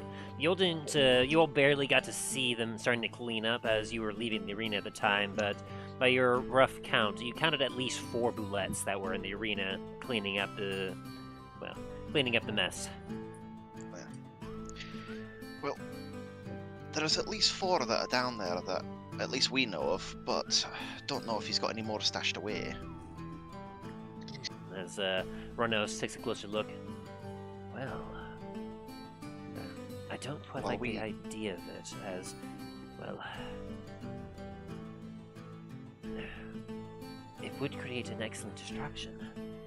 If we were to have some more forces, and perhaps one of you sneak over to the arena and free those bullets, as well as whatever other creatures might remain in there, that would certainly draw away a large portion of forces from the palace away, as no doubt on their own, whoever is guarding the arena they would definitely not be prepared to handle all those creatures at once, especially if they were to be enraged. Especially as he kind of strokes his chin again. Well, we do happen to, we might have some poisons, as he starts to look over at some, essentially, a few things. Let me see, that one is just more for killing. That one would be for more, no, as he sinks through some glass. What kind of poison are you trying to find? Well, I'm trying to see if we have something that would perhaps cause them to perhaps go crazy, or perhaps become enraged. He continues to look through a few jars and whatnot that he has.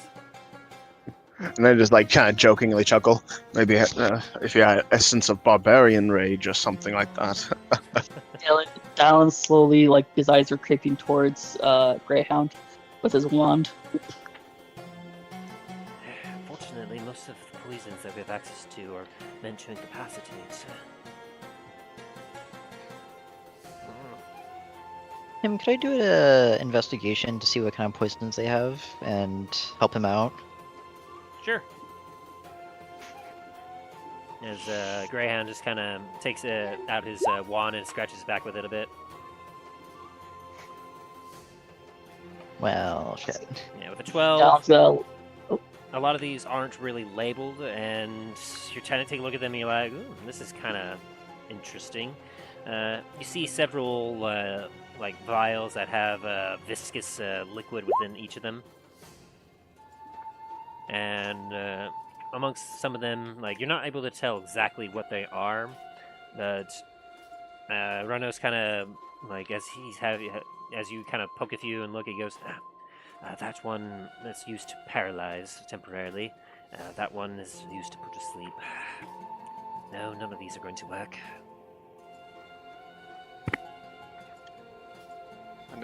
Dane's gonna kind of like look over and try and help out as well. I was hoping with my ability to create poisons that would help, but I guess not. Dallen's gonna lean over to Greyhound and ask him, like, hey, you wouldn't happen to be able to get the bullets to go on a rampage, would you? Eh?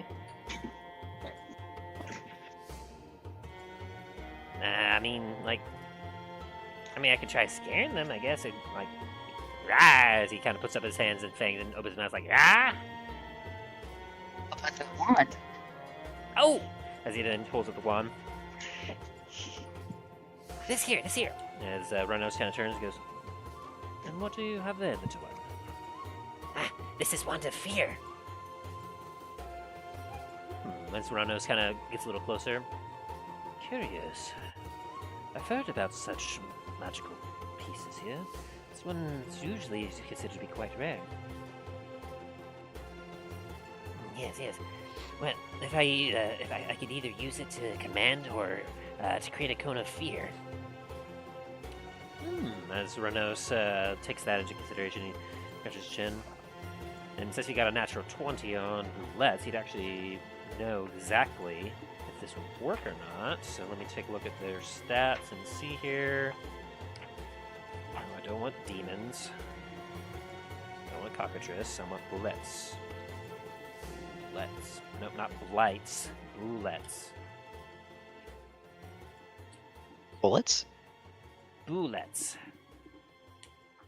There you are. Okay.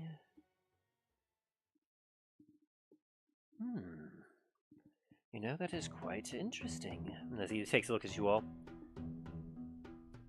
From what I understand, bullets are what people call somewhat land sharks.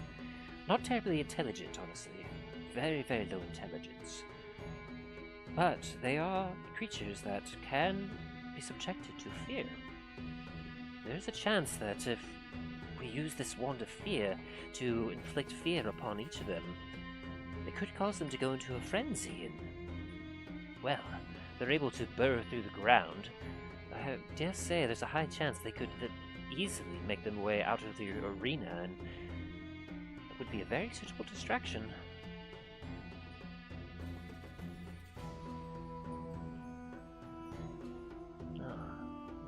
Alright, I kinda like this already. So, if I were to bring in all this information,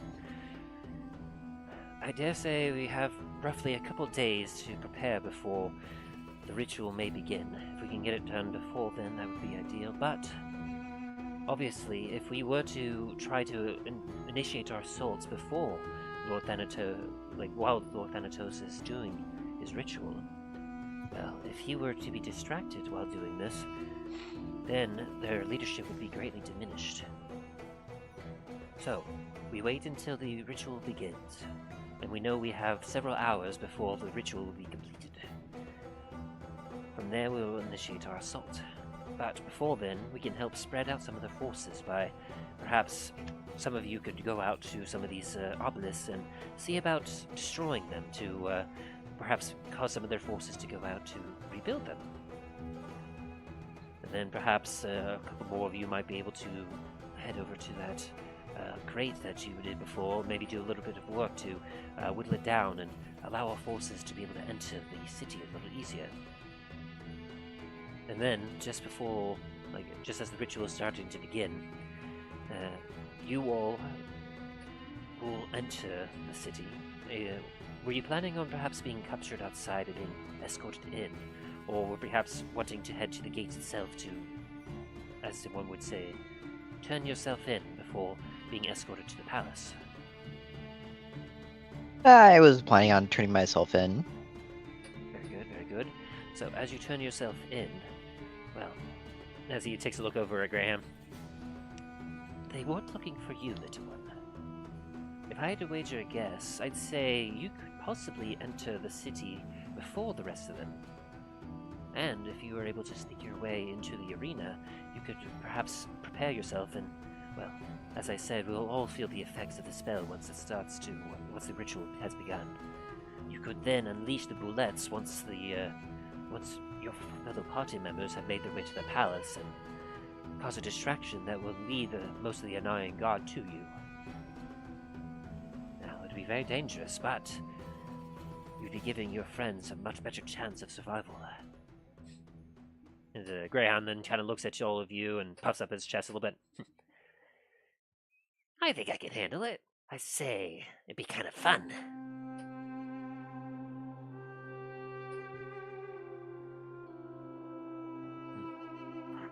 Very good. So then... Maybe. Oh, go ahead. No, you're good. You're good. Now then. So... we'll let you rest here with us tonight, and then upon the morrow, if there are any preparations that you all wish to make, or perhaps if some of you wish to volunteer to help ensure the success of some of these two missions that we have for preparation, you may conduct yourselves in that manner. Otherwise, all we can do is prepare ourselves and then wait for the ritual to start, and then get you all smuggled in before we begin our assault.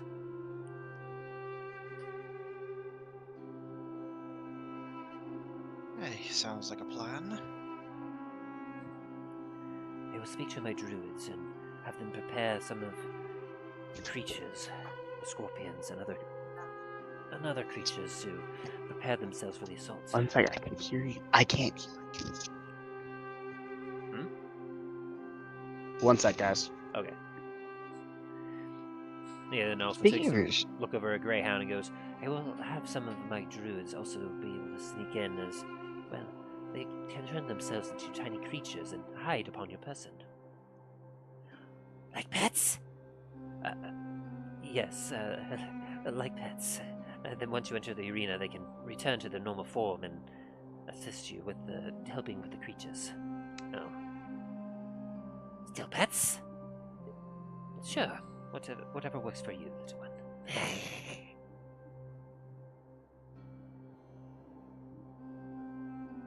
So, speaking of those scorpions, since we're working together now, can I get some of their venom? Yeah, since you're officially part, let me see what we can spare. Now, to deal with some of the mass of their armies, I'm going to have a lot of our arrows and a lot of our bullets tipped with some of that poison in order to ensure that we can deal as much damage before they start to overwhelm us, but let me see how much I can spare. Or even show me how to collect it also. That would be helpful. We'll want to make sure that we allow them to keep some of theirs, as obviously they won't they can produce only so much, and we want to make sure that they will be able to defend themselves once we use them in our battle.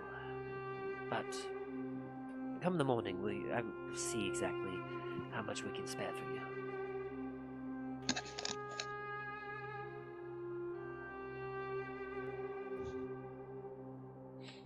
Now, we have much preparations to make. I will speak to all of my scouts as well as everyone else. I will have several be able to accompany you all if you wish to go to the walls to initiate some damage to them, as well as if some of you wish to go and destroy some of those obelisks to help draw out some more forces. I will have some go with you as well to help guide you to them. But we shall find that out upon the morning. And Very well. I must thank you again for helping us with this. It's been a long time that we've been fighting with Thanatos. We've not had much success, but with your help I feel that we may finally be able to get a leg up on him and finally put an end to his threat once and for all.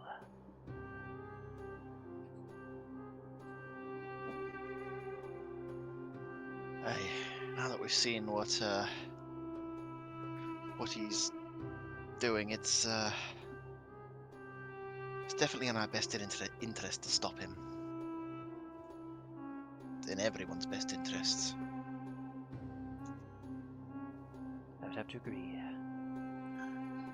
As he kind of gives you all a slight bow, he waves to a couple individuals who enter the tent, and he begins to whisper in Sylvan to them before one of them leaves to head out to another area of the cave, as you all are now free to do as you wish.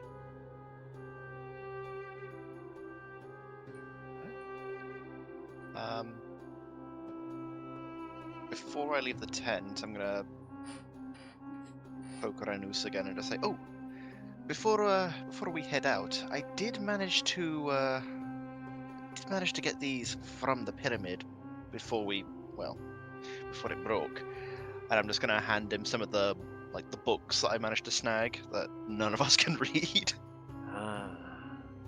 As he takes a look and flips through them a little bit. You have my thanks.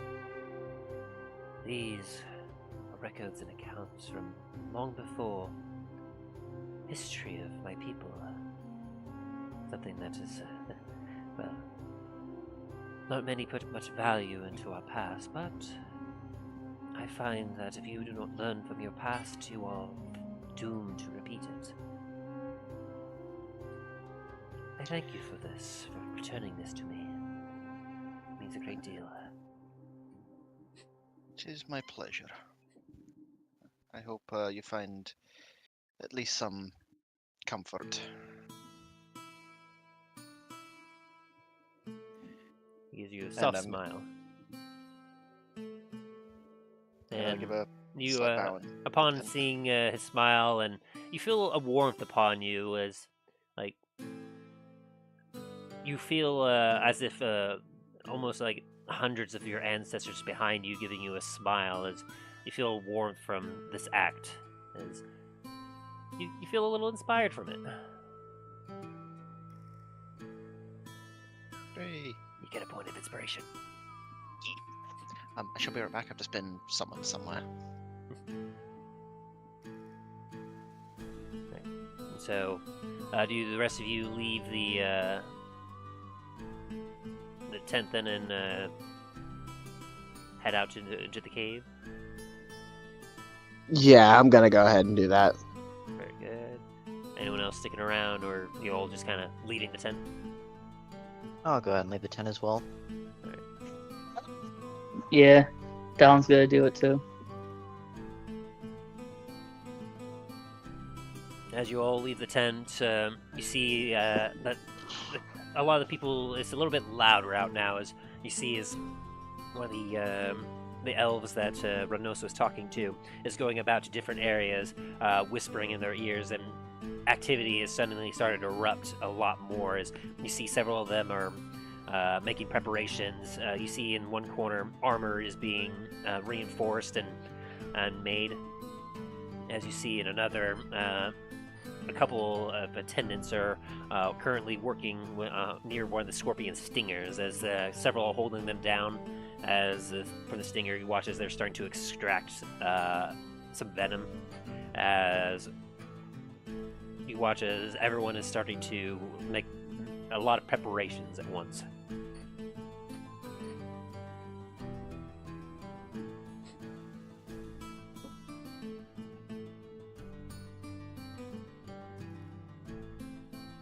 So, what do you all do?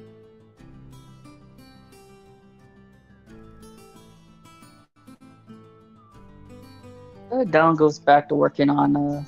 Well, he goes to find Fradnir and starts working on his gun handle again. All right.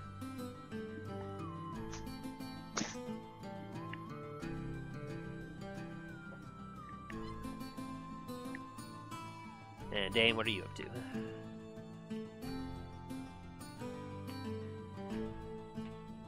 Oh, did Dain walk away? I Talos, believe he did. Yeah. what are you up to?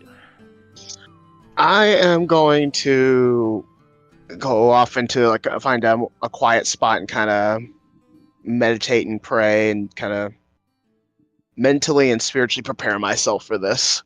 Sounds good. And then Milo? Milo's gonna go ahead and read the letter he just got. Sounds good. And I will say that it is late in the evening. Obviously, the sun was down, so after this, I imagine you all will take your long rest. Unless you just want to not take a long rest and suffer a point of exhaustion. Probably take a long rest. Yeah, take a long rest as well. I figured as much. Well, you were able to easily find Fradnir and Sophia. As Sophia is currently, you find Fradnir kind of sat down next to her as she's currently laying across what appears to be some blankets, furs, and whatnot, as she still completely passed out, as Fradnir is sitting nearby with a bowl of water as well as a towel, a hand towel, and other things, just carefully minding over her, just kind of like, as you look at him, he had, like, give me an insight check down. Yeah. An 18. You've spent enough time with your brother, especially after so long. You kind of know a few of his tells, and as you look at him, he has a very stone face, very like his normal kind of resting, angry look going about him. But as you kind of take a look at him, you see a mixture of relief and kind of fear as his eyes continue to go down to Sophia, as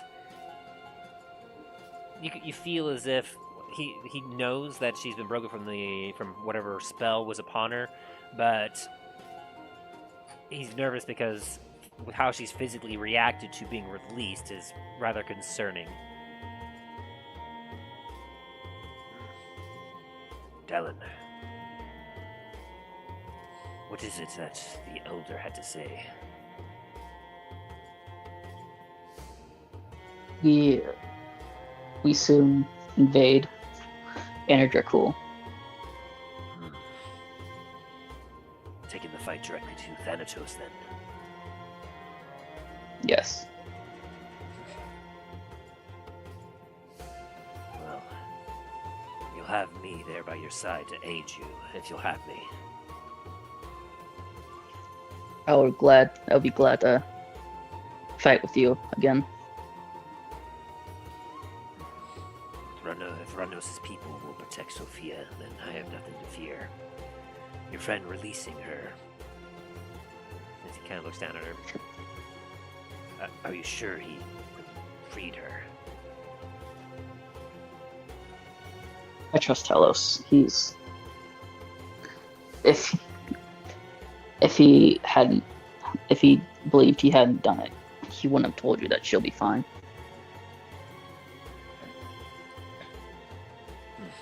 He seems a little more confident with that as he looks at you then. So, what's the plan?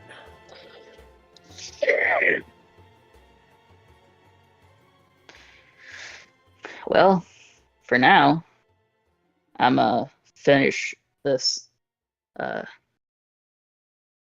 handle for my pistol that Mother gave me. Got some more carvings I need to do on it.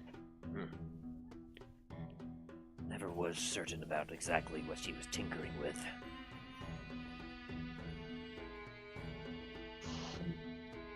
This thing's kept me alive through many things. Plus my friends over there.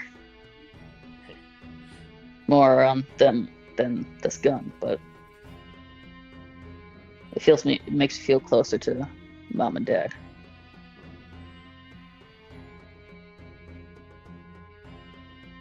Would be nice if we could find her one day. I do not believe she's dead, unlike father. But I know not where she is.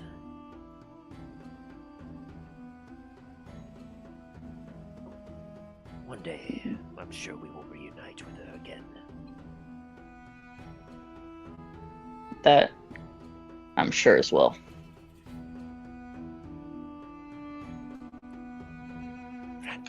How's she doing? Huh?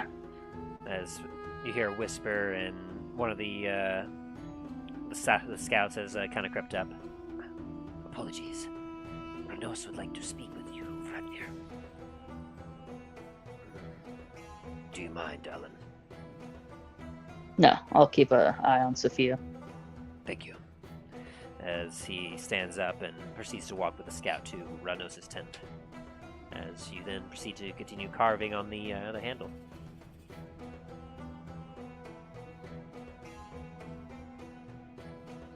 And then Talos, as you find a nice quiet corner, you begin to meditate upon everything that you've seen and heard.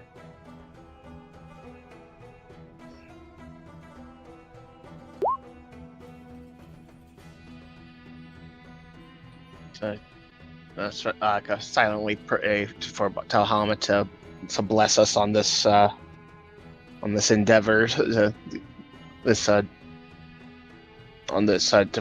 on what Talos believes that this is a just thing to do to stop someone from exerting their will forcibly upon the people. Go ahead and roll me a religion check. And with that 11, you're able to finish the grip of your new gun. Essentially, what would be what we call kind of the stock of the pistol.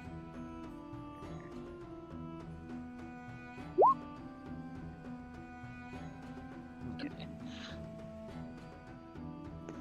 You make your prayer out to Bahamut, and you feel as if he is listening, and you feel a little affirmation that your mission is just, but you feel a little interference as well.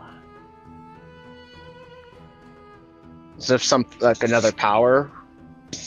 Give me an insight real quick. Okay. Insight.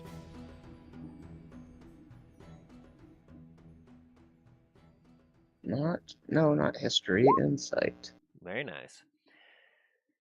With that, as you do your prayers, you feel as if you have Bahamut's blessing with this new quest, but you feel as if his eye isn't fully on you, and you feel as if he's trying to gaze upon or find something else that's makes you like you get a bit of like almost a feedback loop where from your prayer that while you get his blessing, you feel as if there's something else at play here that he's trying to focus on or trying to figure out himself.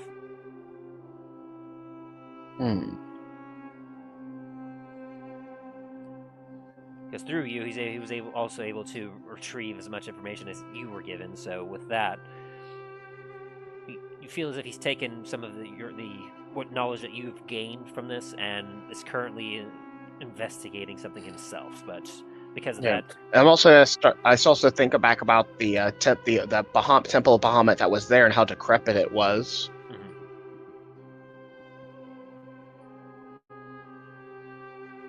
You know that his presence isn't as strong in Anar Dracul, but there's a lot of forces at play. You feel, and it's a little concerning. Like that you feel that you do get his blessing, but it's not as strong as like normally what you would receive.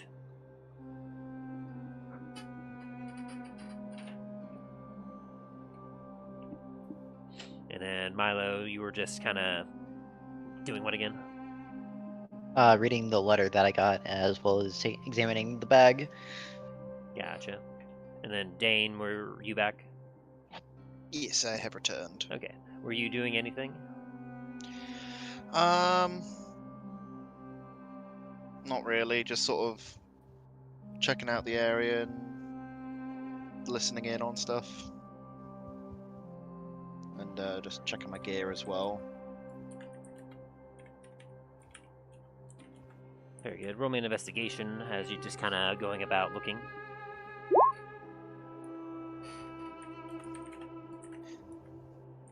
I see people, sand, and cave.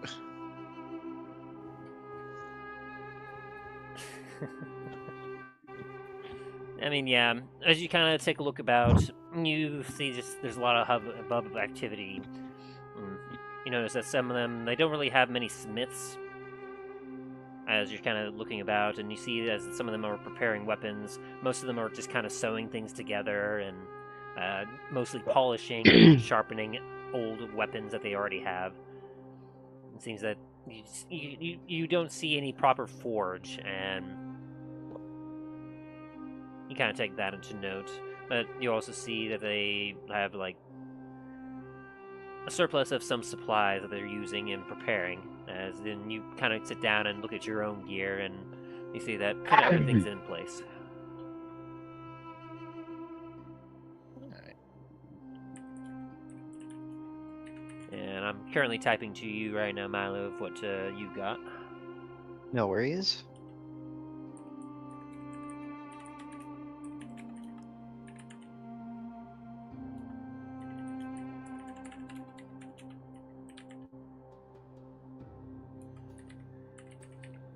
And unless there's anything else, then you all can go ahead and benefit from a long rest. Hey.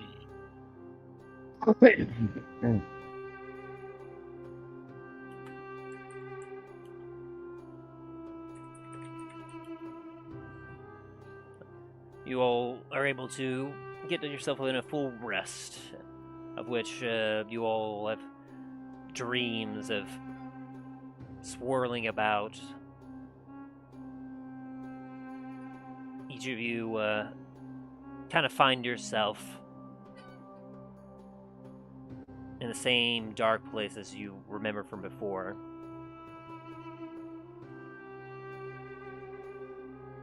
You see some threads going off into the distance.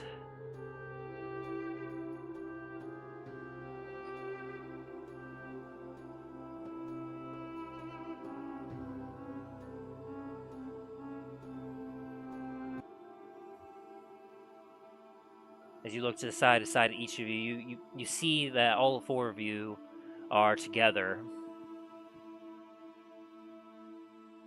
As you hear a familiar voice.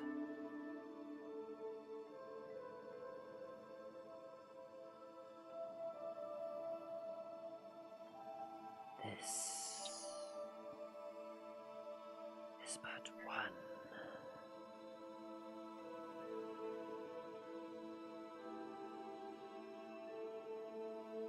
Things are coming to a head. Fate is drawing closer.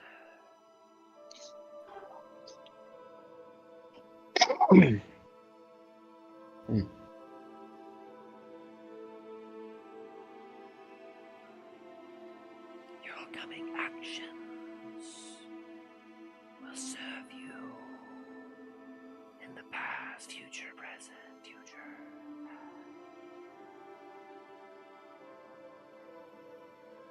Though it may not seem like it,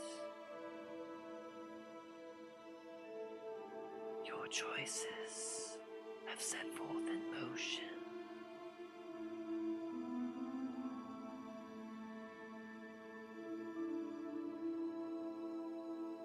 The beginnings of the end.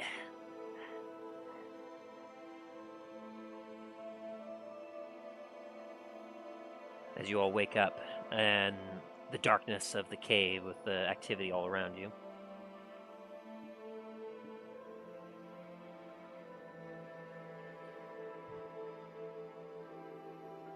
Well, that was ominous.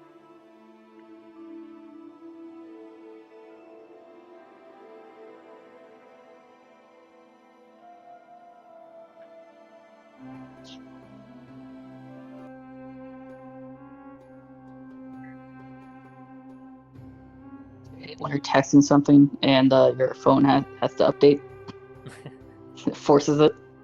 Yeah, I love when that happens.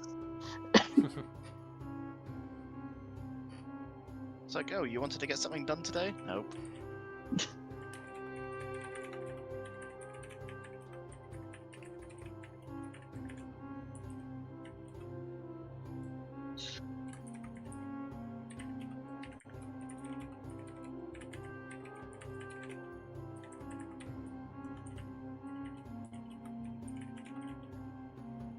So you all gain the benefits of a long rest.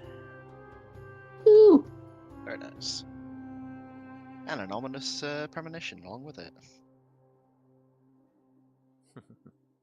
Time to be wary of everything. Nah, guys, everything's fine. Dallen gets very trigger happy, even more than he already is. Oh no. Oh my god. Come on, UI. Just load.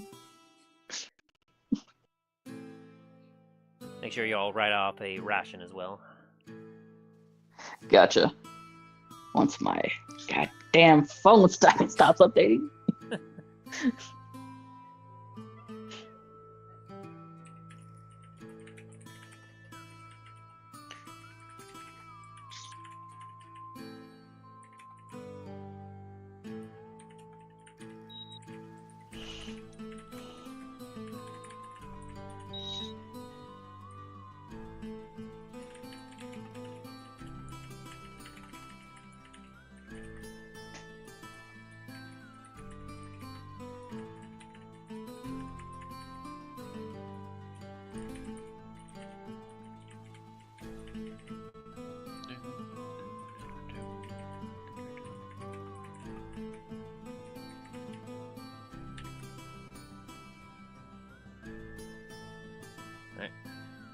As you all kind of wake up and start getting up your gear, Sandstalker approaches.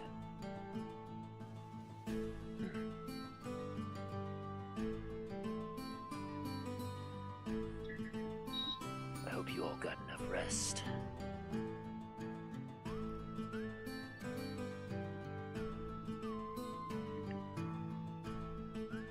Who's saying that? Sandstalker. Okay.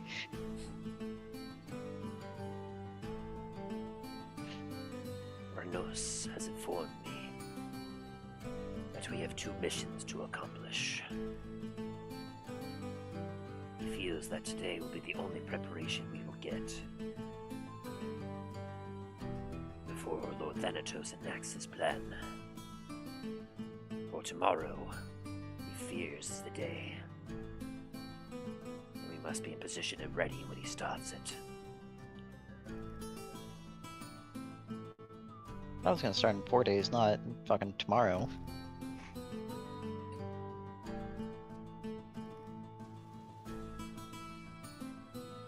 He has instructed me that we have several missions to accomplish to make the coming battle easier.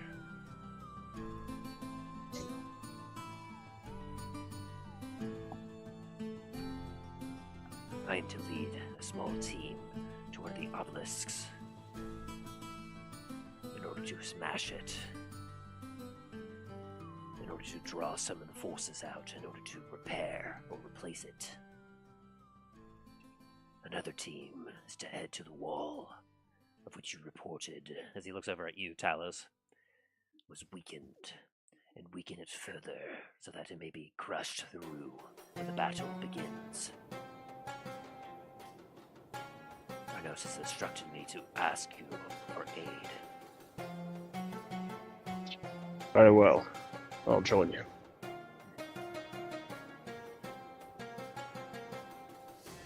In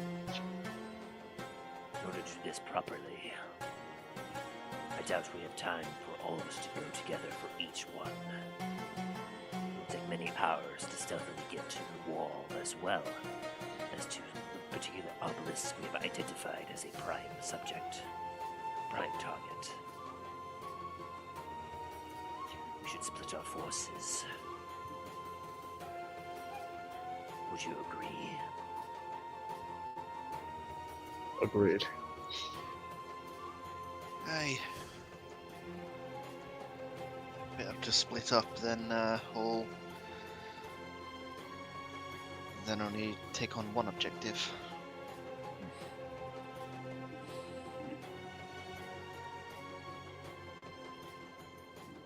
The obelisk should be easy enough to destroy. It would just take a lot of force and a lot of power. The wall, on the other hand, will require a more delicate touch, as we will need to weaken it without making it look as if it has been compromised. We cannot have them trying to repair or reinforce it before the battle begins.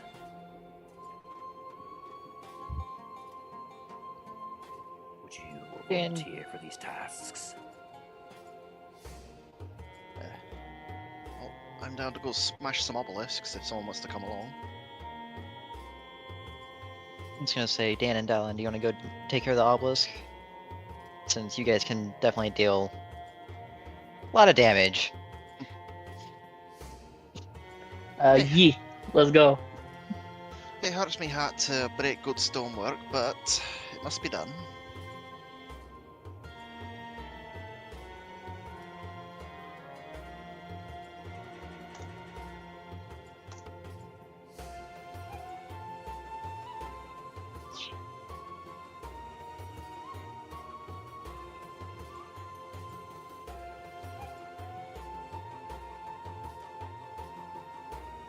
Well then, will then it be you and Talos that will join the other team to the wall?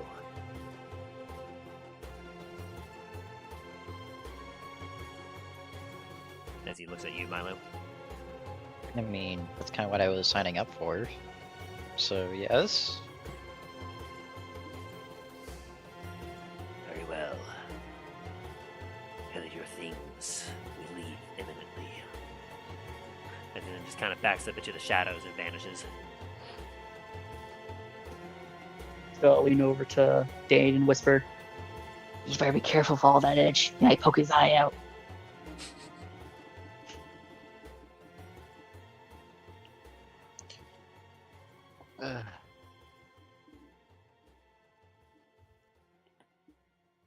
Guys, what's wrong with being edgy? That's my entire characteristic. Come on.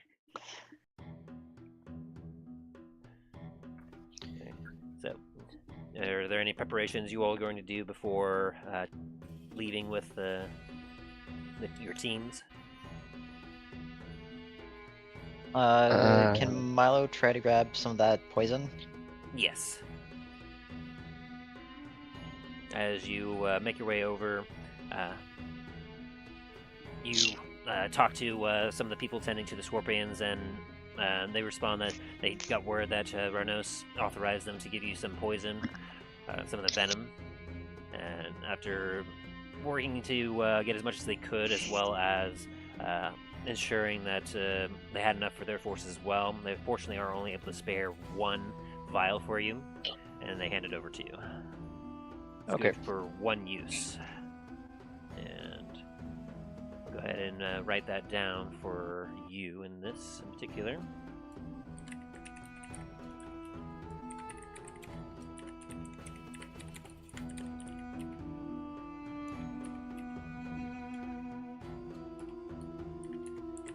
And then anything else anyone else is doing to prepare?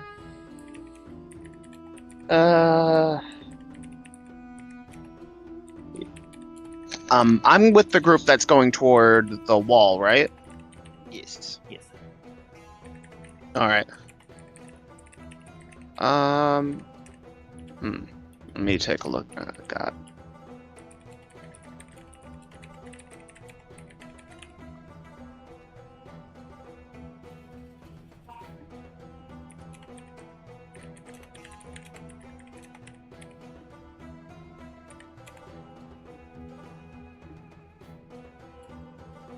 I think I'm good.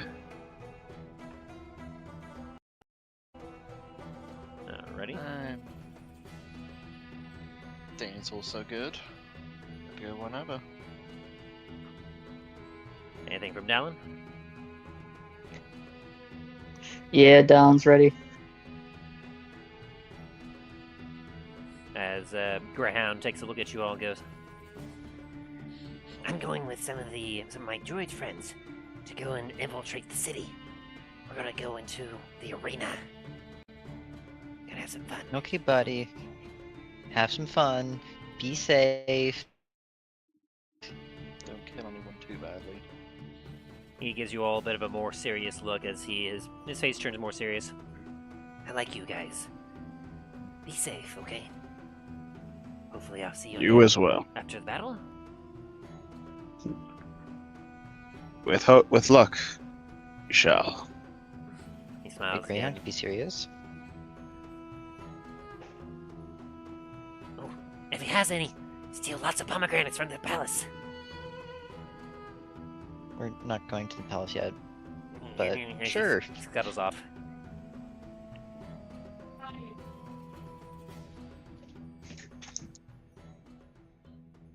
Alright. So, if that is everything, you all split up into your two teams. Sandstalker goes with, obviously goes with Dallen and Dain, as the three of them head into the sands to prepare themselves for smashing an obelisk of magical origin. Whereas Talos and Milo and a sand shaman, the one that you actually happen to recognize as you saved from the original patrol, who originally tried to work with you, as he gives you all a wave and goes, I'm told to go with you to investigate that grate.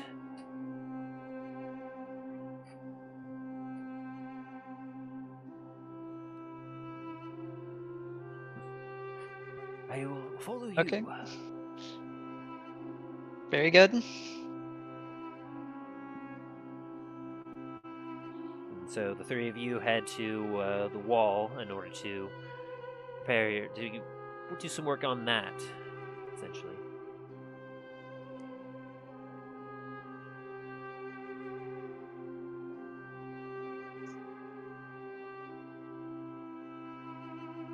Very good.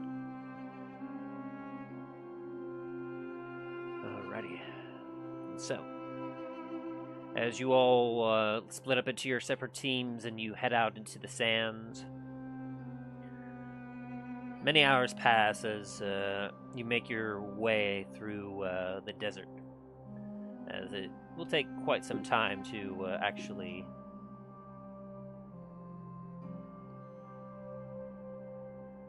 get to your destinations. Fortunately for Dain and Dallen, due to Sandstalker's guidance, the destination you're headed to is a lot further, but his knowledge and way of moving about the sand makes it go a lot quicker for you guys. And so, Yeah. By the way, I almost forgot to say this. Like before we headed out, Talos had decided to switch to his adamantine plate since we're gonna be going into possibly big fights. gotcha. So he'll deal with the heat. He's like, Alrighty.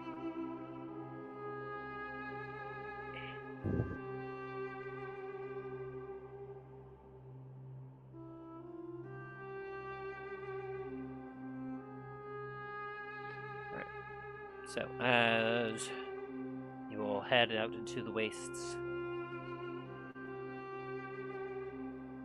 it'll take your team a little bit longer, so we will go to, obviously, the team heading to the wall first. As you all take several hours as the sun beats down upon you. It's a little shadier as the sand shaman is using some of his natural magic to help obscure the area around you to help make it a little bit more stealthier and a little easier to make your approach. As it was Talos and Milo, correct, heading to Anar Dracul? See.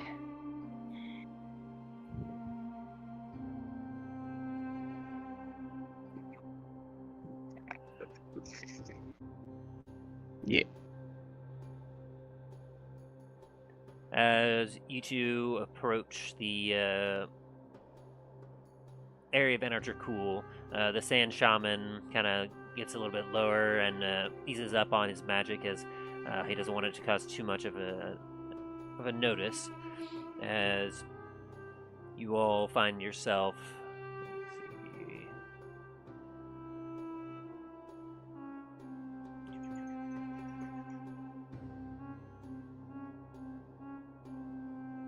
hang on, I have a token for this. Oop. Too big. Oh yes, used enlarge on us. We are restoring the palace right now. As you find yourself here, right on the edge of the map here. As you've been following the waterbed for the last hour, essentially, having come in from the west instead of from the south. We can already see the home screen. No, that's because I have them there. Oh. My apologies. You're good. I got you split up. Mwahaha.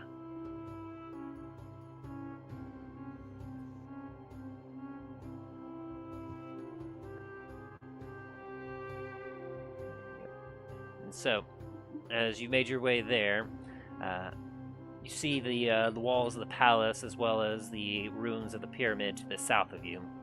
You see that you're keeping low because you know that you're not too far away, but you definitely see what appears to be some guards that are surrounding the palace, the old palace, the ruins now, keeping guard and watching over the area rather diligently as there doesn't seem to be any more scavengers about.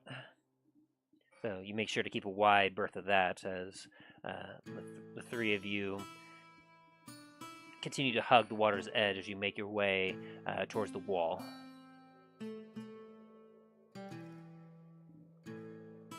So eventually you find yourself at a bridge.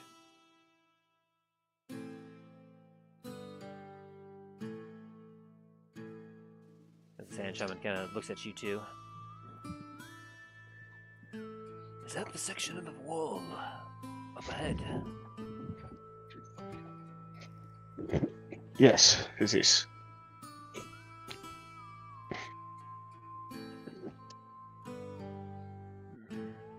How do you propose we approach? Shall we cross the bridge and approach from the northern side, or shall we keep on this side?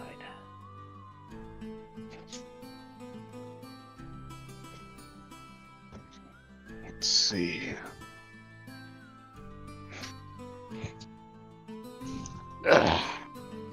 Okay, real quick, can you ping on the map where we're at right now? Right here.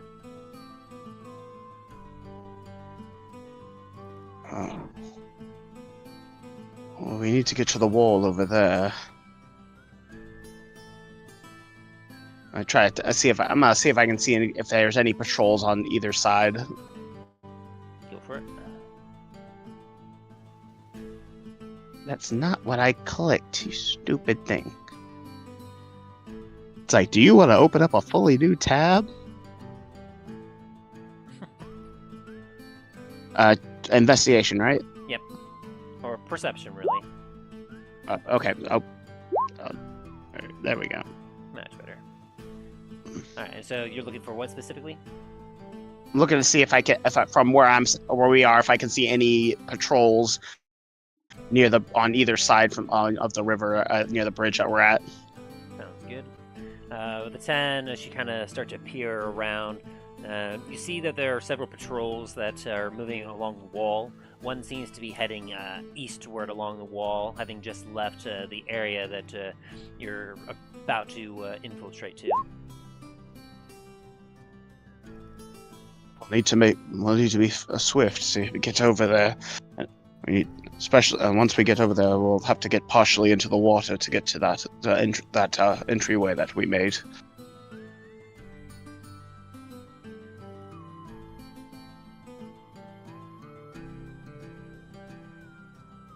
Would my nat 20 help tell us at all? I mean, very much so. As you take a look, you can see that the patrol that is moving away has about 4 or 5 Anarian guards amongst it, currently patrolling away from where you're walking. You can, as you take a closer look, to peer in at where you're wanting to head. Give me a sec.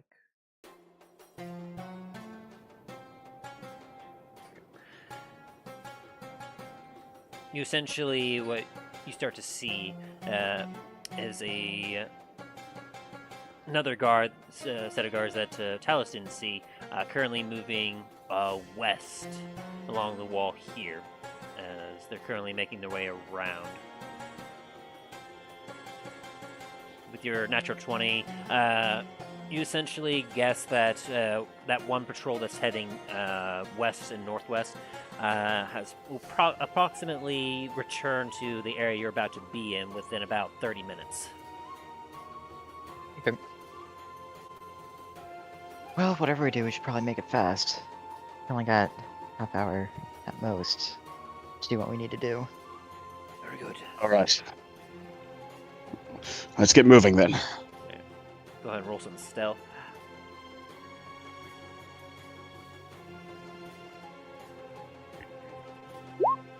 Whew. Of course, you get a high stealth.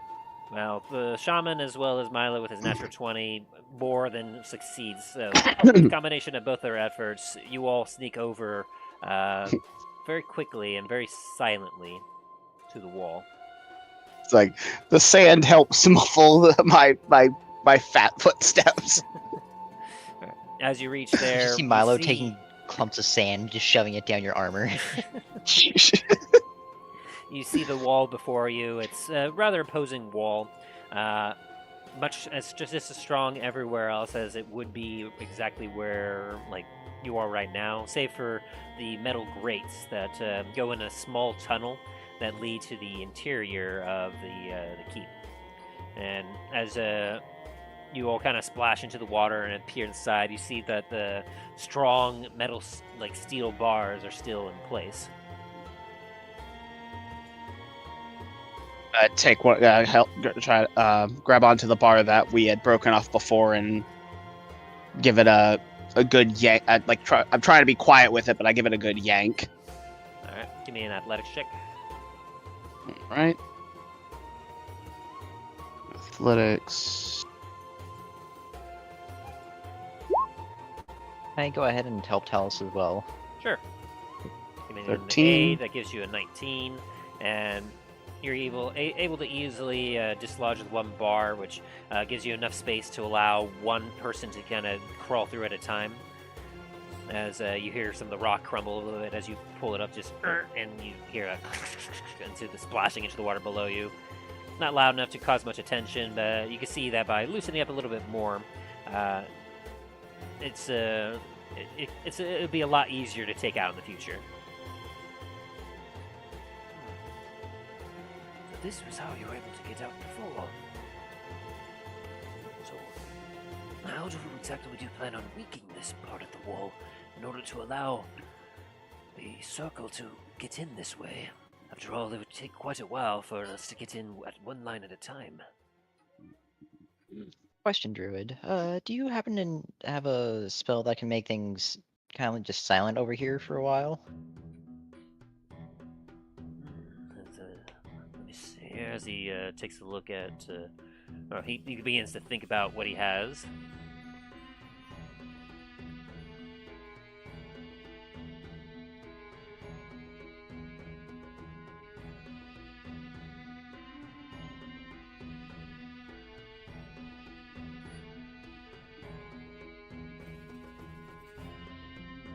Well, I do have it's a little conventional, but I do know how to create a gust of wind.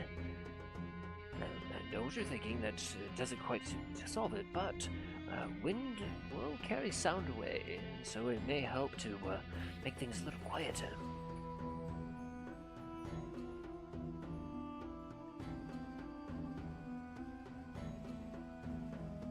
Talos, how hard do you think you could hit that without making sound? Sure you want me to hit it, or might want to try pulling on it? 'Cause metal on metal will make a lot of noise, I'm afraid. Yeah, but what about the rock around it? I'm gonna check out the rock, see if it's actual rock or if it's like more of like sandstone. Go for it. Roll me a investigation or history. Yeah, I'll give you a history or investigation. We'll do history on it. That's the wrong one. He intimidates the rock. It is not affected at all. 16 for a history, by the way. A 16 As well as 16 investigation. for investigation. As you take a look, you can see that the rock itself seems to be a combination of some cobblestone as well as sandstone, somewhat mortared together to make a bit of a concrete fashion. Although being in this, having this particular water flow through has obviously weakened the particular area around you a little bit, having eroded away some of the rock as well as some of the sand itself, making it a little pocketed in some areas. But you could definitely tell that while it is starting up to withstand a decent assault, enough force will cause it to crumble and break on you. I could probably break it, that's for sure, but I'm not certain how much noise, how much sound it would make, if it would make a lot of noise or not. I mean, I know I have this particular spell that would cause a fair amount of damage, but it'd be very, very loud. How long does your wind last?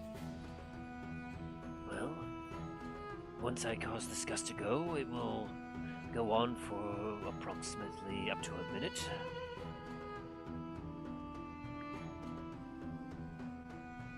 Yeah, let's Should not be use long that enough. just yet then. Maybe if I'm able to pull more of these bars out.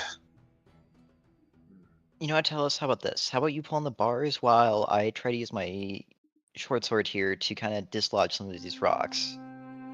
Very well. I kind of rub my hands together and I take a good grasp on some of the bars. Let me think. I might have another spell. Let me double check what he has here. Is there something else? What does this do?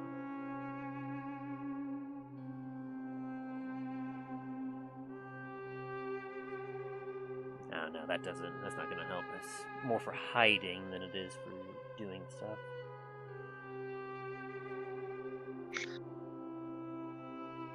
I'll keep watch out here. I'll prepare the gust of wind. On your word. Very well. Alright, Talos, whenever you're ready. Alright. Go ahead and... Woo! And what would you like me 1, to roll, Tim? 2, Just 3! attack? How exactly are you wanting to aid him? In this manner? I'm trying to just use like the short sword to kind of like get in between the grouting of the rocks and kind of just pry them off. Alrighty. I will let you, since you're kind of being a little with that. Go ahead and give me a sleight of hand check, Ooh, even better. because you're trying to do 24? this in a way that will not. You're not using more brute force. You're using more. You're trying to do more finesse to make this easier and quieter. And yeah, you both take about a minute. With you pull very forcefully, Talos, and you're able to rip it out. Due in part to Milo using his sword to kind of do some quick slashing movements and prying with his new sword to carve out a particular spot that you're able to pull it out and keep it from making any noise. And the druid is looking out there. He looks aside. He goes, Are you ready for the wind gust yet? How long has it been? Oh, about a minute or so. I assumed that you two were still investigating and coming up with a plan. I think we'll use that gust of wind when they're just a little bit sooner. to when the guards would be coming back. Very good. I'll keep an eye out. So you have 2 out of approximately 10 bars pried right now. So there's 8 more left to go. All right. It was grab another set of bars and roll in 18. And 30. Very masterfully done. I'll say you take the next 5 minutes with those kind of rolls to knock out another 3 bars, bringing it down to 5 bars remaining.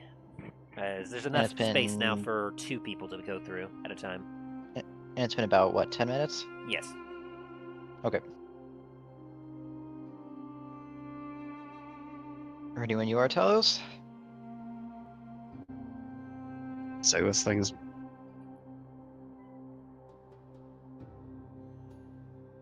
I'm having to reload it real quick. Y'all good? Y'all good?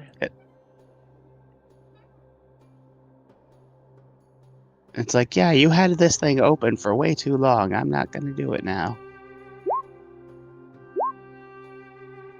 Alright. This one takes you a little bit longer. You're able to knock out 2 more bars, but this one takes you the same amount of time as previously for another 5 minutes. As you work at it. Okay. Alright, let's try to get one more set out and then try to patch this up for another next couple of minutes before the guards come back. Great.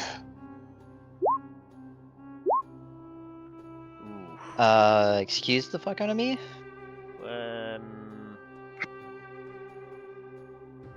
That should not be a 21. It looks like it's supposed to be a natural one.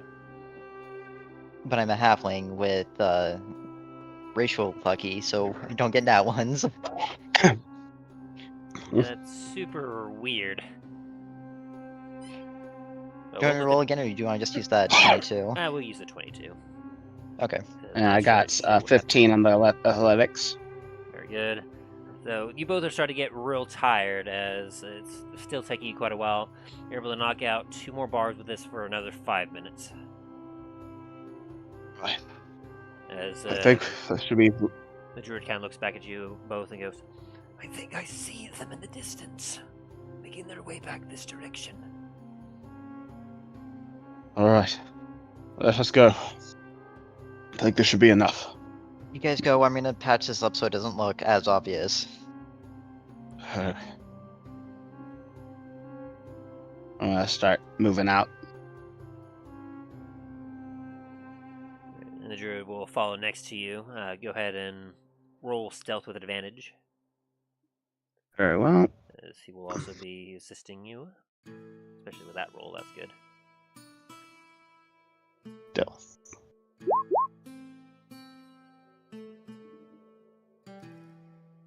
$19. Hey, not bad. So, with that, you were able to sneak out a bit of a ways as you look over and you see 3 Anarian guards making their way towards the wall. As Milo, what are you doing to kind of stealthily hide the evidence? I'm gonna kind of just like put the bars back up and kind of like just slap some mud on top of it. Needs more mud. Roll me a stealth to see how well you're able to accomplish this. 24. Very nice. Yeah. Using what you can, you take a couple minutes to slather on some mud and get them propped up in a way to where they will still stand and still hold on their own for at least another day. But it would take someone a really close investigation. And yeah, they're not paying that much attention, it looks like, to be able to discover exactly what you've done. And so, Very good. as you finish up, you start to leave when you hear footsteps in the sand nearby. For 21 to stealth. And then, how are you hiding specifically?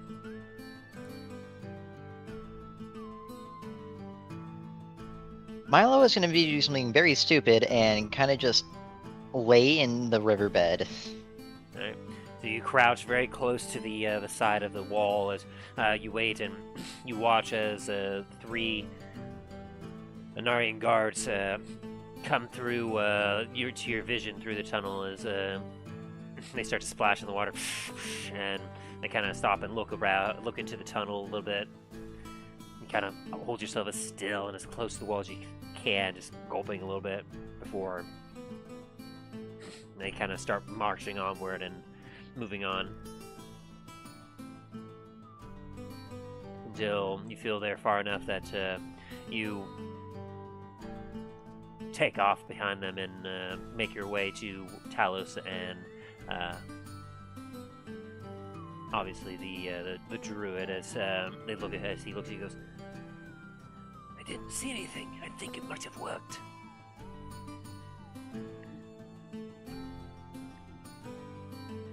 Yeah, if it didn't work, I'd be doing a really shitty job. Let us head back and inform them of our success. Hopefully your allies will have a similar success as well.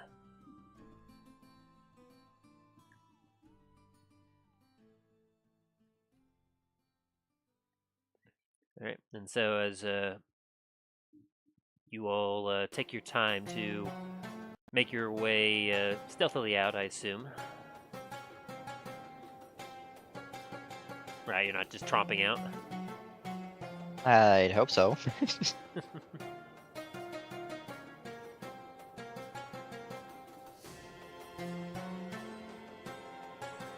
Then, as you stealthily make your way out, I'll make a couple rolls here, make sure that they don't spot you.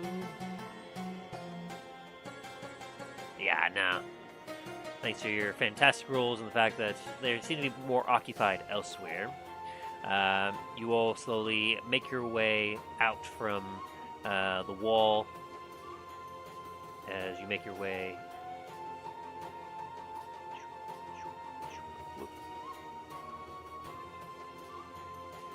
down the river until you're finally out of sight of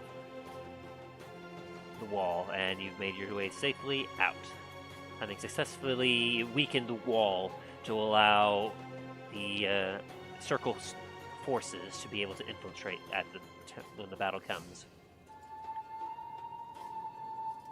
Good work.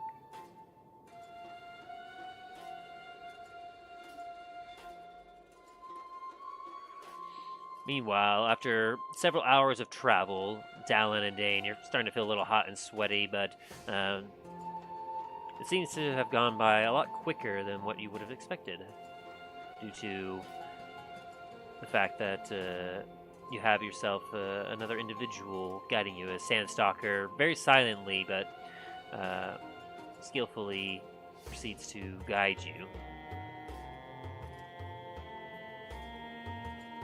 Yeah, very good.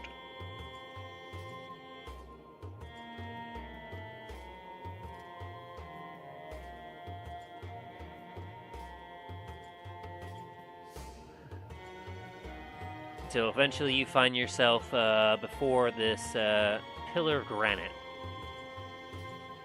as you see before you.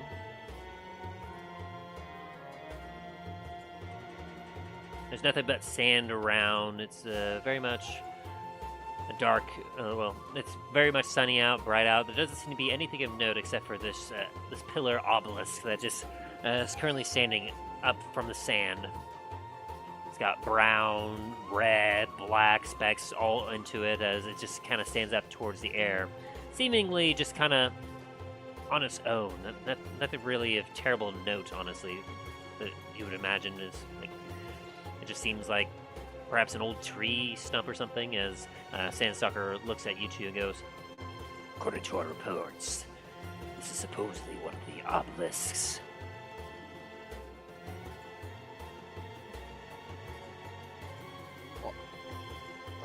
That one down there. Looks. Doesn't look that. Well. Obelisky. yeah, as you- Dallen's gonna scan the area. sure there's like no enemies around. Sounds good.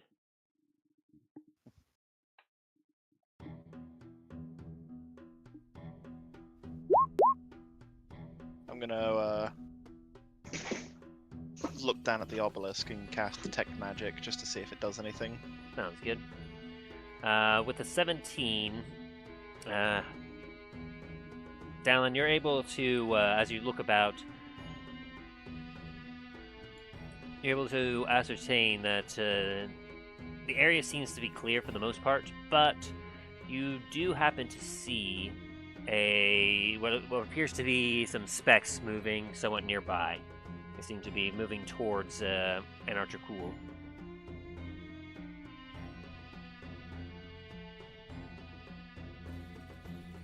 And then you're casting Detect Magic, Dain?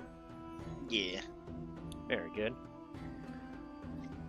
As you as you cast Detect Magic, your eyes, you kind of close it for a second, and when you open up, anyone that looks upon you will see just a plethora of colors going across your irises.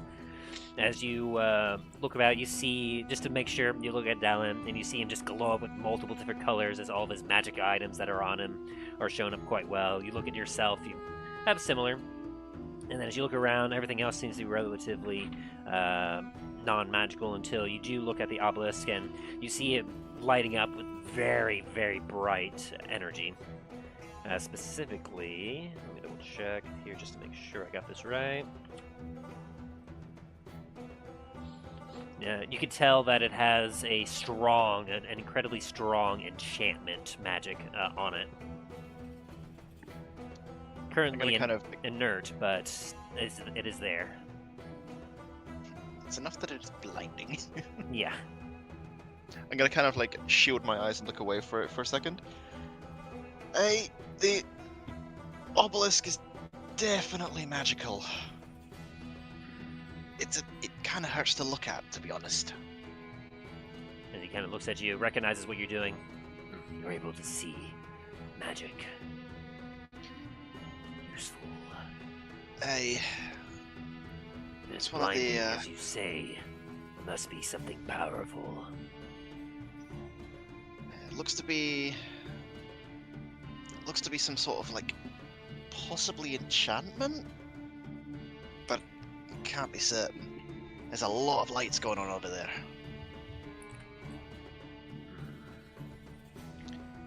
We should get about destroying it then. Definitely. I might need a minute before I go down there, though. Of course. If you two want to approach, I keep watch from up here. Alright, just be careful. You will be by yourself.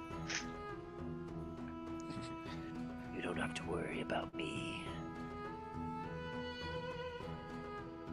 They won't see me until I want them to. As he suddenly seems to almost disappear to the sand. Give me a perception check.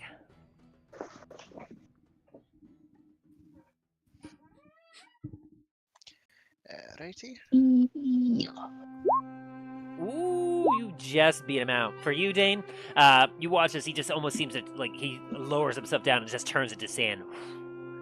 But Dallen, you actually are able to see him crouched down right here in a prone position with the sand just, like, he's just slightly buried himself in sand. You're still able to see him just barely, but you realize he, like, it was only because you were keeping an eye on him when he said that you were able to see where he is. I'll still look at him unimpressed. I can still see you. His eye flicks to you and then looks down towards the obelisk.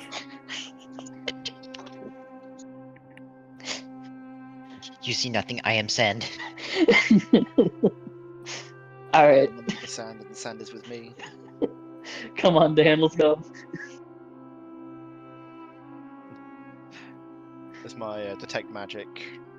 Yep, Spell it goes kind of- away as you approach.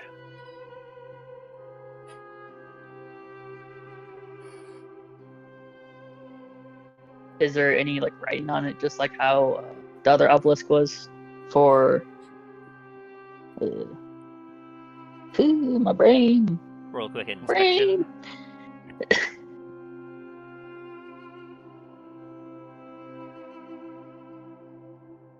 Insight or Inspection investigation? or investigation. Sorry. I was like, wait a minute, I don't have an inspection here.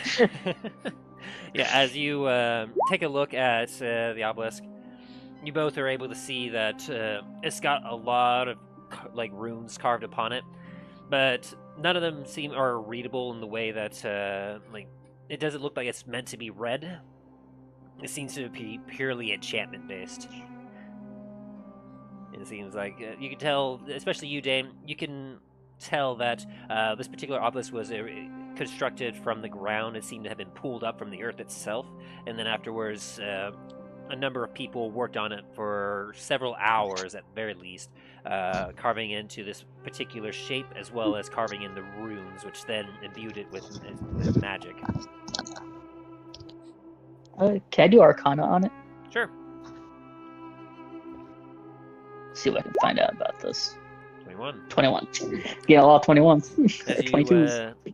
21, as you take a moment to kind of rub your hand against the obelisk and feel it, you get a feel for the energy of it, exactly what it's trying to do. You feel as if it is an amplifier of sorts. You feel that if there was to be something that came in, something magical that came into contact with it, it would then cause that sort of energy to then be magnified by several degrees, and then and send it out in a wave around it.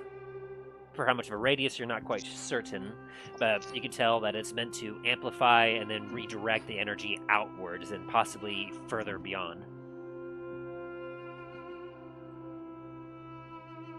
Would I be able to channel a spell through it? You can try.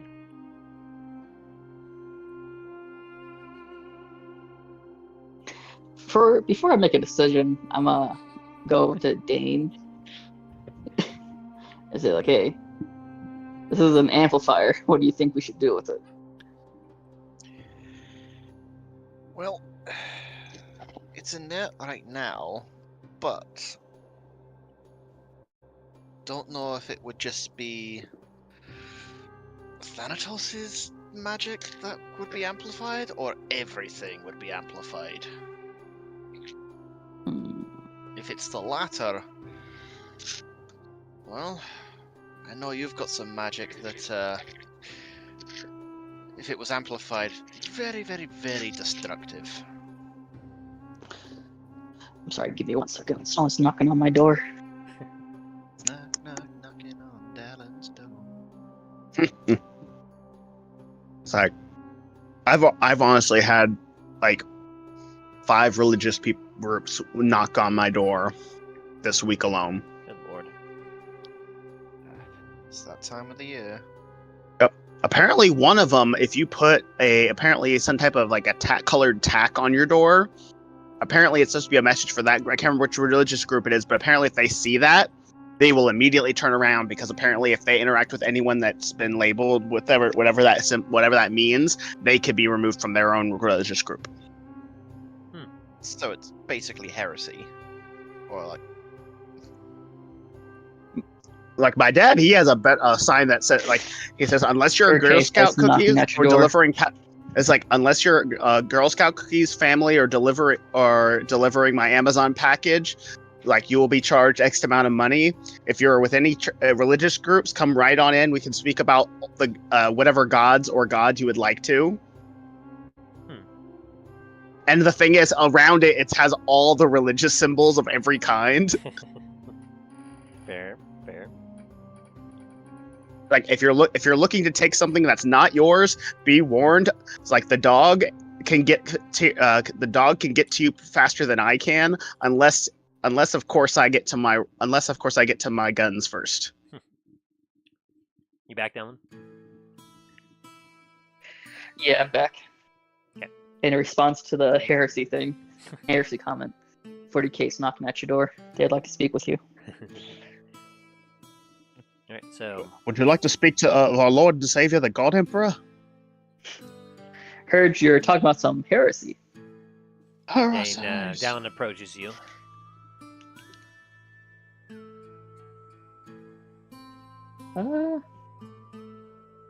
Think I should pour some energy into this. See what what happens? Aye, could try that. All right.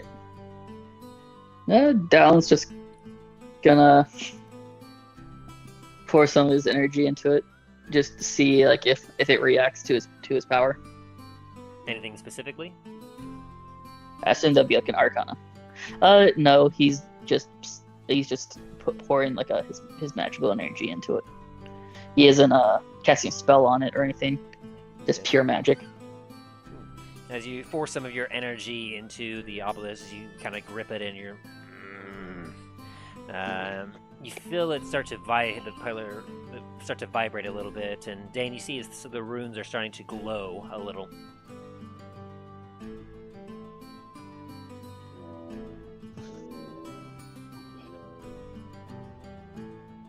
Well, that looks like it's activated it. So there's a very good chance that any magic is amplified by that.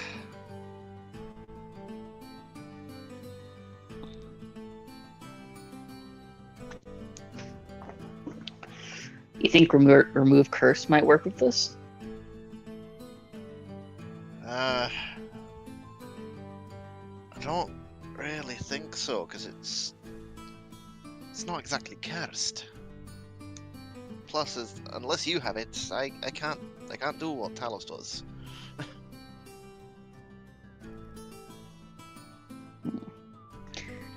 think that Yeah, might be, I was hoping it might be able to. Yeah. Huh.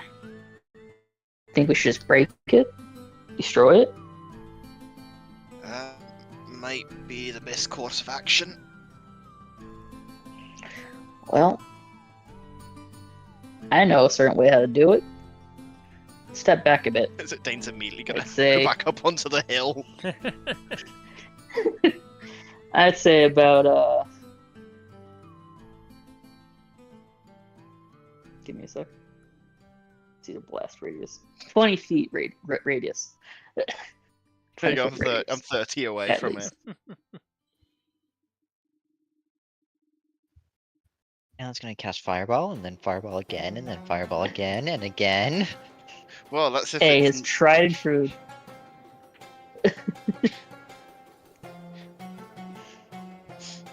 Actually, I don't know how this is gonna react to it, so yeah, let's it's like Dain just step sees back a Dallen bit further.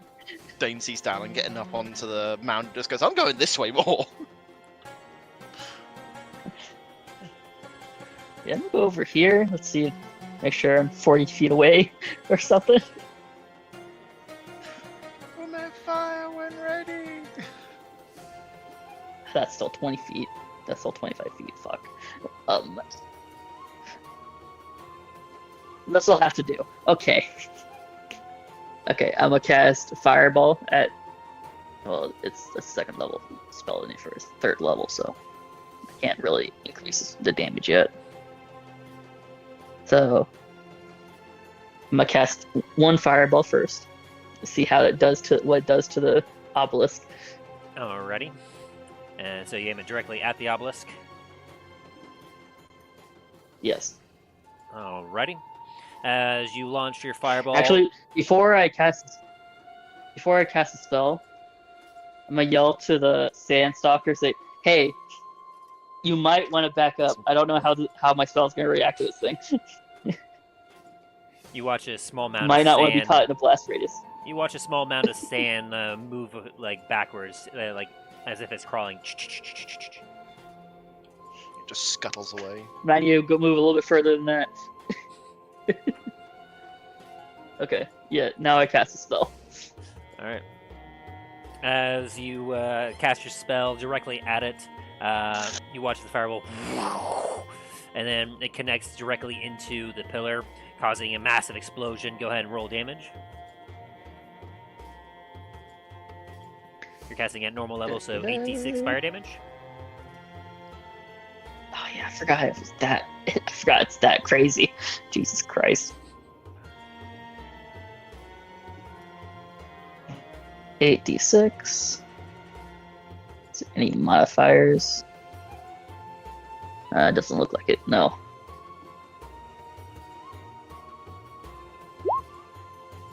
$16 damage. 16, as you watch as it connects, and then it almost seems to get sucked in before it goes even larger as it spreads out in a 60-foot radius sphere around it. I'll need you both to do a dexterity saving throw. This was a bad idea. Oh, Wait a no. minute, that's not doubled. That's way worse. That's tripled. It's tripled, yeah. Oh shit. Yeah, as the explosion starts coming out, Dallen's gonna look at Dan like, I'm sorry. As Dain, you also take 16 points of fire damage. I'm pretty sure every guard in the whole kingdom knows now. And Dallen, you also take 16 points of fire damage. And it is half because I have resistance to fire. Yeah, you have that. It'd be really the only way this could be better is if that suddenly repeated on every single pillar. That would be interesting. We just see like little mushroom clouds in the distance. So I think Dallen it just worked. realized that he created, he made a mass war crime. It's like freaking Dallen is the new Oppenheimer of the realm. It's like, why is there a new sun? Fortunately, this particular spell that you use, as well as the power they use, was not nearly enough for something like that. But as the fire, you kind of pat yourselves out. You watch as you take a look over at the pillar afterwards, and you do actually see that some cracks appear in it. As I'm gonna step 60 feet further back. give me a quick Arcana check, and Dain, history with advantage on stonework.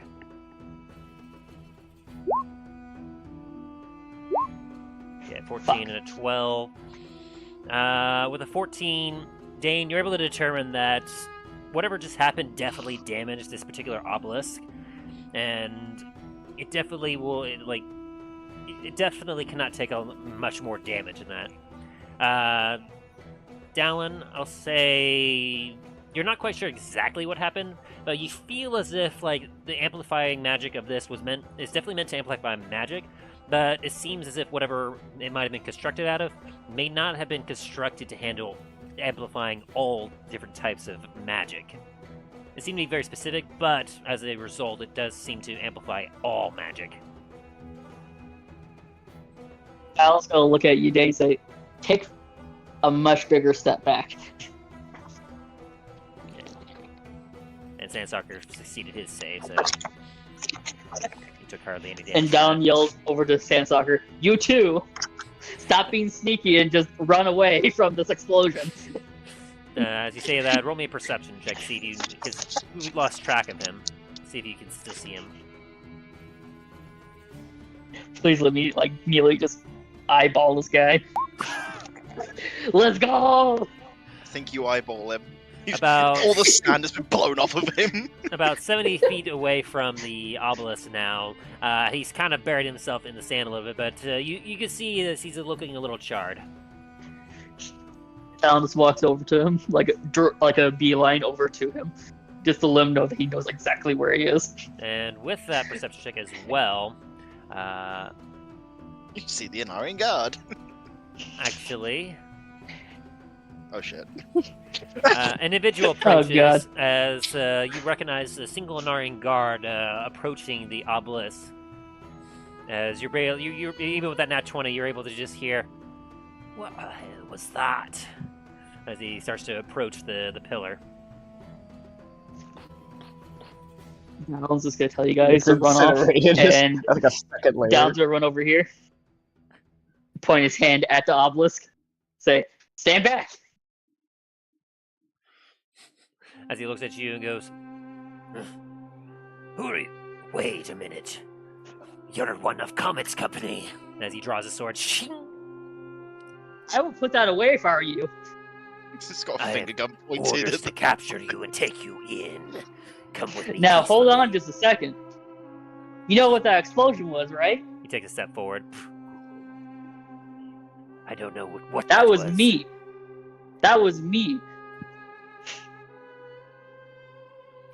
And as Dallen just presses his hand onto the obelisk, Roll an intimidation. do I get advantage? Let's see how you roll. Alright. 23. As you say that, he stops to advance forward as he kind of looks at you, and he looks at the obelisk and looks at you, and he goes, If that really was you, you wouldn't dare cast it at this range. You'd fry yourself. Dallen just looks at him with crazy eyes with a big ass grin. Are you sure about that? You feeling lucky, punk? As his hand starts glowing. You watch as he quickly takes his hand and puts him to his ear. You do anything? No, not yet. Dallen motions for him to put his hands off his ears. After a second, he picks it off. There. Reinforcements are on their way to capture you, even if you were to defeat me. They know that you are here attempting to destroy the obelisk. Now, here's what's gonna happen. My friend over here, as I point over across the behind me, Dude. they're gonna come over here and take you. You're gonna drop your things right now, or we're both becoming ash. Roll another intimidation.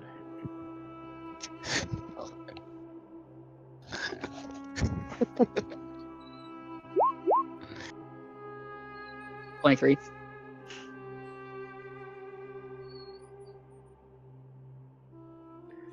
He looks at the pillar, he looks at you, he looks over at Dain, sees that he's outnumbered, and then proceeds to raise up his hands. Okay. Let's not do anything crazy. Drop your weapons and take off your armor. You would have me disarmed completely. Yes. Exactly. You are a prisoner now.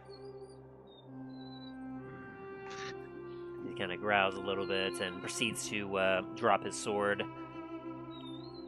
And as he does a... Oh, if you say he's about to do something, I am casting the fireball.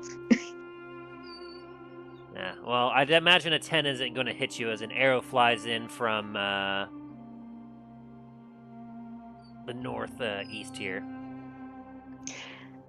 Well, actually, he would have advantage because he was currently stealth, but a 13 is still not going to hit, is it? Gummit. Nope. As you see, as there's another one, supposedly his commander, that took a shot at you, as it lands next to you in the sand. Dallen's just gonna look at him with crazy eyes, say, "Hey, what's your name?" He doesn't answer. Instead, he proceeds to draw another arrow. I cast fireball. All right, at the normal level. Yep. Jesus. All right.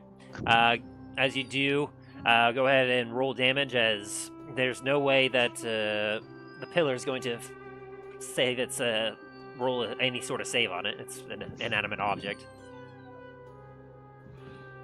And then what's your spell save? I'm also gonna do an action surge and do another.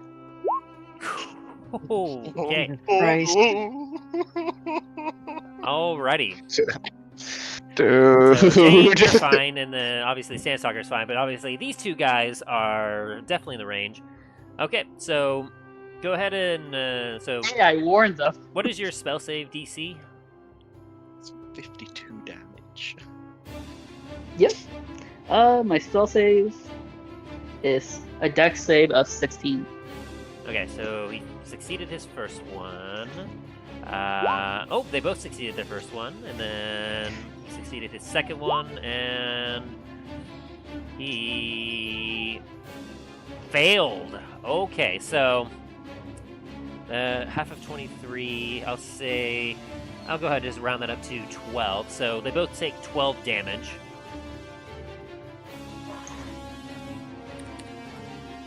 Dude, deck saves as well. Yeah, and you need to make some dex saves as well. So that's Two of them. 12, and Made one of them, made the other. half of that would not be 15, that'd be 14. So 12 and 14. And I assume they're going to still be breathing, so I'm going to use 2 sorcery points to cast another fireball. Good lord. Oh god. It's like, just like, you know what? Screw stealth, fireball everything. Hold on, actually, I can't do that, so Yeah, I was about to say. I'm gonna press my hand onto the obelisk if it's still standing, and I'm gonna cast a level 2 magic missile. Ooh, interesting. I cast magic missile. And I'm gonna do 2 on this guy and Well. 2 on this guy. I will say after the 2 fireballs, actually, if I'm with that calculation, as you basically unload the power of 2 fireballs into it, the equivalent of a nuclear explosion occurs in the area of fire as the entire just absolutely Dane's just blasting. standing at a distance, just seeing this mushroom You cloud. Yeah, you just see like the burnt shadows and the freaking sand is now glassed. You just see the shadow of Dallen just with a smiling face.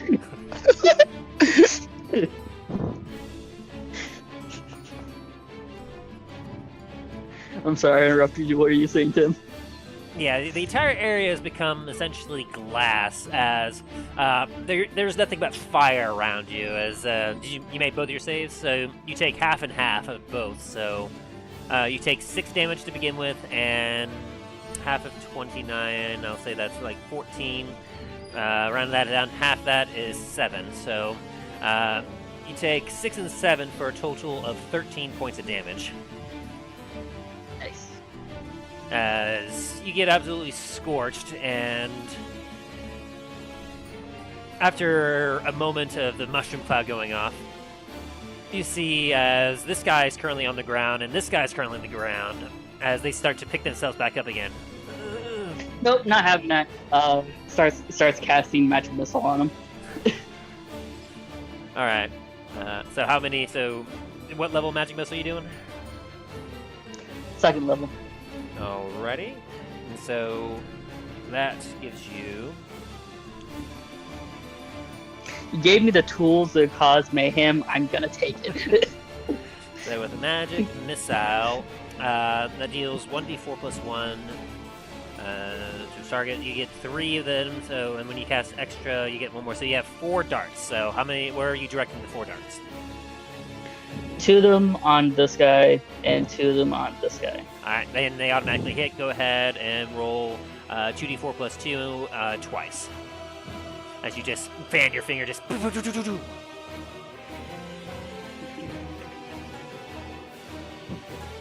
As I'm also gonna yell at him, "Stay down, or I'm gonna keep on hitting you."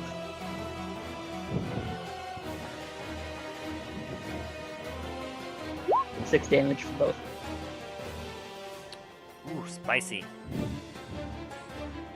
Have you ever seen that one Dragon Ball Z movie, The Tree of Might, where Turles just kind of barrages the backside of Goku with energy beams? Yes. It's kind of what Dallen's doing to the one soldier. He's just like, he's just like, ah, da, da, da. As they both take 6 points of damage. And you can see that along with being charred and not looking too good, the guy closest to you is looking very much near death's door. So I say to him, "Hey, I warned you. You could have prevented this." As he just kind of looks up at you, just And you happen to notice the commander on this side has taken his hand and has raised it up to his ear and seems to have made a message. I'm gonna out. use magic missile on before he does anything. I think you might be out of actions. Oh, Because, like, we're doing turn-based Yes. right now. so Okay, you've done a never thing. mind. He's doing his thing now, and specifically, someone has held their turn because he got a higher initiative for. Because I did a silent roll for what the commander got and what Sandstalker got, and Sandstalker is holding his action because he sees what's happening. And so after the commander has left a message, he looks at you and goes, Now they know what you've done. just as Sandstalker will, you hear a couple gunshots.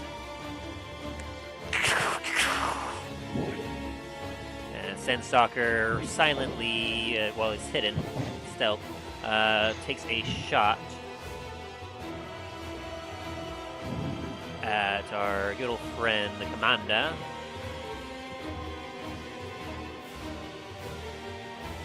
And definitely hits, and with a stealthy strike like that, you watch as an arrow goes through his throat, and the commander slumps to the ground. As he's now revealed. Before he then takes another arrow, knocks it real quick, and then shoots it at the other guy as the other Anarian guard has stood up shakily. He's like, he's making like he's about to run away. He takes another shot. Unless you want to do something, Dain. No, I'm fine. I'm gonna chill back Just here. stunned by the whole chaos that just happened. Oh, I just watched the novelist just be go like the Barad-dûr from Lord of the Rings. Just disintegrates. Yeah, that definitely hits. And yeah, he doesn't even get more than a step before the other arrow hits the guy, and he drops to the ground.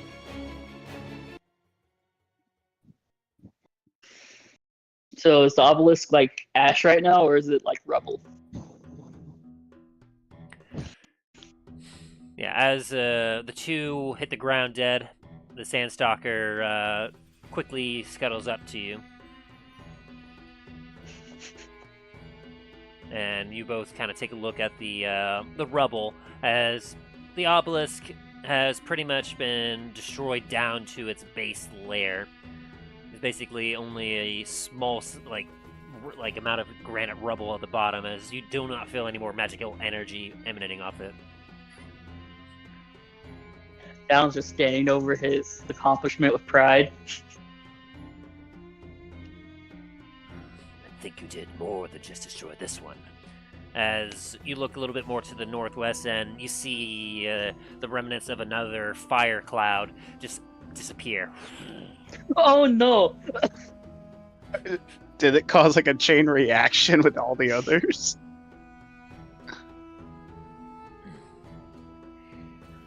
Please tell me there aren't any civilians near any obelisks. Unfortunately, we won't know that until we investigate later. But I only saw one or two other poofs in the distance. It seemed to be weaker as it got further away. But that should be plenty enough damage to keep them busy. I intentionally, as he looked over at the commander, held my shot for a moment. I wanted to make sure he got the message out. Let them know what we've done. That way they can bring as many soldiers as they can.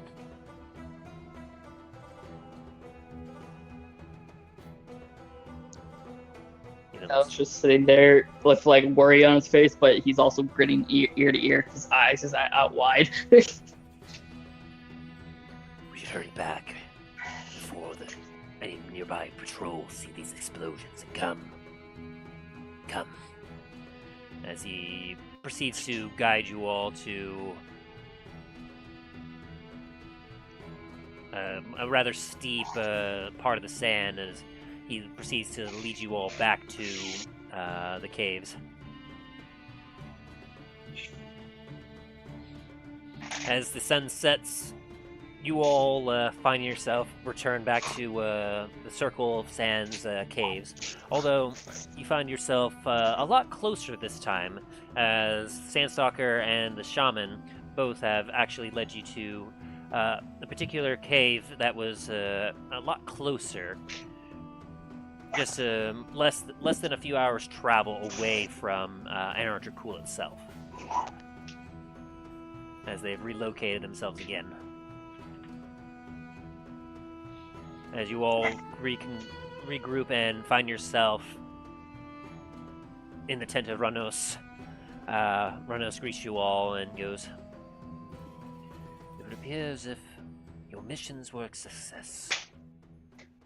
The shaman has informed me that you have weakened up the wall enough that our forces should be able to get in without much effort. And, from what I hear, our scouts have come back to report that not one, but 3 obelisks have been destroyed. Rather remarkable. I was not aware that was even possible. Dallen he still looks very worried that he might have killed some innocents, but he's just grinning from ear to ear from the explosion he made. Dain is still trying to find like singes in his beard, like taking them out. Have no fear. Half of Dallen's clothes are just completely singed off of him. Have no fear, young Dallen. Our reports from our scouts have come back that there were some casualties, but fortunately, they seem to mostly be patrols that happen to be using them as landmarks.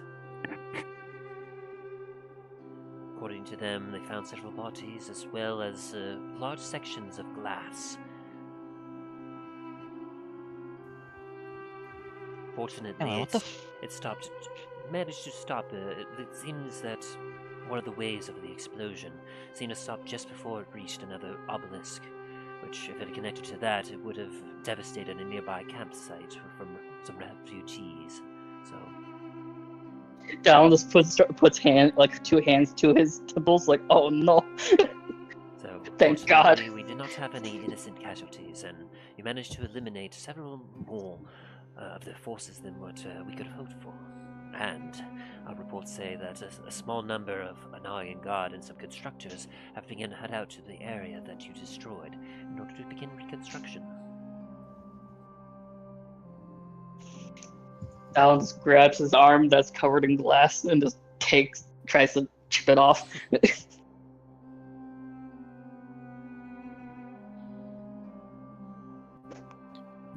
I say that we are quite prepared for what's ahead. I have my forces getting into position.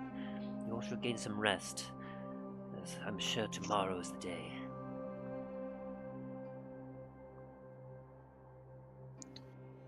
Hey, and what an eventful day that's gonna be.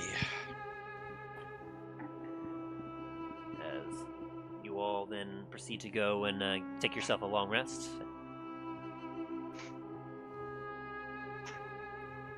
Hey. Yeet. As you all benefit from a long rest in the morning, everyone is a lot more silent as there's hardly anyone left in the caves. Several more proceeding to arm themselves up as you all arm yourself up and get yourself prepared. As you eat yourself a nice hearty meal, Ranos addresses you one more time as he looks at you all. It has not quite begun just yet, but the energy in the air I feel is very strong. Head out now. I imagine by the time you arrive there, you will feel it. Upon then, it will only be a matter of time, as we will race against time itself to try and stop Thanatos before he enslaves us all.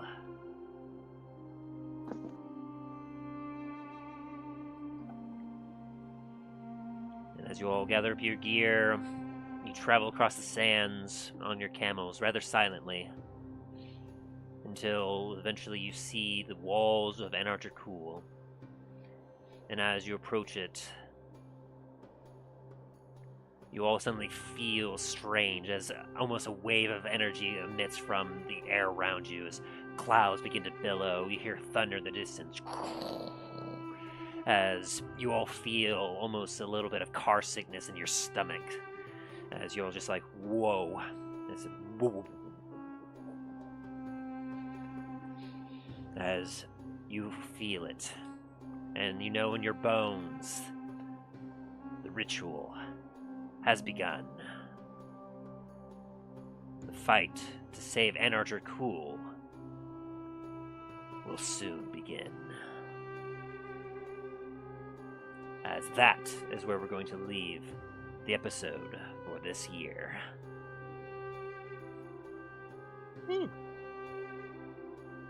This is going to be a fight to her, because this is going to be a time crunch with this fight. We will return after the new year. I'll keep you all posted. Thank you all for any who has been watching and viewing. For you guys, I'll be right back. I'm going to close her up here.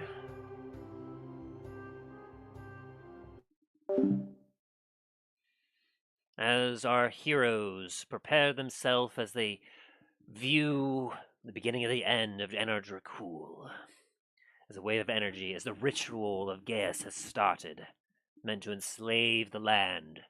Will our heroes be successful in putting a stop to Lord Thanatos, or will they themselves fall victim to him and become slaves to his whim? Find out on the next exciting episode of The Adventures in Dundras.